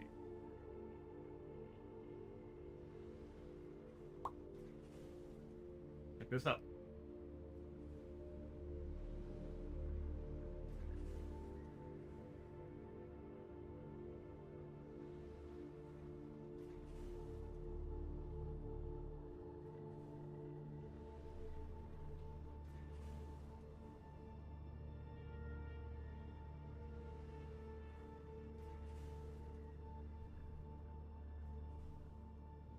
Yeah. It's like I really, really enjoy the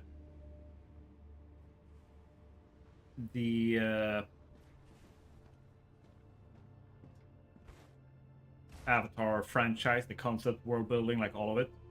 I have no idea why it kind of just comes, rushes in and just goes like boom, takes over everything, and then it's just gone. People won't even remember.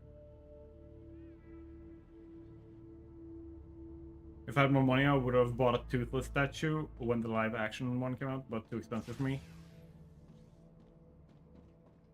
Trust me, I understand that feeling. Whoa, whoa, whoa, whoa. I had a plan.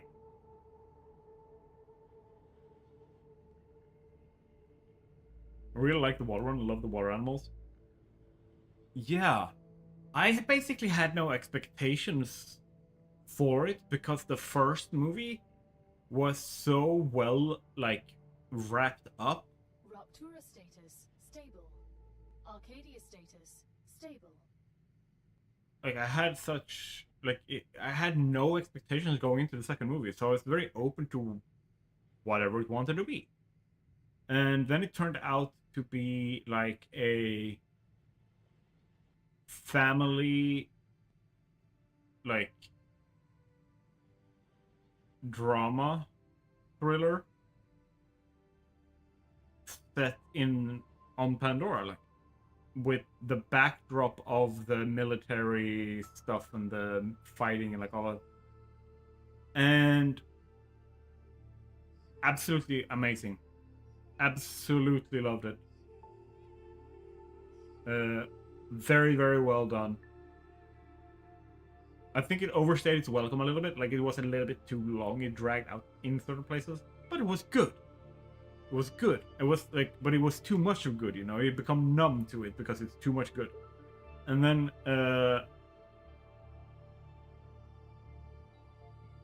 I have basically done the same thing again, but just, well, forgotten about everything, or forgotten that it exists until I saw a poster somewhere for the Fire one. But I played on the release night. I played Frontiers of Pandora. Man, that game is dangerous. Because I want to explore every nook and cranny of that entire world. Like, I remember the stories if I think, like, if someone says, like, yo, remember Avatar? Yeah, I remember. But, like, tomorrow morning? I don't know.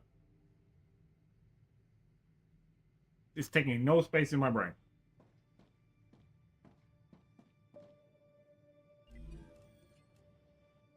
You know that feeling when you accidentally get hit by a car? Jumping out of a helicopter didn't go according to plan? Or maybe you were bored playing with a gun and you shot your kneecap. Those problems are over. You don't need a new expensive sleeve anymore. Future Health Solutions introduces the Med Tool. It will heal any wound in seconds. Future Health Solutions for modern problems. So it's just medicine to heal wounds. A good device. I'm sorry. Contracts with Future Health Solutions require I do things a certain way.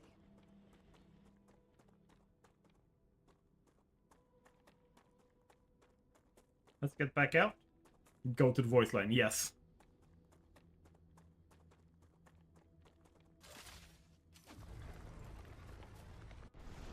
Because we're just waiting for these, the like, weapon stuff to take over right now.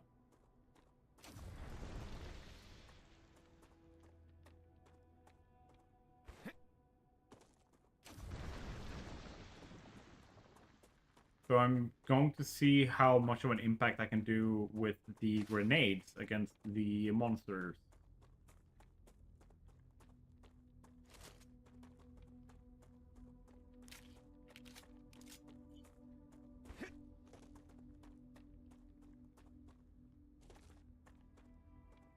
Because I mean, and what's the cooldown?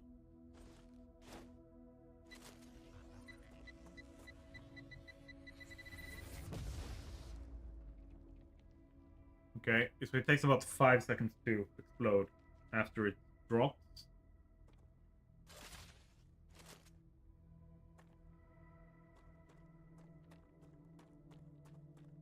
What does it take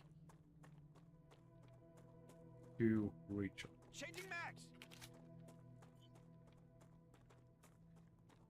Or is it that I need to be by base for it to recharge?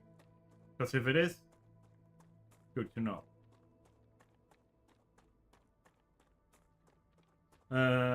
Was very nice hanging out again, but I think I'm gonna go to bed now. Very sleepy. Sleep tight, man. Completely understand.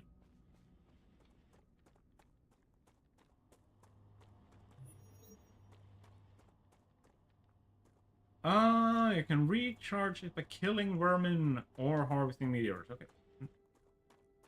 That makes sense.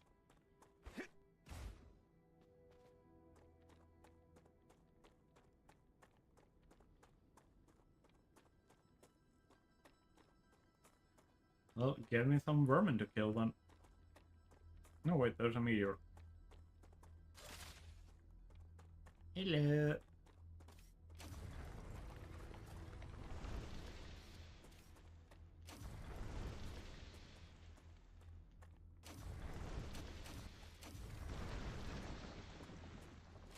%, from one meteor.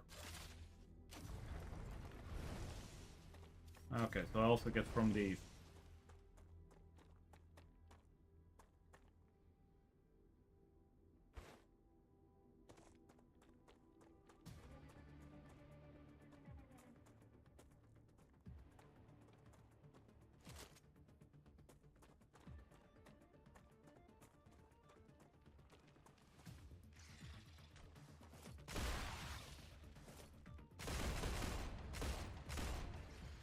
Reloading.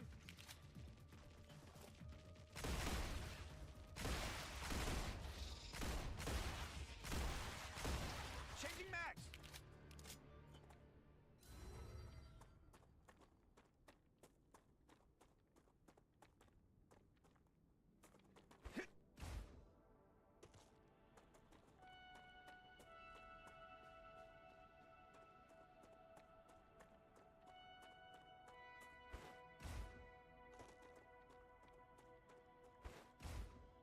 Hey, Sleepy! I'm good. We are trying to survive this bullshit. Reloading.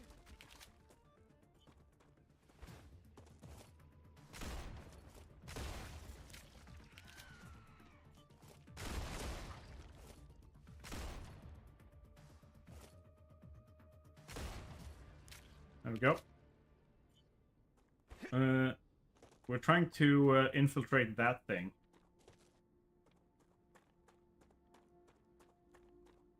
Going so-so. I have the first gun.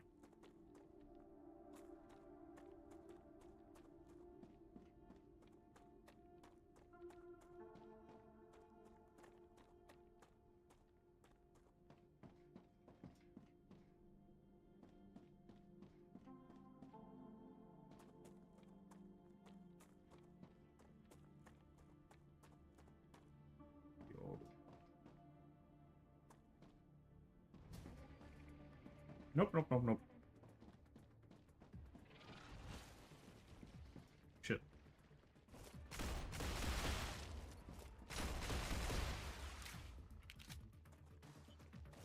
Crap. Reloading.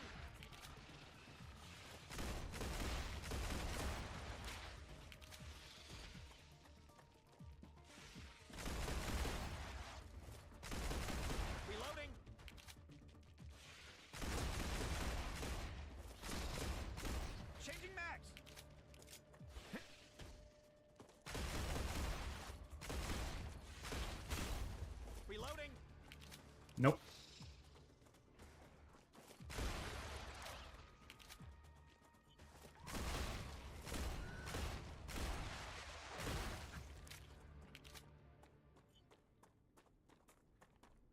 All right. We actually survived that.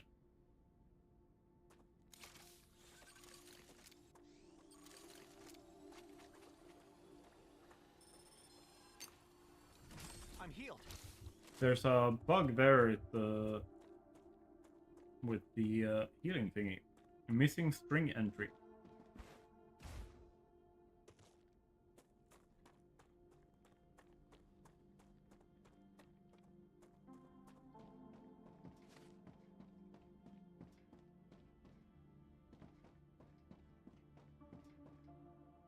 I just turned on the communicator. If you do anything to me, Drew will find out. Okay, let's all calm down and talk like civilized people. Drew won't find anything out. Because you killed him. I didn't kill him. Frig, I mean, fuck. Just wait until he gets a new sleeve. Stop pretending. There won't be a new sleeve. You smashed up his disc. What? No, it's those creatures. So, he's dead. You really should have thought this through. If you had left his sleeve somewhere outside the base, he'd be considered MIA, and no one would blame you. You Damn. don't learn from your mistakes, do you? But we won't make the same mistake. No one will find you. What are you doing? Let go of me! That was senseless. If they had just thought for 1 second, it would have been clear she was innocent. You have just listened to an audiocom recording of someone who was here before you. Each recording could contain useful data, so Mr. Claywood has asked that you retrieve as many of them as possible.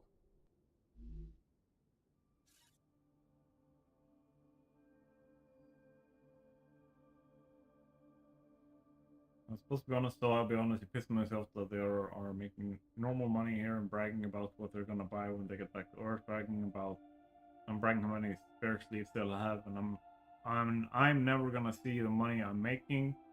Everyone goes work paying off my fine. Good news is I'm making more here than I would have if they had sent me to dig holes somewhere in Alaska. Though I don't know if it's worth the looks I'm getting from my coworkers. At least at the penal colony, everyone was equal. Our results have been getting worse lately. Despite firing off additional excavators, it's all because of those damn creatures. They cover everything in that slime. The security teams destroy it, but then the machines need repairs. And who do they send to do those repairs? Me, of course.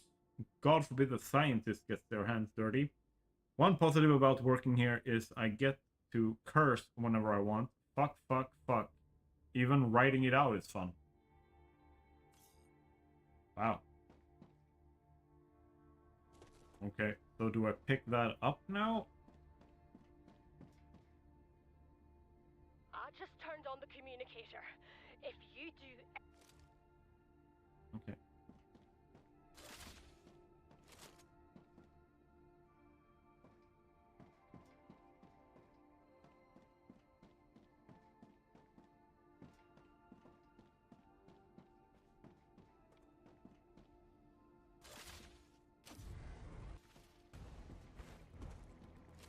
Shit.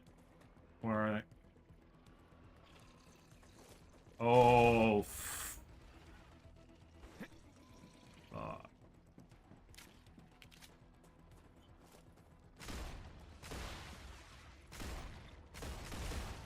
That's a lot of them, and they are angry. Holy shit.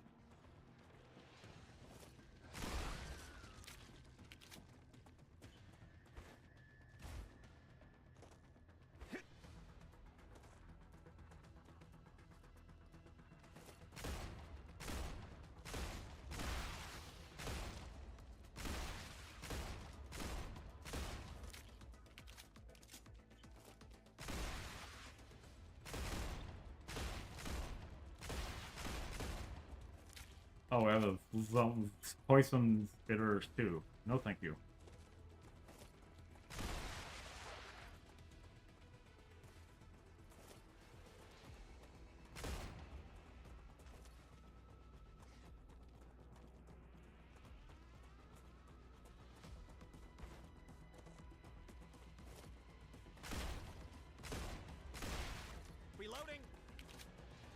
You're good.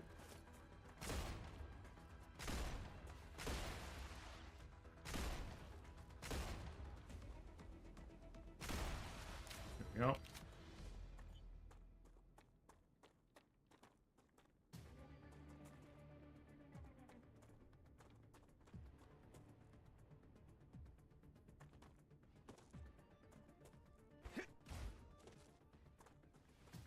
Not there.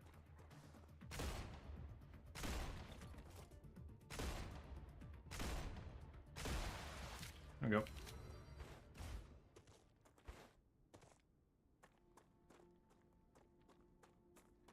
Let me just put it like this. This game has no aim assist.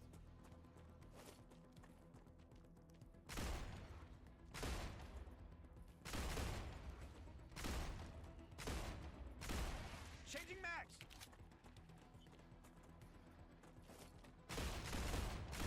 Reloading.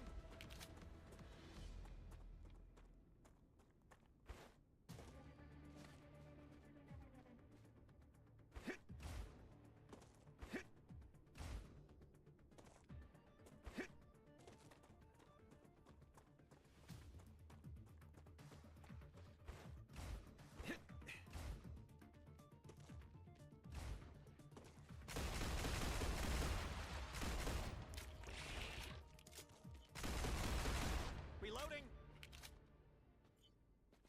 There we go.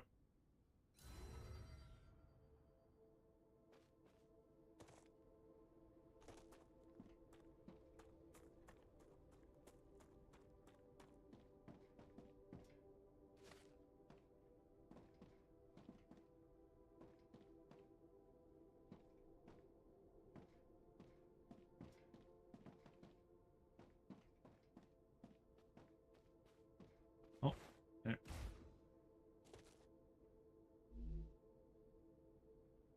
Is that what I think it is?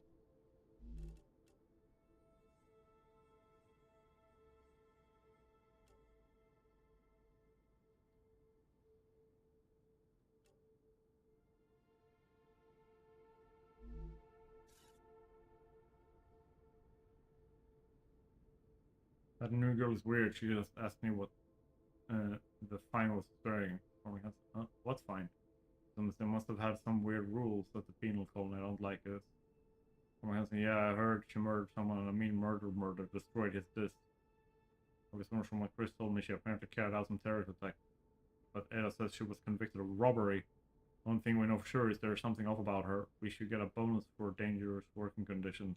Oh my husband, yeah, and a Christmas bonus and a vacation to Bali.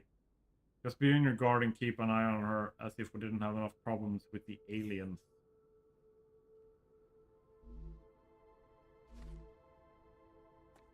Feel like there was some bias here. Oh, I can loot the machines too.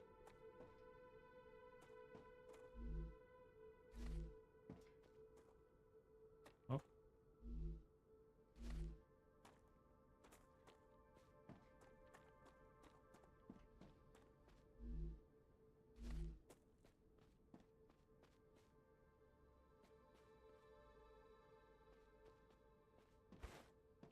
Oh, there.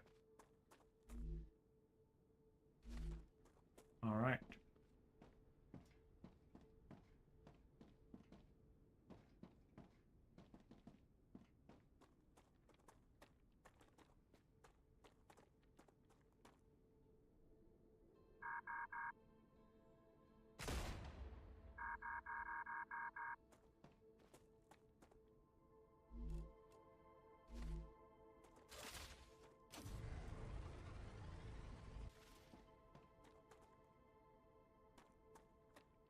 Hmm.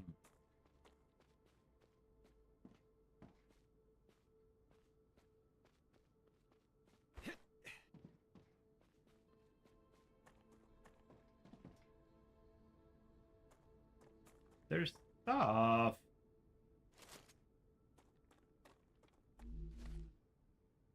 I want the stuff.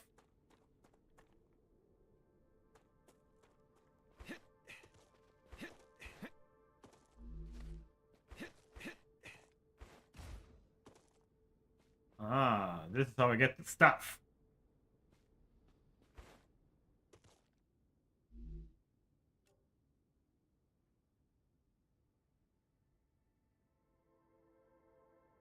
I think I can use this.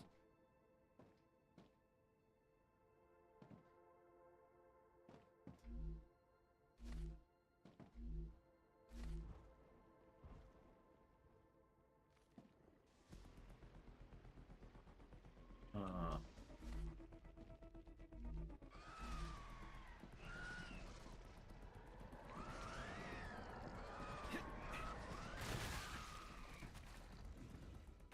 no, thank you.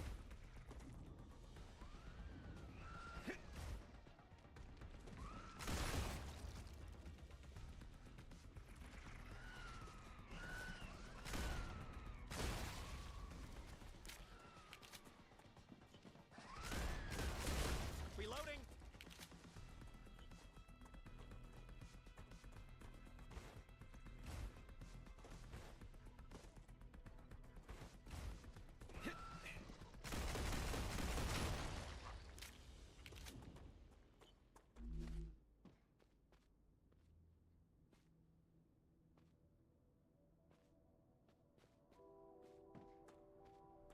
Okay, well, just the blue ones. We're fine. We're fine, matey.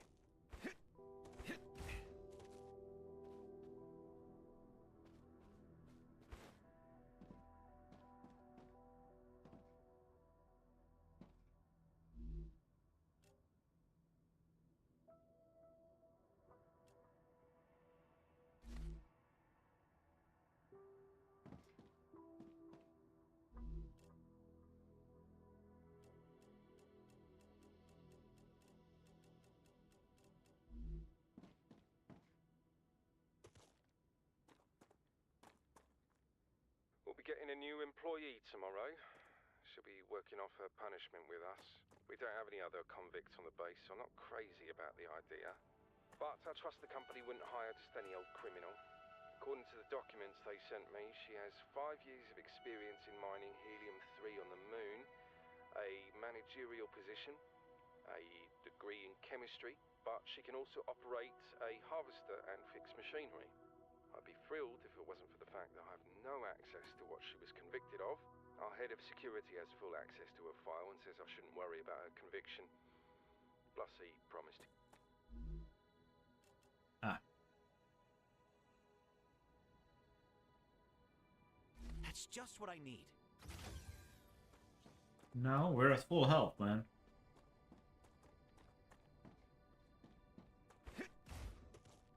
Okay, what do we have in here?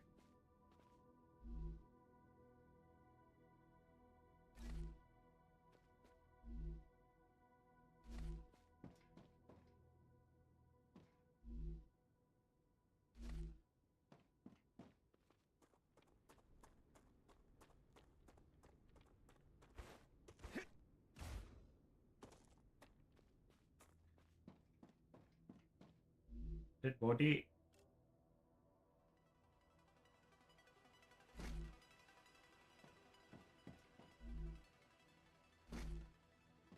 Okay, a bunch of food and stuff. Did I see as well?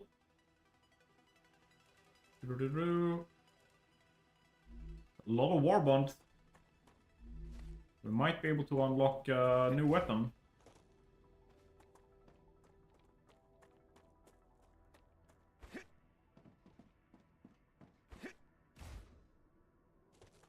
Let's go up there and check. We might have missed something up there. I didn't know that I can pick up all the glowy stuff.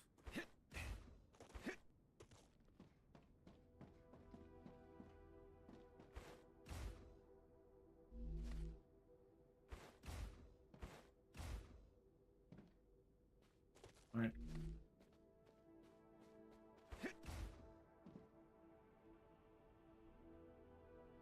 Well, they kind of killed each other here. I'm gonna go to the bathroom. I will be right back.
Hello, hello, I'm back.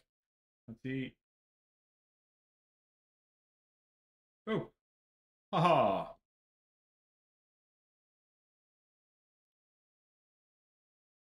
And we are still alive.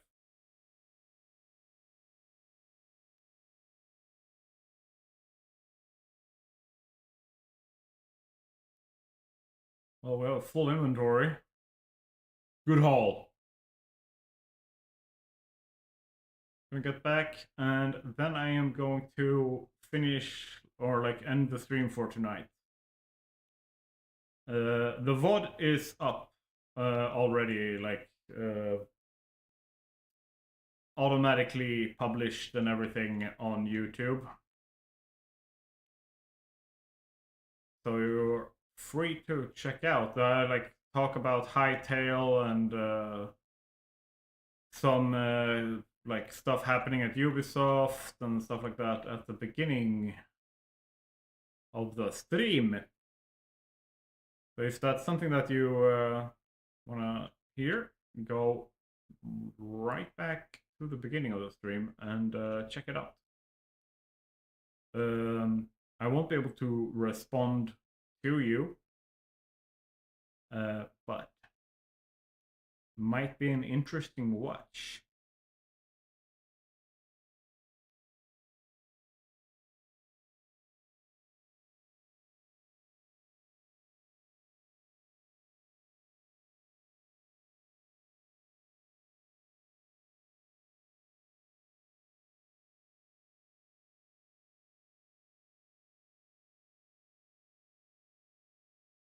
All right.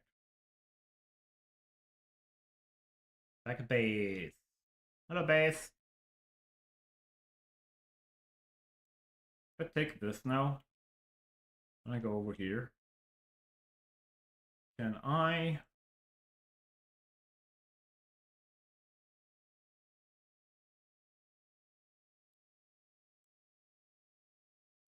Oop.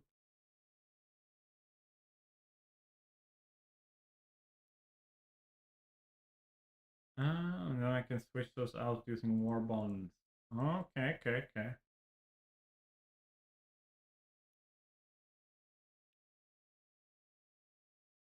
And which ammo do you use?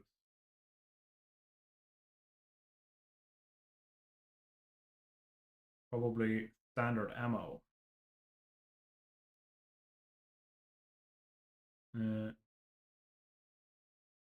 Just gonna drop these off.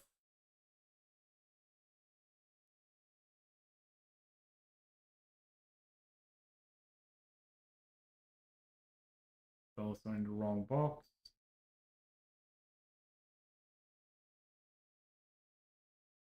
I don't need you.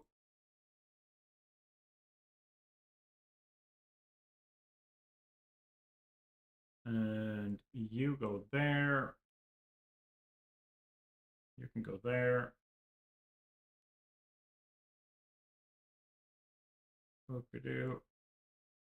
Boop-a-doo. Research.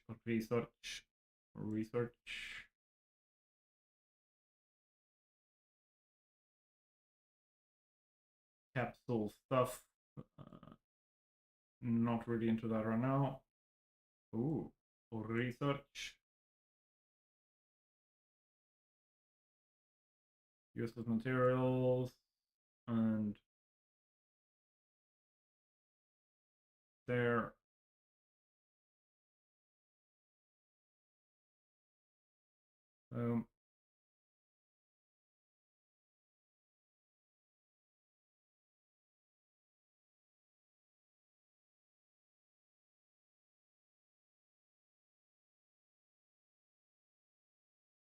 There. There.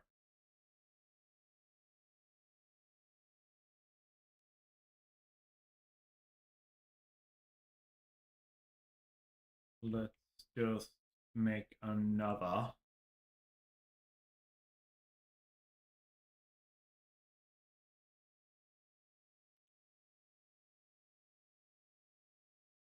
Where we put this stuff.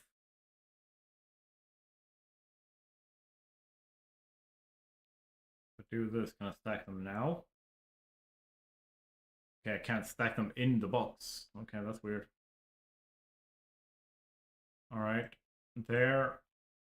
Let's do the research. Claim. Claim. Claim. Claim. Goody goody.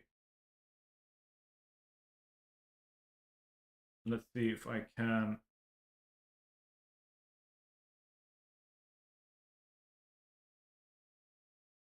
There. And then we make standard ammo. And you need wolfram powder. Awesome. All the stuff we don't have. Woo!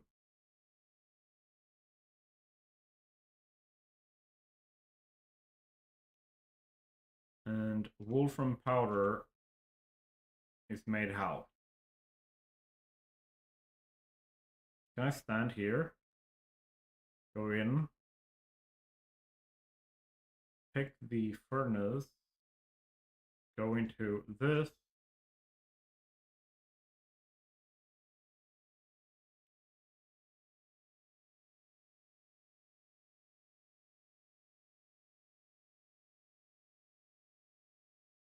And do that.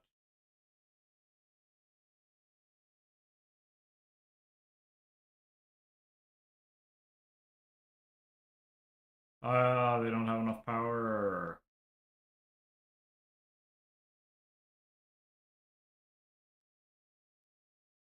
Well, that's okay. We're gonna remove some stuff.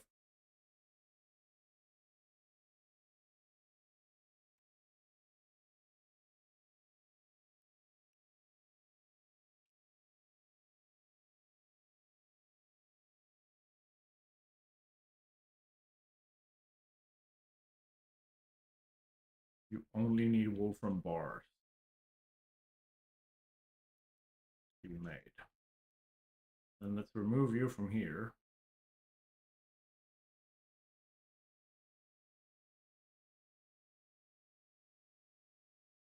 Oh, let's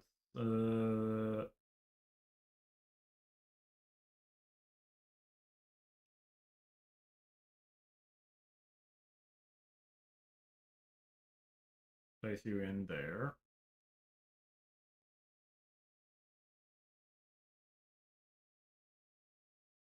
Wolfram powder.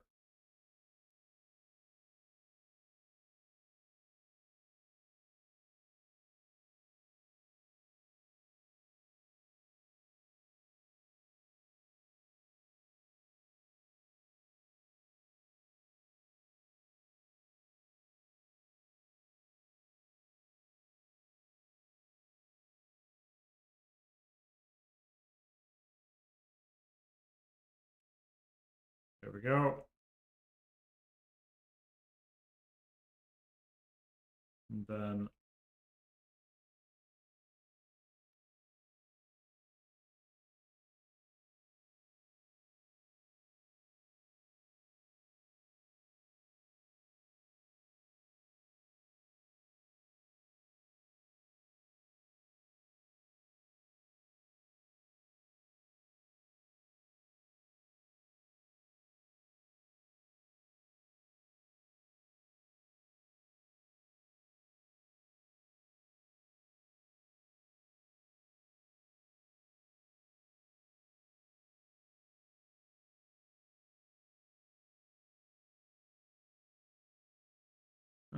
I'll just do this.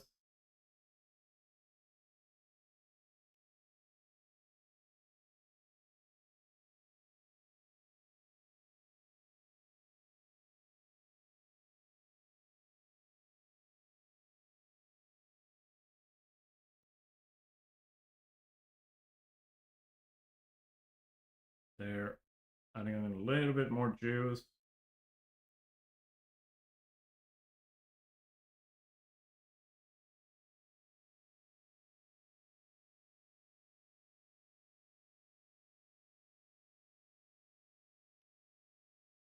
There.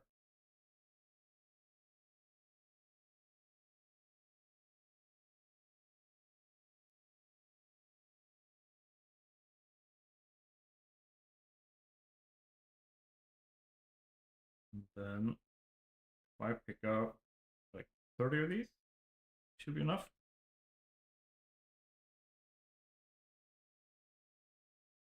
Should be enough to make ammunition.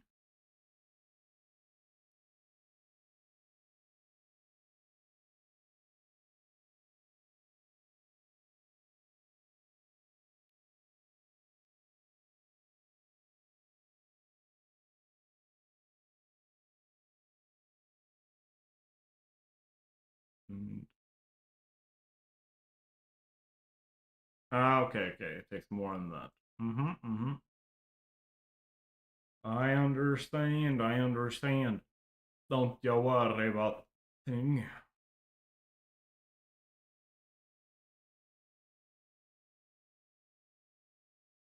Chat's down?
All right.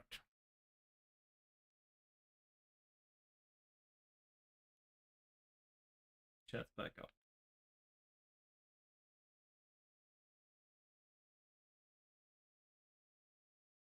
Go yeet.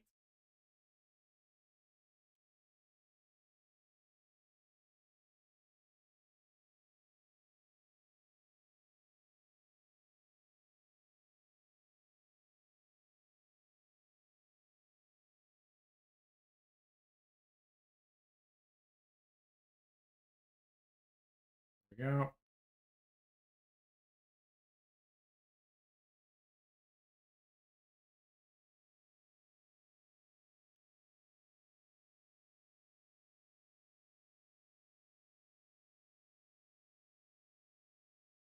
All right.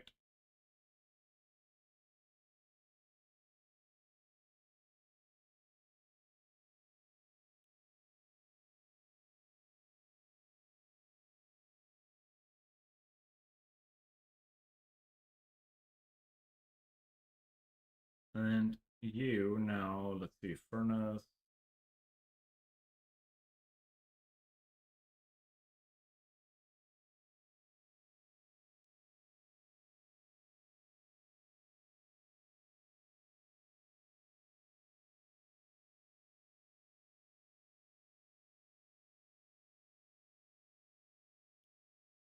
Yep.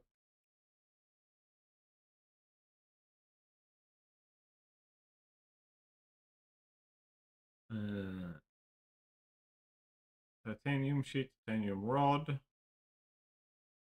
Relatively easy.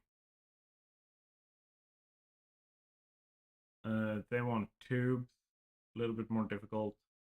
You are getting your titanium housing. Calcite sheet, calcium blocks. No.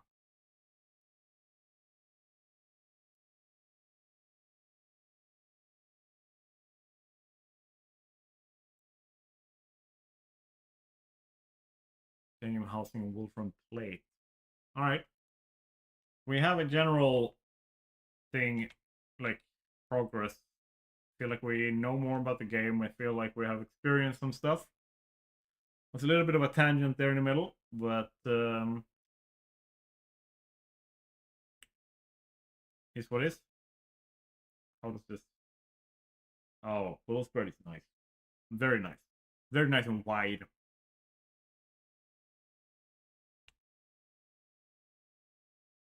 I'm gonna need more war bonds to upgrade this.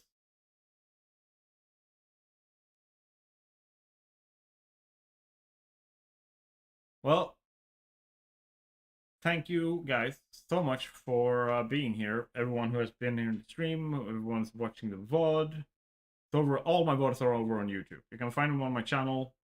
Everything's in the description, all the links and everything. If you're on YouTube already and watching and stuff, you're disturbing my outro here.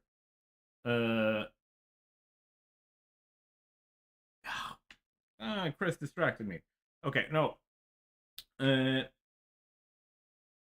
you're on YouTube, remember to like the video and stuff and do all that cool shit.